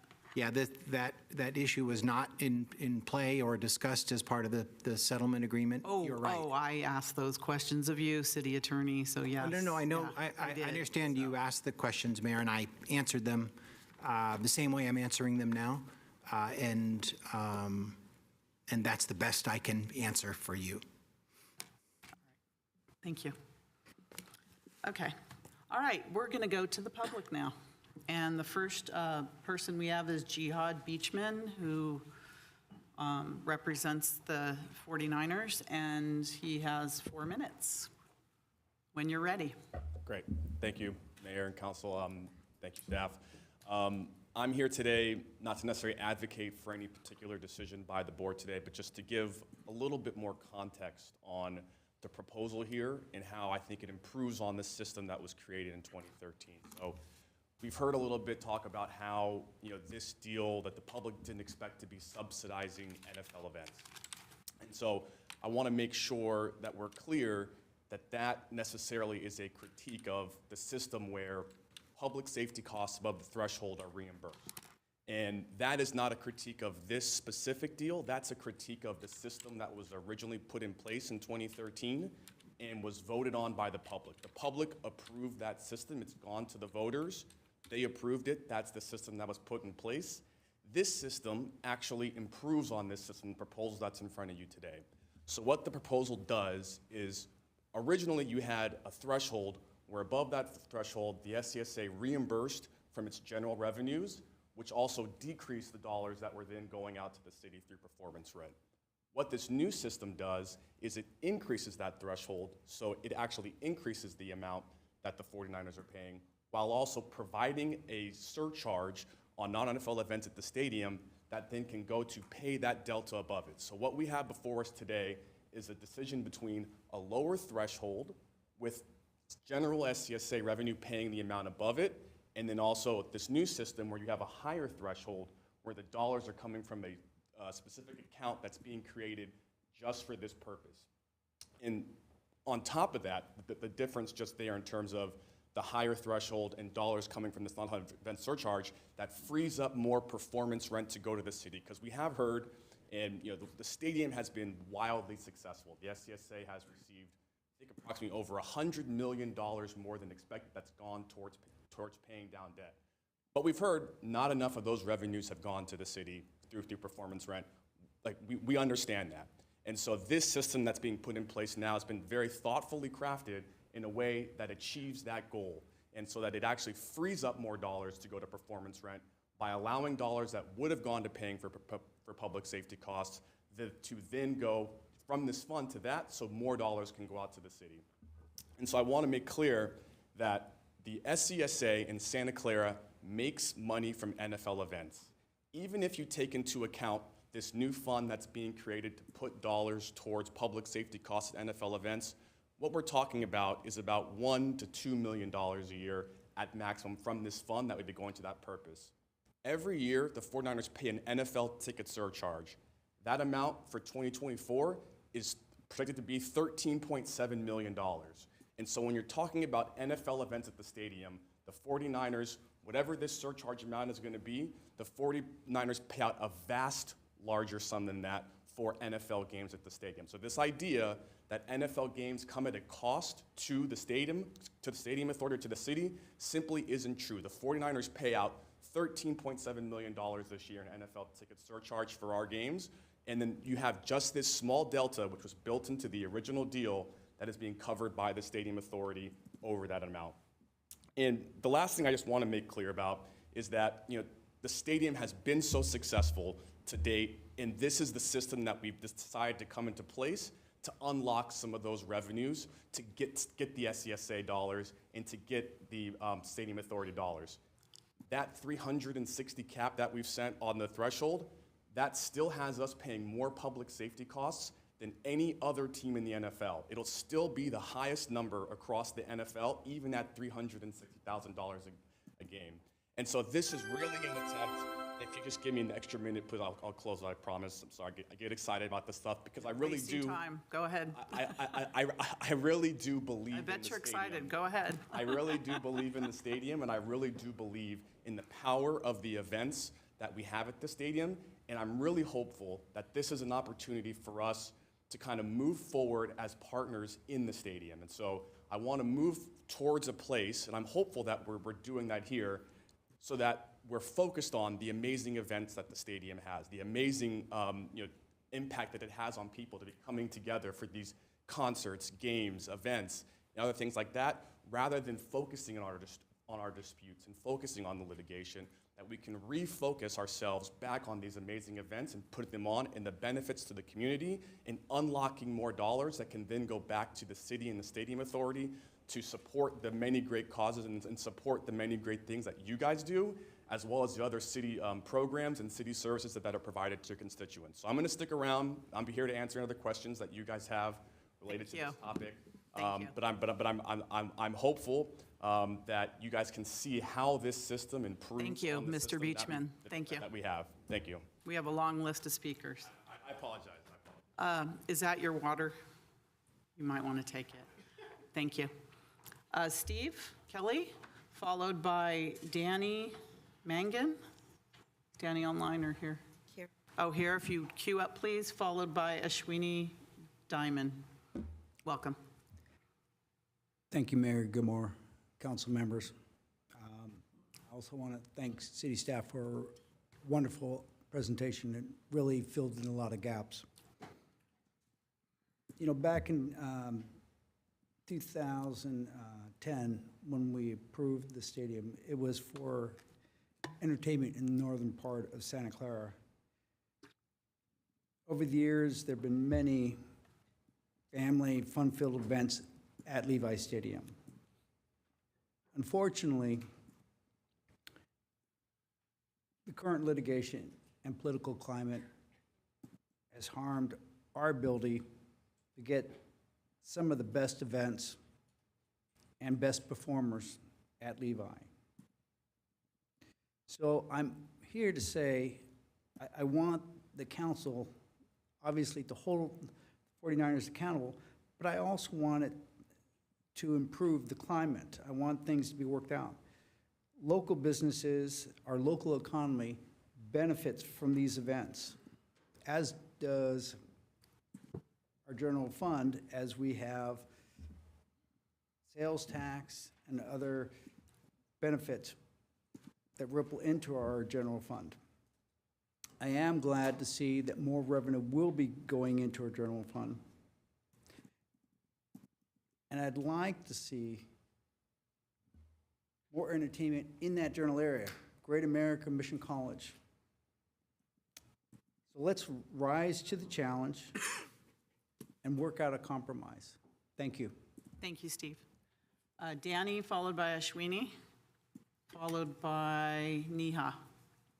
If you want to queue up if you're here, thank you. Good evening, Mayor, City Council. My name is Danny Mangan. I'm a union representative and organizer for Sprinkler Fitters, Local 483. I represent the men and women that install fire protection throughout the 9 Bay Area counties. My local is also an affiliate of the Santa Clara County Building Trades Council.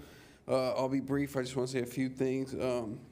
So we have an opportunity to end the conflict and get a fresh start, so to speak. The city should be focused on infrastructure needs, and this settlement will free up the it'll free up the time and energy it takes to do so. And lastly, the money spent on contract lawyers and things of that nature can be redirected to other productive uses for the city. Thank you for your time. Thank you, Danny. Ashwini, are they online or here? They're all here. All right, Ashwini, I don't see. Neha, is Neha here? No, Neha. Vikas, I know you're here. You're used to coming up here. Welcome back. Again, good evening, Mayor and Council. Thank you again for the opportunity to speak to you. Thank you to city staff for the presentation. That was a lot to digest. I don't know if I fully understand any of it. But I do want to trust that the council and the city staff will do their job well and make the appropriate decision for the city. And I look forward for us to move forward and look forward at other much-needed needs of the community. I'm sorry, I know, it's late. I'm sorry. The much-needed needs of the community, and look at some of the infrastructure needs, including the IC, and hopefully the city staff and the council will be able to devote time to those things. Thank you. Thank you. Sridhar? Is Sridhar here? All right, Ruby? Is Ruby here? Ritu? Ritu? Shraddha? Priyanka? Ruben?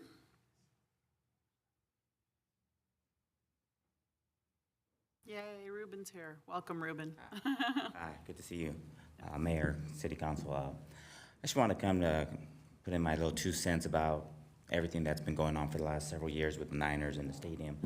I'm hoping this resolution creates a path to a better partnership between, they're our largest tenant, and so we need this to work. So amongst all of you, I hope this is a fresh start. They brought a claim to the city that the city never had before. If we do it correctly, look at like the Giants, what they did with their China Basin area. It was not a place to go to. Now it's a world-class environment. And hopefully the stadium will continue to grow and develop the area where Related's going right now. So as I mentioned, I just hope that this council, the Niners, can figure out going forward, this is a fresh start, and it has to start somewhere. And I think this is a good beginning. Thank you. Thank you, Ruben. Brian? Followed by Amen, followed by John. Welcome. Okay, good to see you all, Mayor and Council. I'm a lifelong Santa Claran and want to sincerely thank you for your service to the city and for working hard on this. I know it's been a long road and working towards a resolution with the 49ers. I see this as a great opportunity to move forward with a collaborative partnership that can be a positive for the city, and especially as we have major events like the Super Bowl, World Cup, and other concerts that we'll have in the future. I feel a settlement will also open up the door to helping bring more high-profile events to Levi Stadium, which will add money to the city's general fund and help with operating expenses. And so I encourage you to please approve the amendments and settlement agreement and to get to a place where the city and 49ers are working on positives and solutions that enhance the city's reputation and benefits the residents. Thank you very much. Thank you, Brian. We have Amen here. John, I know you're here, always in the back. You're not last, but go ahead. You can come back if you want. Thank you, Mayor and the council.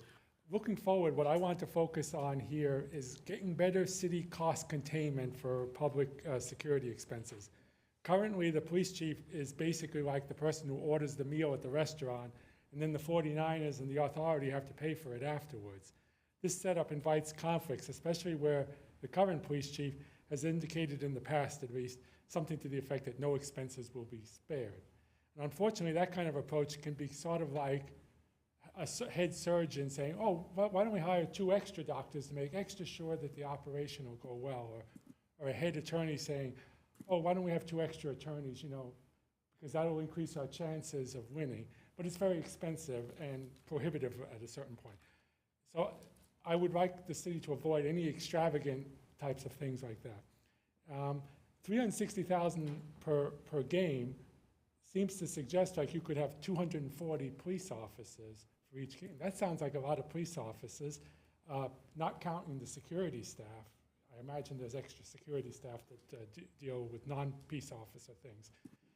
And after all, being at a stadium at a nice 49ers game or a concert, it's not a tough gig. It's not like you're going into, on a secret ops into a foreign country or something like that. I mean, when my father was a police officer with NYPD many years ago, it was nice to get the Yankee Stadium assignment. You didn't get that as a rookie. You got that after many years.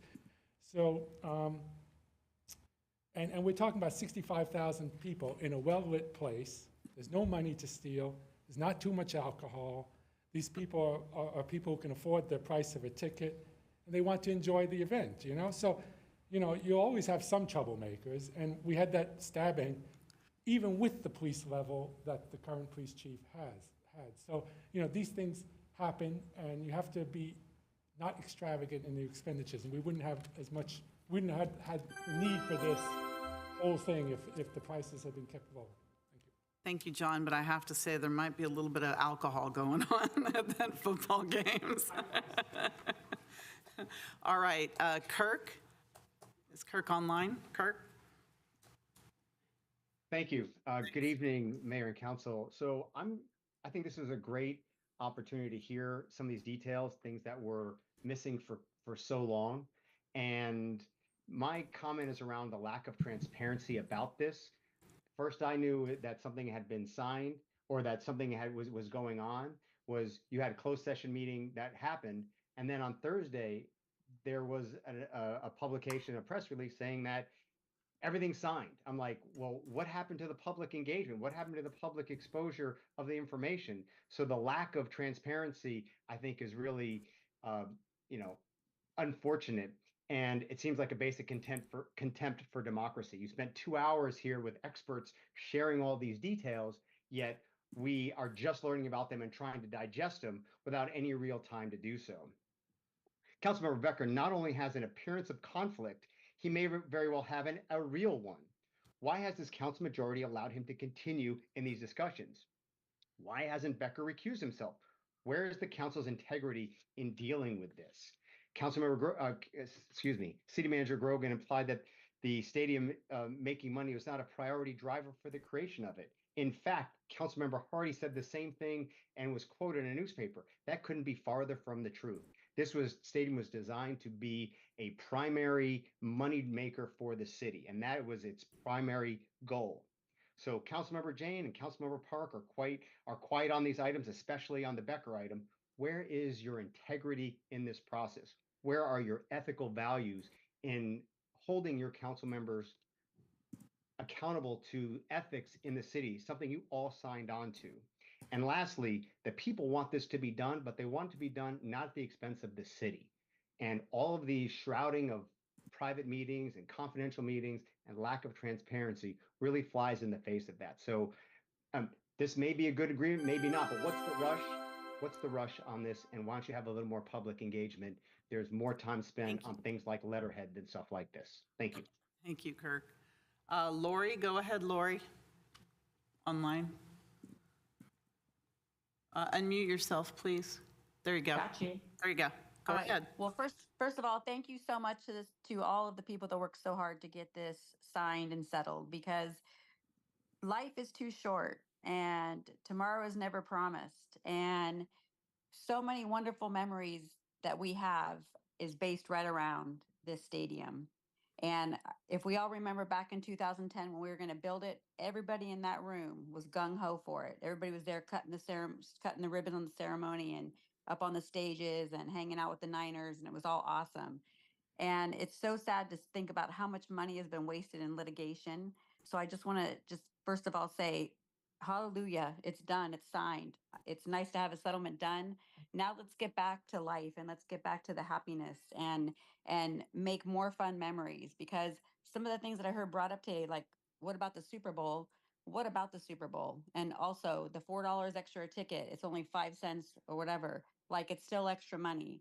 Like, it's just doesn't seem like we could just be thankful for it's being done and getting on with it. So let's go make some memories. Let's go have some fun and go Niners. Thank you, Lori. I don't see anybody else. Is there no one else? All right. Oh, sorry. Oh, please come forward. I'm sorry. Welcome back. Hello again. You know, it's interesting that the slogan here for the city of, or the tagline is the center of what's possible. And over the last 2 years, it's kind of felt like, for us, from the swimming perspective, it's more like the center of what's impossible. And I didn't say everything I want to say. I get nervous, so I didn't say everything I wanted to say. Can we please mute her? Thank you. I'm sorry about that. No Let's worries. Start over. That was a bit surreal.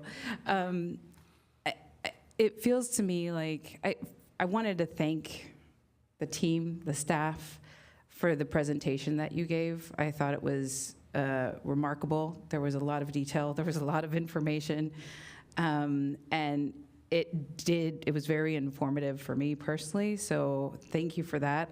I can see that a lot of work has been going into this. And you both inherited something. You walked into it and you weren't there from the beginning. So I appreciate the work that you've been doing on this, and I can appreciate how difficult it's been. So anyway, I just want to say, I feel like this is an opportunity to move forward, to move on. And it makes me feel like Santa Clara can be the center of what's possible if we continue working in that direction, and it gives me hope for the ISC. So that's all. Thank you. Anyone else in the room that hasn't spoken that would like to speak? Okay, so that's it. And council comments?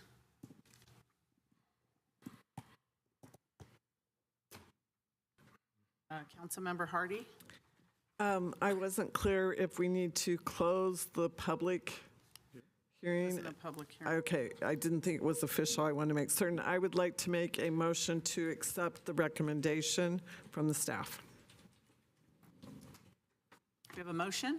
I'll second it. And there's a second by Councilmember Jane. Madam Mayor, if I might just clarify one thing. It's correctly represented in the staff report and on the agenda, but our staff recommendation slide omitted another action that I just want to make sure council understands as part of the recommendation, and that is on your agenda and in the packet, action number 3, which is to authorize the city manager on behalf of the city and the executive director on behalf of the stadium authority to negotiate and execute modifications to such other agreements as may be necessary to implement the terms of the settlement agreement in final forms approved by the city attorney. The leases, we believe and understand, are the key agreements. We may find things like in the operating agreement, the management agreement, and others that require conforming changes. And your action, staff's recommendation in the action tonight would delegate authority to us in order to implement that. None of it would be done in any way inconsistent with the settlement agreement and the terms of the leases. So I just wanted to add that and make that clear. Thank you, Madam Mayor. All right, Councilmember Chahal. Thank you, Mayor. Once again, I appreciate all the support and details presented by the staff and outside attorney and all the closed-door meetings we had on this one. And this one, I'm not sure why the question of transparency coming. All the closed-door meetings are held for other closed-door meetings are held like that too. You hold a closed-door meeting, you come to council and present the details and approve the process, basically. There's no loophole of transparency in this process or any previous processes where we held a closed-door meetings for any land deal or something, and then we come and declare over here and discuss over it and present it over here. But going back to the topic we have today, I think majority of the council person sitting over here did not vote for Measure J. I didn't vote for Measure J. And I had my own reasons not to vote for Measure J, but I inherited that Measure J passed, $1.2 billion plus facilities here. Now, our goal should be not what my goal was to not to pass Measure J, but our goal should be when the facility is here, how can we make it work for our residents? And some of the contracts we are dealing with, most of the people on the council inherited those. And were they the best contracts? I don't think so. But as city manager mentioned, were there some good parts of the contract? Yes, there were, definitely. The Measure J, protection of the city assets from any liability or any losses from the stadium, the city has been very well protected from those. Our debt from the stadium when we started was $653 million. And where we are today, 220 million projected, adopted for this year, $220 million. So where does that $425 million came from? It came from the stadium operations. And there are things we can look at from different angles, like, yeah, the priority was to fill up the 7 buckets and 8 buckets and then have a waterfall agreement to money flowing to general fund. I wish we had a little bit of better waterfall agreements or better agreements or leasing agreements so that we could have got a recurring revenue to our general fund because we wanted that to happen. And the settlement we are doing today is in that direction, basically. Yeah. If I prepared my own notes, what we inherited, what we had, and what we revised, and why this makes sense for the resident of City of Santa Clara. As per the clause, coming back to public safety, right? First of all, we started with 170K. I personally think that should not have been the threshold. It should have been higher threshold, and we should have higher responsibility of an NFL team to pay for those. But the contract we signed it, we inherited it.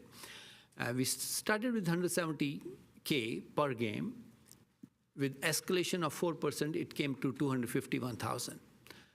And where we signed off today, if this council approves the agreement today, it goes to 360K per game, which is 43% more than what we have today, 43% more.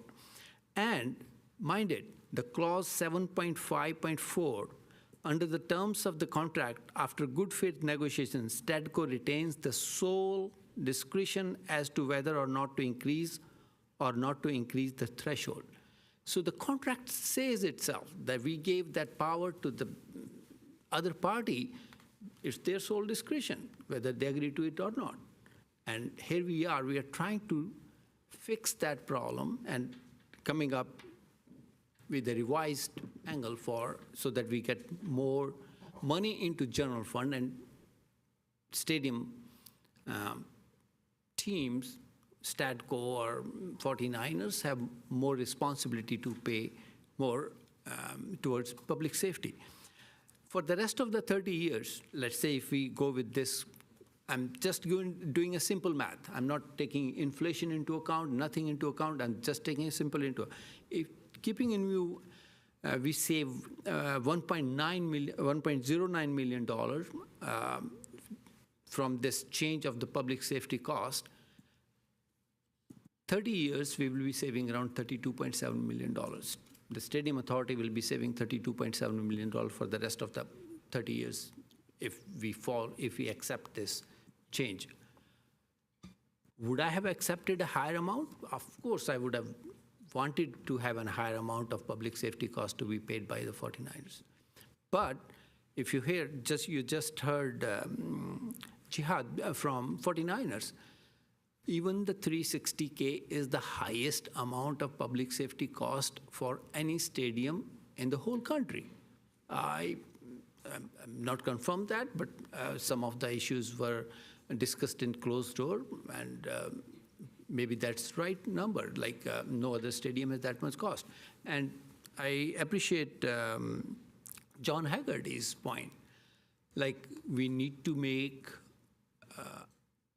see our cost control and add efficiencies, how we can reduce the public safety cost of $521K, which was the current cost. Like, there should be some efficiencies, there should be some ways we can manage that and we can reduce that, because any reduction over and above the $360K is basically a money coming to City of Santa Clara or Stadium Authority.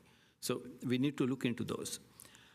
Now, additional benefits which we would not have got on public safety resolution if we would have gone to the arbitrator, right?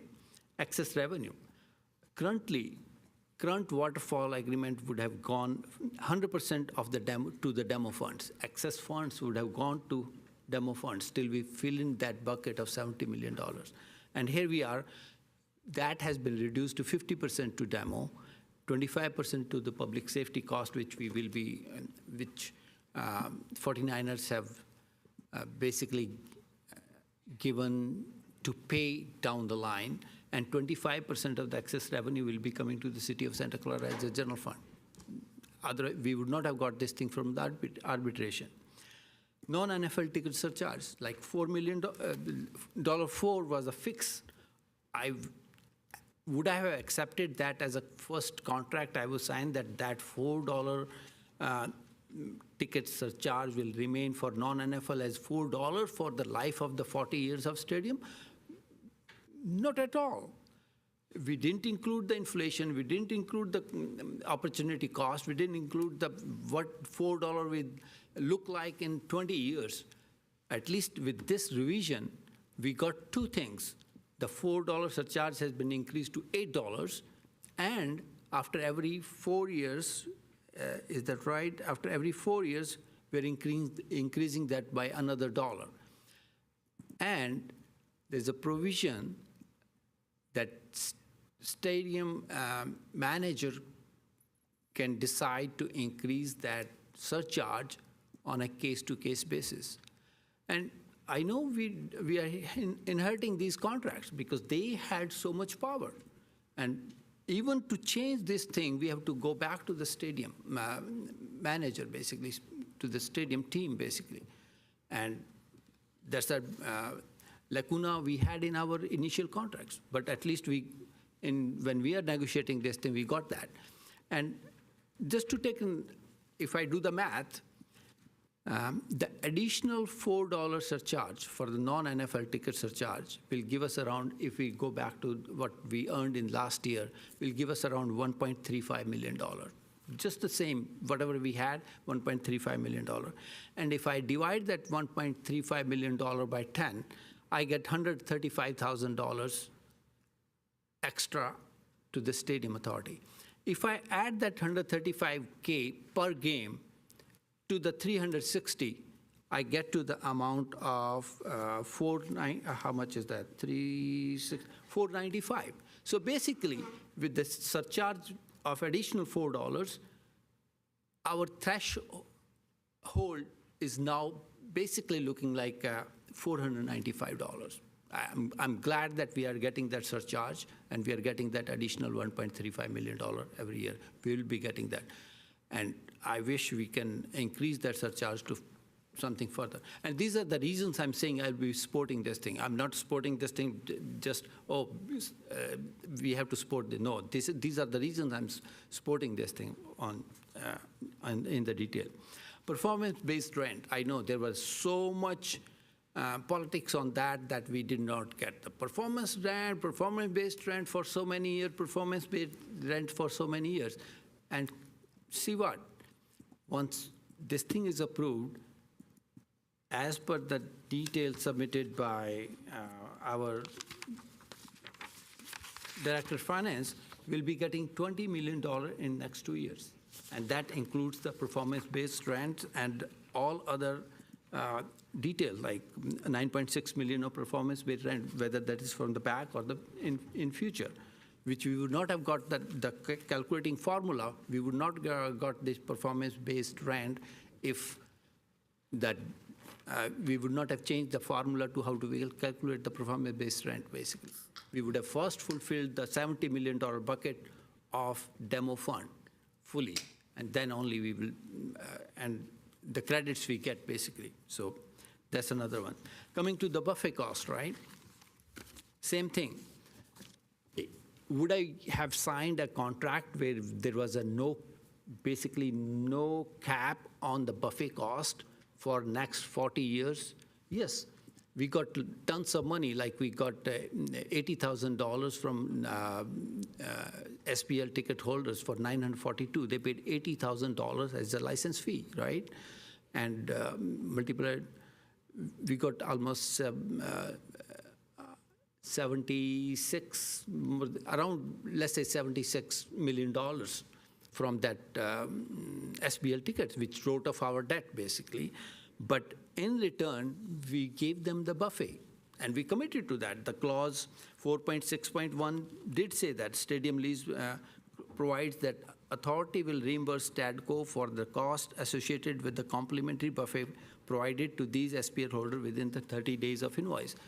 So we did sign that. We did agree to that.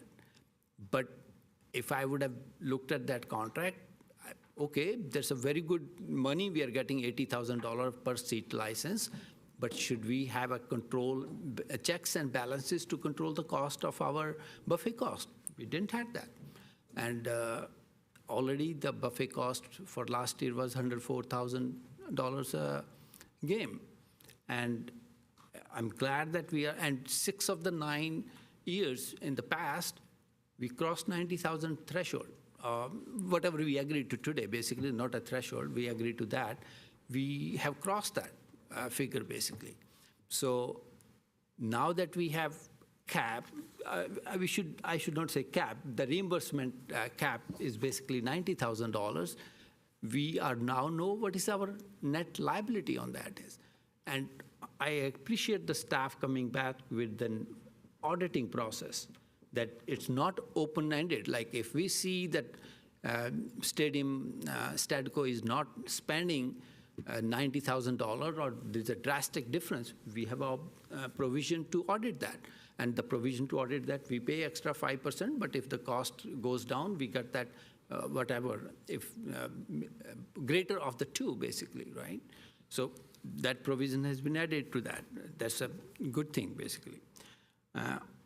Accrued buffet costs, like if you look at it for last whatever years, excepting the COVID time, the total cost for buffet which was invoiced to us was $6.8 million. I know we had some time-bound issues on those, but assuming we had 6.8, or assuming even if we had a half of that, like $3.4 million, we got that waived off. That's a good negotiation done by the team, basically. We are not paying any single dime on whatever we, in the past for those buffet years, right? And senior and youth fees. Would I have signed a 35-cent charges on the NFL ticket? No, I would not have. But was there any provision to change the 35 cent to 40 or 50 every year, every 2 years, every 3 years? No, we did not. Everything was left to Stadco. They will decide about it. And here was, I know, we got very small amount, but at least we got something. We got something out of it, basically. So, and that helps, not a lot, but it does help a little about getting the city revenue into the bucket, basically. So those are the reasons I will be supporting this thing. And if anybody outside this thing, if they still want to have some math or they want to have a discussion with this thing in a transparent manner, I'm happy to discuss things why I'm supporting this today. Thank you very much. Okay, Councilmember Jane. Yeah. In 2012, I don't think anyone knew how profitable the stadium would be. And I believe the agreements were written to first protect the lenders and the 49ers, and hence the waterfall that paid off loans and built up reserves, including the demolition reserve. I agree that our original contracts protect the city's general fund better than most other NFL stadiums. I appreciate how hard Jennifer Sparacino worked to get the contracts that we did. But I've said numerous times there were flaws in our contracts. And I believe the best points of what we're doing here is to modify the waterfall so that the demolition fund, which I think got $24 million over 30 years before it's even going to be demolished, I think that was one of the best things that we did so that we can get money for the general fund without having to fill that bucket.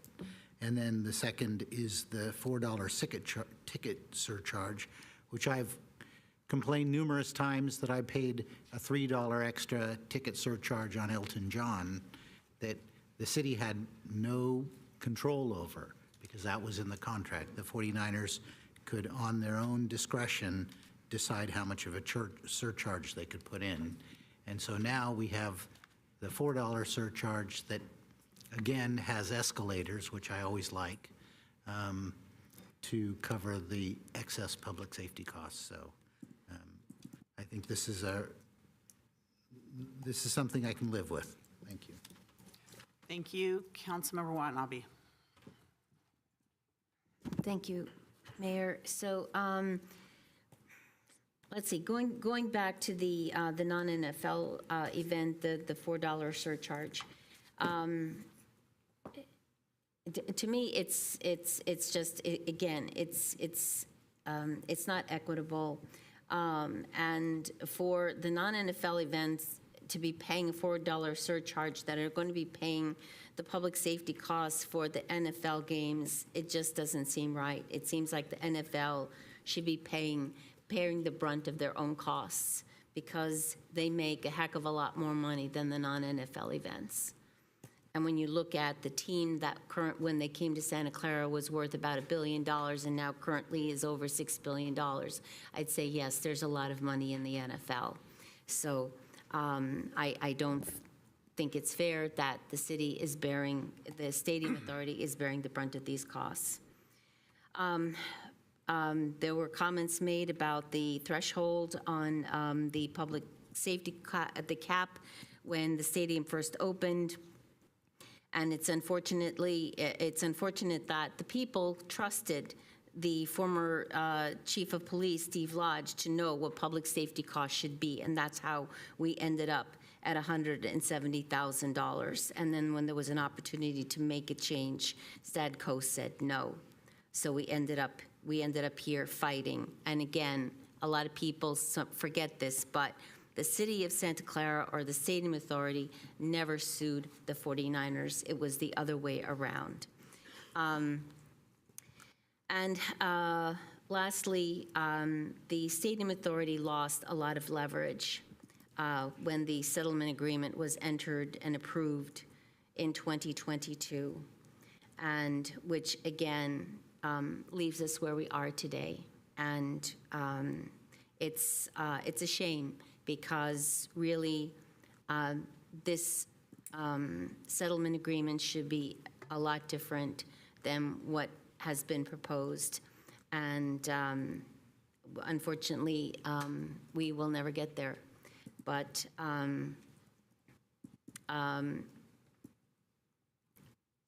I will not be supporting this motion. And that's all I have to say. Thank you. Thank you. Any other comments? Councilmember Park. Yeah, so I originally wasn't going to speak too much on this, but I hear all these comments and I think, well, how can I not respond to some of these? First, I would like to thank staff. I'd like to look at what the negotiation team did. They did it, not us. The people that understood litigation, understood finance, understood management, not the people that think landlords should be making more money than the business they rent to, not the people who think that the agreements we signed that were bad then were better than the agreements that we're making now to try to change those. But, I mean, Councilmember Chahal, Authority Member Chahal, went through a lot of the reasons why this settlement is actually very good. Authority member, Councilmember Jane, went through and detailed exactly what were some of the problems that we had, why we had to go through settlement to get these changes, not through arbitration. And when I hear people saying comments about the threshold, unfortunate that people trusted the former police chief, Steve Lodge, I don't understand where these comments are coming from. I mean, my problem when I was a resident sitting right there when Mayor Jamie Matthews decided to take the thunder from Jennifer Sparacino and propose his own language for a measure. My question is, why is the stadium, why is the council being made the stadium authority? What do council members know about running a stadium, let alone running a city? And I think that this still kind of holds true, right? And I keep hearing things like Stadium Authority lost a lot of leverage when the stadium agreement was signed in 2022. It's a shame. Stadium agreement should be much different from what is proposed. And I think, well, yeah, it could have been like that back in 2010 too. Like if we're going to play this game of what if, we can go all the way back. And the problem is, like if you're on the other side, if you're on the side of people who can imagine something that's perfect, then there's never going to be an agreement that's good enough. And I think that that's what this argument is. This argument is, well, if you can imagine something better, then you can imagine that we didn't get everything that we could get from this deal. But the reality is, this team did a fantastic job. Just the fact that we got buffet costs capped at $90,000, 15% less than the current buffet costs. That's amazing. That's where they start. They start at 15% less than the current costs. Right? I mean, we can go through slides 7 through 9 about resolving long-time reviews. There's so many reasons why this is better. Men's obligations for public safety costs, some of which had no cap, accelerates funds coming to general fund, creates new authority revenue. We have people saying, well, I like the original contract, but the fact that, we're agreeing that non-NFL events and people going to non-NFL events should pay for NFL public safety. That wasn't the original contract. I don't understand why there's an agreement. There seems to be some misunderstanding that, if we can manage the public safety costs, then it turns out we don't have to pay as much money over the threshold. And as Councilmember Chahal pointed out, even if we do have costs over the threshold, the numbers that we made, the additional $4 ticket surcharge, covers that, or seems to cover it pretty well, right? And there seems to be this idea that, oh, the other side has to do everything. No, it's a partnership. On one side, we do have a contract that was signed, and that's what arbitration would do. Look at the contract terms, not going to change the contract. And what we did with the settlement is we changed the contract in several cases, right? But, we changed the things that were in our favor, and it's a partnership. We change things that, increase the amount that, decrease the amount that we would have to pay, and it turns out that if we can control our costs, we won't even have to pay those amounts either. As Mr. Haggerty was saying, that one of the best things about this is if we can control our costs, then we don't have to pay as much either, right? And I keep hearing this phrase over and over and over again, which is, all this stuff happened behind closed doors. Of course it did. This is litigation. It's amazing to me that we've had former council members come into this chamber and say that closed session litigation should be done in public. Like, I think it blows my mind, and people are complaining about the former police chief setting thresholds, right? And we have this other issue of people saying, well, we could have gotten so much more. We had a way that we could just blow open the contract and do everything. And it's like saying that, we have a way to remodel the house, and our way to remodel a house is first we're going to burn the house down. And who's going to manage the stadium while you fight about who manages the stadium? How do we live with dealing with a destroyed house and without our contract to guarantee payments? While people complained about non-NFL events not filling our general fund, they seem to take for granted the ground rent that actually paid down our debts, even during COVID when there were no events or ticketed ticketed games. Our debt went down during COVID, while we had no events. And it's funny, but the ground rent paid our rent even during years when we had no or even had negative non-NFL revenue, right? And if you look at the graphs, I think I'm looking at, I forgot the page, I had it written down, but post-COVID non-NFL revenue every year that I have been on council has exceeded non-NFL revenue pre-COVID. And I think this is something that this council, everyone on this council, even the people that are shaking their heads and saying no, even those people should take credit for this, because this is something that we did as a council. People think that the council is specific people, individuals. No. We vote together, and there are a lot of things that we voted on, that I voted no on, that passed. And it turns out the council majority makes the decisions. I think that it's going to be really hard for some of these people to accept some of these facts. But the reality is, all of the things that we would like to change, not all of them are going to be changed. I think that it is a partnership. It is something that we're going to have to work out. Are there going to be future disagreements? There are going to be future disagreements.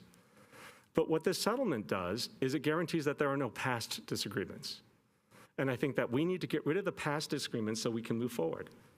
And for the people that are complaining about the things that I don't know, I think some of the council people here lost me at hello.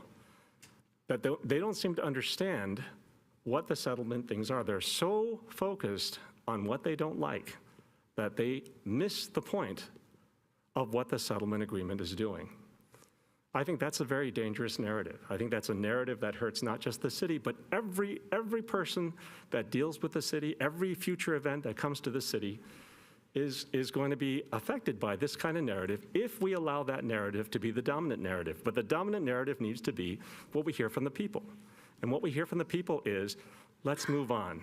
Let's move on with new eyes, with hope, with the same enthusiasm we had that made the stadium successful, with new eyes that look at how we can make operations more efficient, better, how we can not just make more money, but also save on costs, so we're not paying additional money.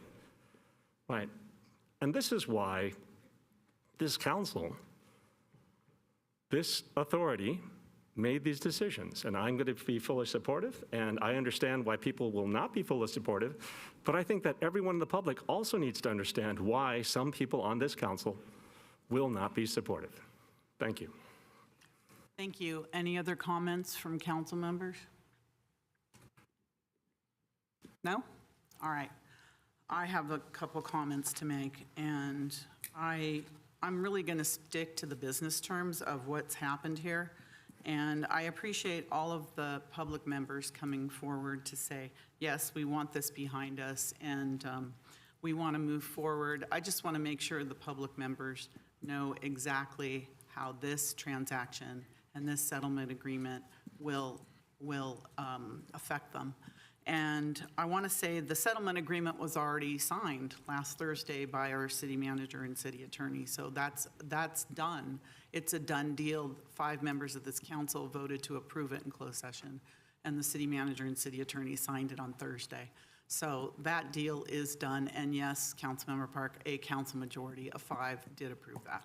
So what's before us today is the ensuing lease agreements and others that need to be amended.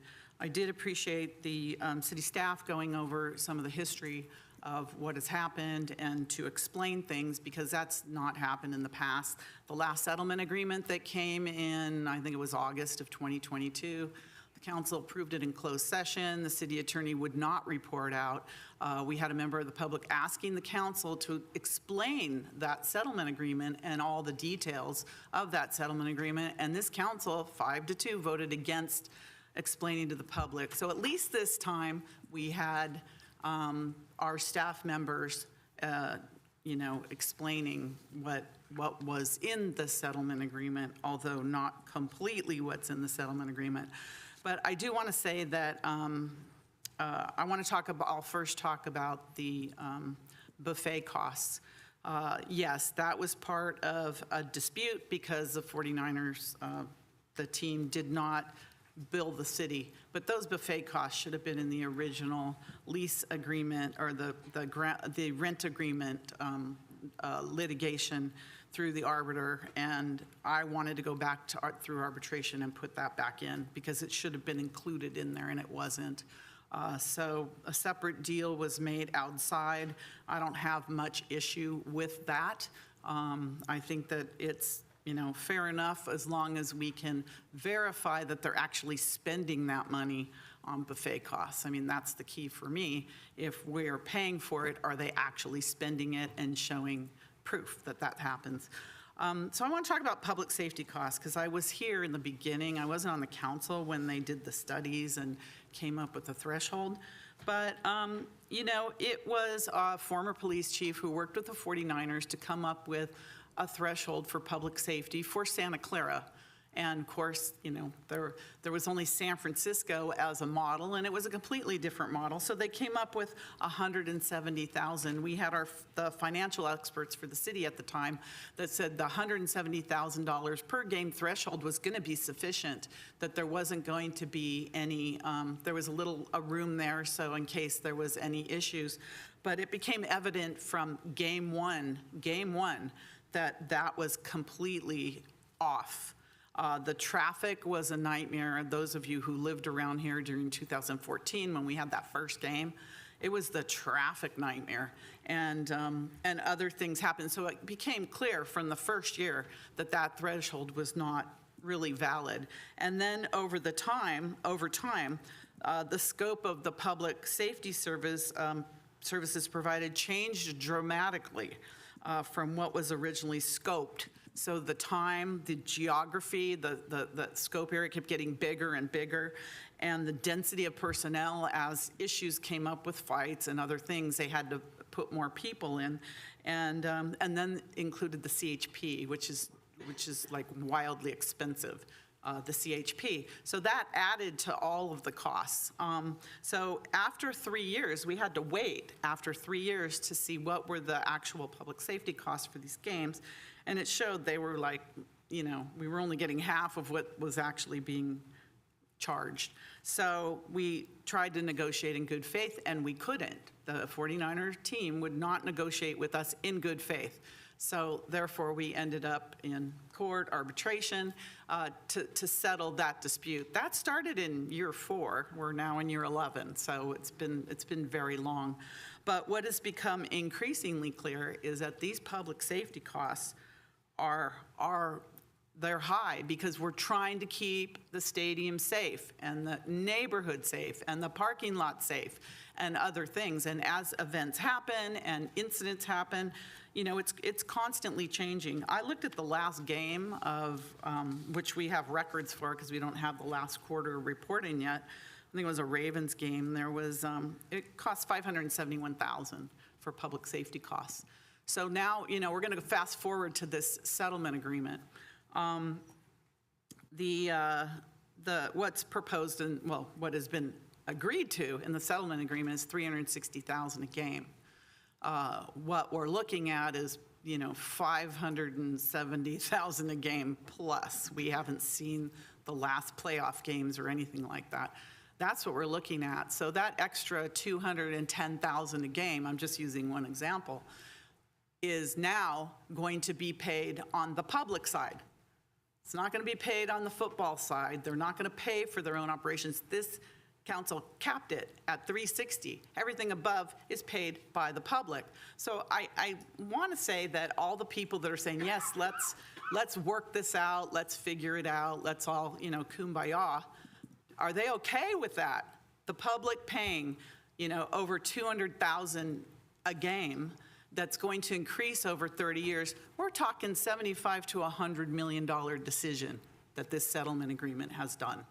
On the public side, us paying for that. I am fundamentally against that. I think that these numbers should have been closer to what the actuals are. I fought for that, but deaf ears. They really should have happened to be that. So now, the rest of this settlement agreement has, how are we going to pay for that extra amount of money?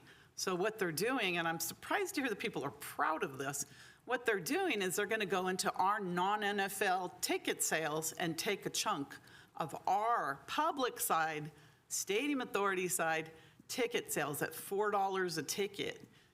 But they have the right to increase it anytime they want. It could be $10 a ticket, whatever they choose, and they can individually make that decision for ticket prices on our side to pay for their costs for public safety and their costs for operations, because it's police, fire, public works. It's our city services to go and pay for that. I'm not okay with that. I'm not. And so I think that, having the public subsidize that is really something that I just can't support. So then they say, okay, well, we're going to get all this money back into our general fund. We're going to get payments of $7.1 million, and then we have these estimated payments for the next couple of years. But we owe them $14 million. So that $7 million comes with strings. We owe that money back. And so where are they going to get that $7 million or the balance of the $14 million? They're going to take it out of our future revenues that should be coming to the general fund and ultimately the city over the years until that's paid off.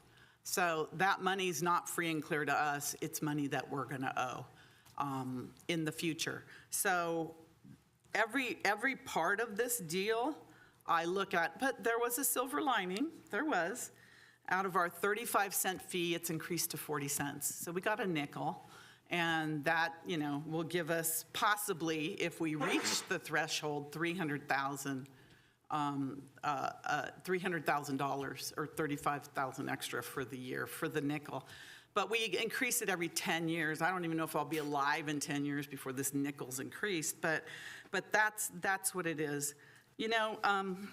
Back in, I'm gonna finish this, but back in 2017, 2018, I think it was a different council. We made the decision to terminate the management agreement with Manco. And we did that for many reasons. Misappropriation of funds, self-dealing, conflicts of interest, among other things. We did that. This new council in 2022 reinstated that management agreement without any changes to any of the agreements that apparently they were unhappy with, and that was a chance to do it. This agreement, this settlement agreement that was approved last Monday by the same city council, was the second chance to change anything in all of the agreements to the benefit of the city. But nothing was changed in 2022, and nothing was changed last Monday for this settlement agreement. For one, I'm tired of talking about all this. I really am. I'd like to settle things, but I don't want to settle things on our back. I don't want this $100 million weight now with this agreement that people seem to love on the backs of our public. And believe me, I understand the numbers. And so I just want to tell a story. I really want to say this because back in 2017, the 49ers have had a provision in the agreements that allowed them to ask for a rent reduction. So they were asking for a reduction of $5 million a year over 30 years, which was about $150 million. Turns out later it was a lot more than that they were asking for, but it was a substantial reduction. Our city manager at the time, he was actually going to approve the reduction on his own until we stopped him, and we wanted to have it in the public realm. So our city manager recommended that we lower the rent by $5 million. So did our city attorney, and so did our finance director. So we had representatives from the 49ers, their attorneys came and told us that we didn't know what we were doing. And I'll never forget their CFO, Scott Sabatino, came to us and said he wanted to help us and save us from ourselves with this rent reduction, that we needed to do it. But the previous council, not this council, the previous council stood up to the team and rejected it and said, no, we're going to go to arbitration because we're going to fight. We don't believe this rent should be lowered, that amount of money. Fast forward a couple of years,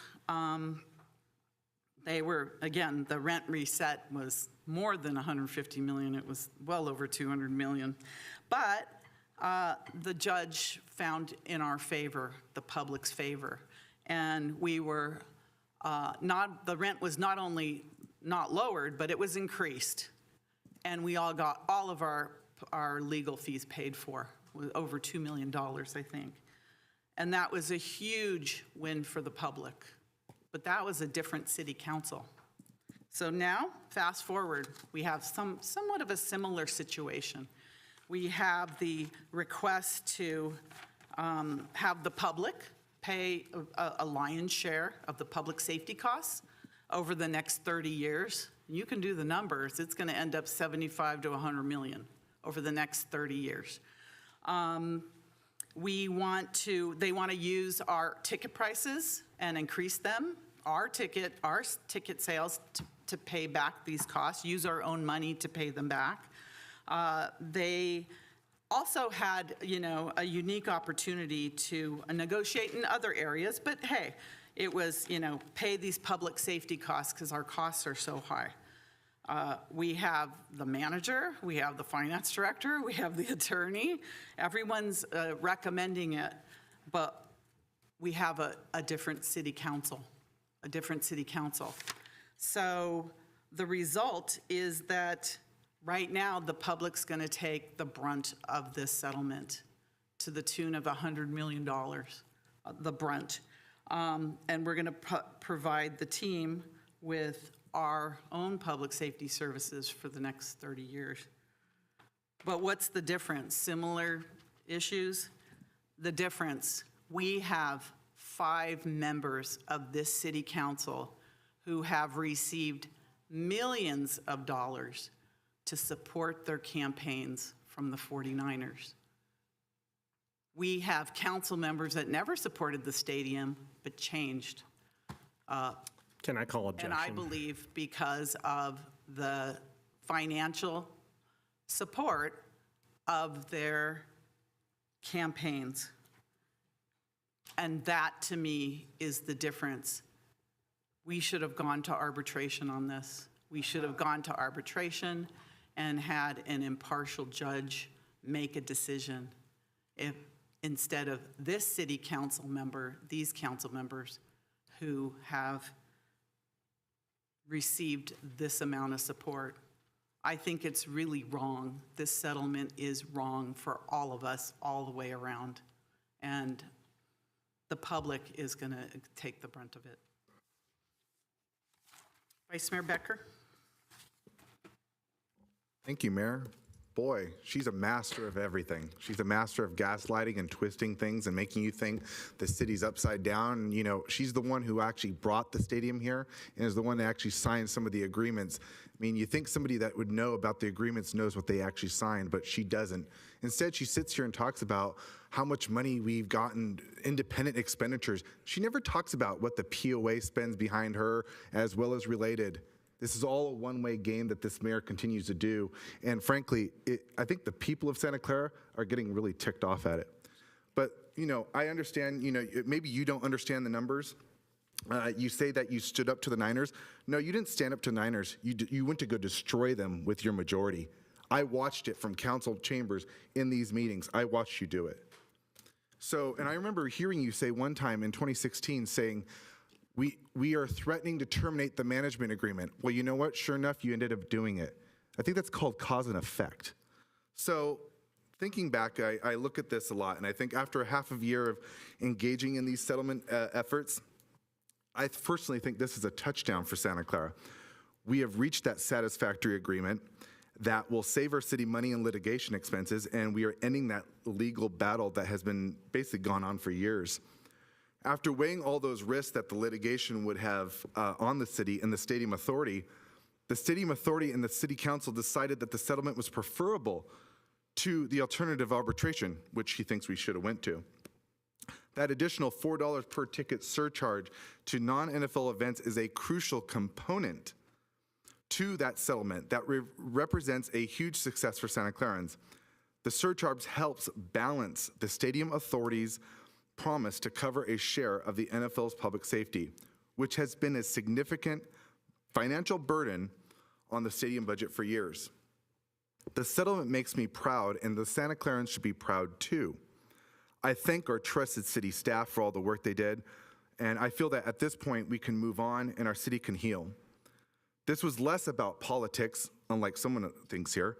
It was more about defending our city and my fiduciary duty. I know former Councilmember Teresa O'Neill talks about fiduciary duty.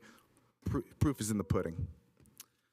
We can keep turning our stadium into a successful revenue source that serves our community and continues to make us, as someone said here tonight, the center of what's possible.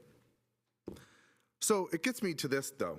Mayor Gilmore and Councilman Watanabe do not understand the contracts, or they do understand the contracts, but they find it politically to their benefit. You sign the contracts, buffets, the public is not paying for the public safety costs. It's not public subsidizing the costs, Mayor.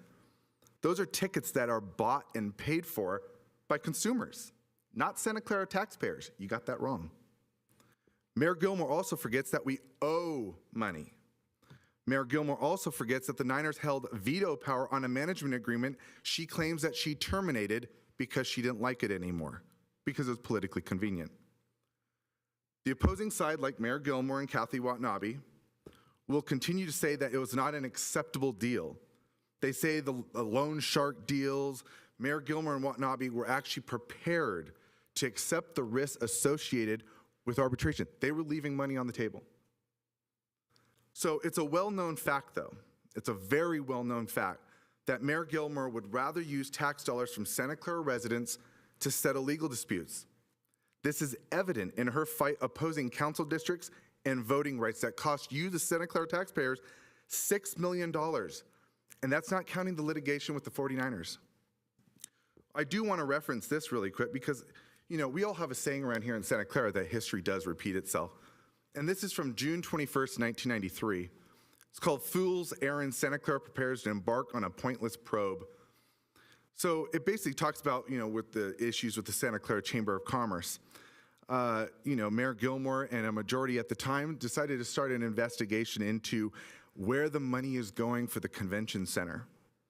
Well, funny thing is, if you look, they went in this direction because they felt that there was something illegal being done. Constant accusations. Even the article says this: the audit proposal grew out of historical ranting and loony accusations. That is no way to run a city. This is 1993 when I was, 7? And we're hearing the same exact thing when I'm 39 years old from the same exact person 30-some years later. History repeats itself. People should learn. So, you know, it's very hard to sit here and understand a lot of these agreements. I understand that Mayor Gilmore is having a struggle understanding them. But in reality, Mayor Gilmore is a kleptocrat. She likes to take advantage of Santa Clarans to finance her own personal legal battles and use the legal system to bolster her narratives. This is similar to how Robin Hood plunders from the rich to aid the poor. Instead, in this case, Mayor Gilmore plunders from you, her citizens, to feed her personal feud with the 49ers or those that don't agree with her. Their hate has blinded them, and this is evident tonight in this settlement agreement. So again, the flawed narrative that Mayor Gilmore keeps making, that there hasn't been any performance rent to the general fund since 2017, is again, half true, but also false. Because the true fact is the money from that was going into litigation reserve and also was being eaten up before that for public safety costs. Remember, performance rent is not a guarantee per the contract that Mayor Gilmore signed. So in all, Mayor Gilmore is fully aware of where this money goes into the litigation reserve because of the lawsuits with the Niners. As a result, she has weaved an artificially created crisis with the absence of that performance rent, getting us into a legal matter that cost us that performance rent, then spreads the narrative to her base and the residents that the 49ers are not paying their bills. Mayor Gilmore picked a fight, took actions, breached contracts, and reached a whirlwind of litigation. So again, cause meets effect. So lastly, Mayor Gilmore's decision to place this city in this vulnerable situation in the first place makes me question her leadership and her ability to govern. It takes us back to Measure J, when the media opponents of Measure J, including Mayor Gilmore, we were told that we were going to get peanuts from this. Mayor Gilmore stated there was no hidden cost, yet here we are, some secret hidden cost. So with this settlement, it's going to end the many years of legal struggles and gets money flowing back to our general fund. In all, it's a victory for our city of Santa Clara. And the fact that someone says that it's going to make our stadium less safe, that's highly inflammatory. So again, this is a win for Santa Clara, and I apologize to the people of Santa Clara for the deception, the lies, and the misinformation that have been going on for the last 10 years. Tomorrow starts a new day. Thank you. Councilmember Park? Yeah, I know. I hear all the things that are going here. I apologize for all the politics. I know that the city manager and city attorney and everyone knew that this was happening. I think that there was even a little bit of an admonishment in the beginning of this meeting because of what's going to happen. I think the chair is wrong on many fronts. The first thing is, I think that even 8 years ago, this majority of this staff, this board would have fought a rent decrease. I don't think that that has anything to do with it was a different council. I think that has to do with the issue at hand. But it's clear that you didn't even change the prepared arguments that you had, even given the presentation that staff gave or the answers that you heard from the questions that council members, board members asked. I think that's kind of ridiculous. Even after hearing that arbitration wasn't going to resolve many of the issues that this settlement covers, you said, well, we should have gone to arbitration. You complained that the public is going to take the brunt of the costs of this settlement. How do you think anyone makes money from any of these events? As Councilmember Becker stated, it doesn't affect the general taxpayer. It affects the event goers. They pay the price of the ticket. They go to the event. We make money. What is the price of the ticket? We never set the price for the ticket, right? And if at some point the price is too high, people won't pay, and we will, then the people who know how to promote will have to adjust, right? I mean, you're okay with the public paying city taxes, property taxes, and sales taxes to that also pay the city. Like, this is just another fee.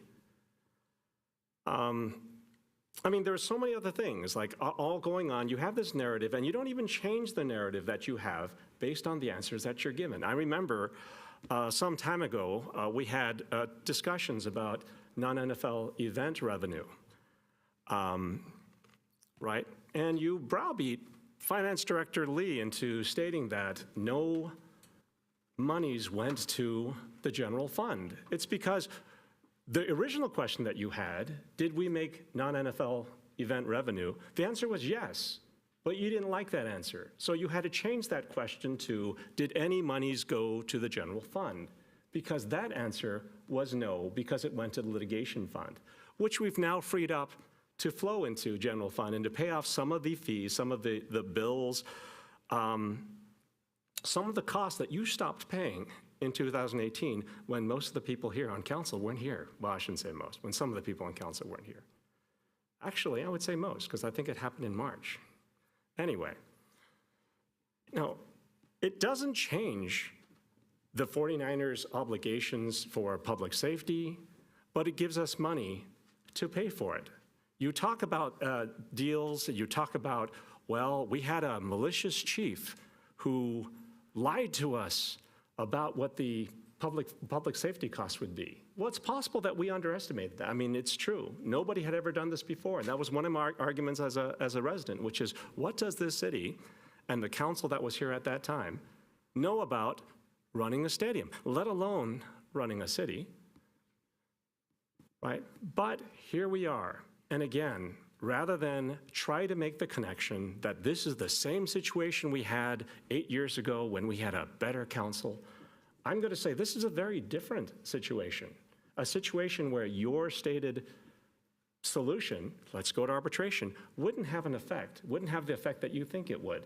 But again, you're not even changing your prepared arguments based on, what you hear. And what kind of science is that? Well, the short answer is it's not science.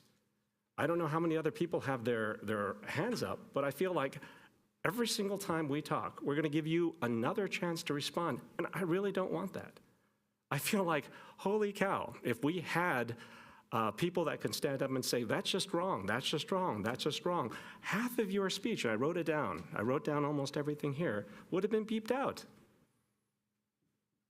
It's kind of disappointing. But it's disappointing because you're making me speak again when I thought I had concluded everything that I had to say. But unfortunately, unlike what you do, which you should stick to the same script, the same arguments that you had prior to the discussion, after the discussion, you just state them because they don't have anything to do with the settlement. They don't have anything to do with the terms that are here. They have everything to do with what you want the public to hear and what you want the public to know politically. That's unfortunate. Your turn, Councilmember Chahal. Thank you, Mayor. Only one person sitting on this dais is the one who signed the contract. Mind it, not the other 6. One person signed that contract. And I think that person should understand what she signed. And that's the issue. Like, she signed the contract blaming the former police chief, doesn't own herself that, okay, I really made a mistake. Let's own it. I made a mistake. I should not have signed that. This thing should not have been like this. This thing should have been like that.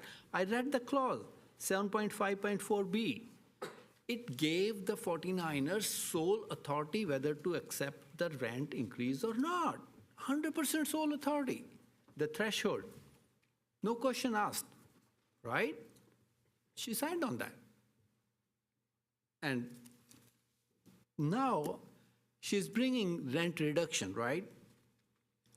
That she's comparing apples and oranges. Rent reduction, I don't know how we would have voted given the information we would have given, but just to give in perspective, who was our outside attorney firm for rent reduction? Hansen and Prison. And who is our attorney for arbitration? Hansen and Prison. And they are the ones who might have gone for the rent reduction arbitration. And they said, and they are giving us this, what we are going forward to approve. It is the collective effort from all this team. I have not even spoken to anybody at 49ers since my re-election, basically, previous to that. This is the team who is telling us, yes, this is the best. Arbitration will not get us what benefits we are getting outside of the changing the contract. So same attorney, I don't know, Mayor Gilmore is same, but the attorney is also the same, who went for the rent reduction, and he is the one who guided us during this process and said, no, you are getting much more benefits by going this route. So I don't know, maybe Mayor Gilmore is the better attorney than the attorney we are hired outside, basically. Mayor mentioned that 49ers funded campaigns of council members, right? She forgets that she was the cheerleader for Measure J. And during Measure J, it was the history of Santa Clara. 49ers spent more than $5 million at that time. She accepted it. She said, whoa, very good. We will win the Measure J with all that money from 49ers. She liked that money at that time.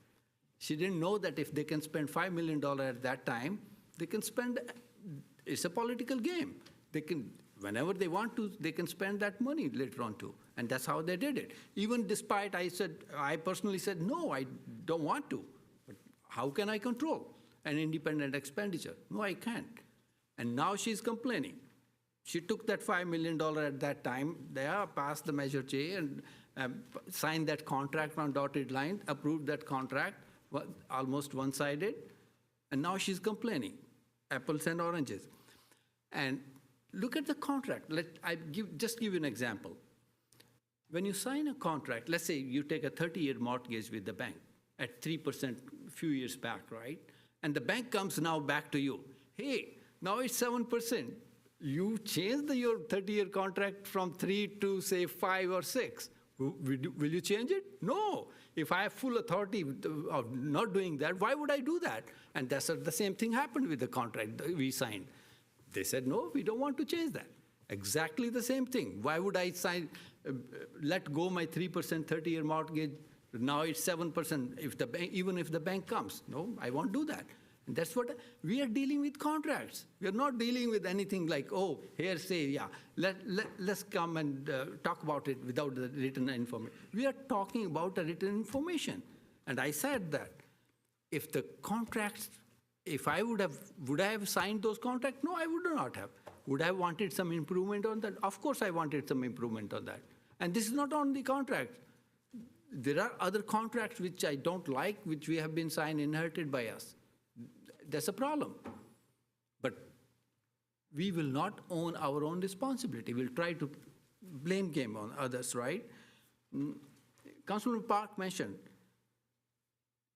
not science. This is not science. And Mayor Gilmore has not mentioned any factual why she's not supporting that. What are the actual feedback she got from the attorneys and the staff? Because she doesn't want to accept the science or the facts, because she wants to continue the politics of it. And majority of the council over here don't want the politics. What their goal is to help the city of Santa Clara residents, how we can make this thing happen. If we keep fighting, we would have spent another $1 million+ on this litigation. And as per the advices, we would have been worse even after spending that. And it would have taken 2 years. Madam, Mayor Gilmore mentioned, she was complaining about no performance-based rent for the last so many years. Now we are getting $20 million. She's not happy not getting the performance rent. She's not happy getting $20 million into the next 2 years. I don't know where. Because it's not because of any scientific reason. It's only because of the politics. Let me be very frank. So please, for the sake of residents of city of Santa Clara, for the sake of this city management, for the sake of smoothing the relationship with your business partners, move ahead. Listen to the outside agency, listen to your professional staff, and get done with it. Thank you. Thank you. And finally, Councilmember Jane. Yeah, I want to make a distinction. I want to clarify the definition of public funds, because I think the chair was saying that the public is funding these subsidies for public safety. Well, the public buys NFL tickets. The public buys non-NFL tickets. Now, the original contract that she voted for stipulated that non-NFL profits would subsidize excess public safety costs for NFL games. That's what she agreed to. That is not changing. What's changing here is the threshold is changing, and there's a new source of revenue, which is from not taxpayers, but from voluntary purchasers of non-NFL tickets. They don't have to buy those tickets if they don't want to, but there's a new source of revenue that covers the subsidy that she originally signed and voted for. Thank you. Anybody else? Are you all done now? All right, City Clerk, we have a vote.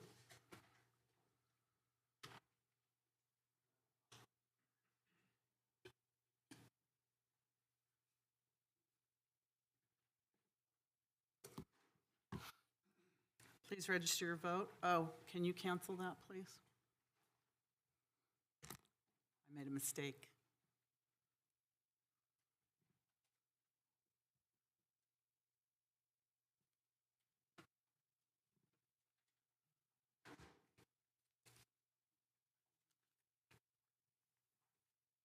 Thank you. Can we please register your vote? And that passes 5-2. Thank you. City manager, we have that one last item. It's almost 1 o'clock in the morning. Can we take that next week? Otherwise, it's going to be a long discussion. Certainly, looking at, not looking at your business calendar, but we can certainly agendize We that. put it on the for very beginning of the agenda? June 4th meeting, absolutely. At the very beginning? All right. Thank you. No, it doesn't deal with the settlement.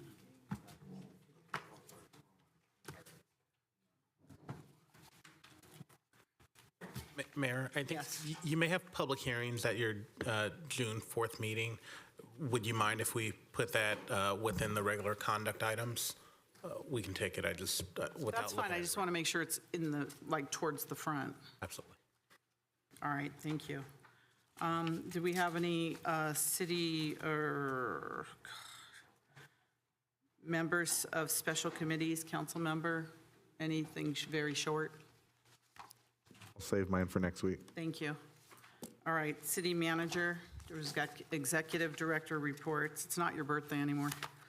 Yeah, I did have a fairly extensive report that I would like to give, but I'm joking. No. It's not your birthday, so no. All right. May I have a motion to adjourn? Motion. Is there a motion and a second?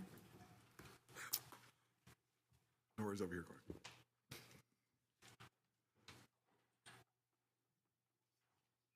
All right, please register your vote. And that passes 6-1. This meeting is adjourned. Thank you, everyone.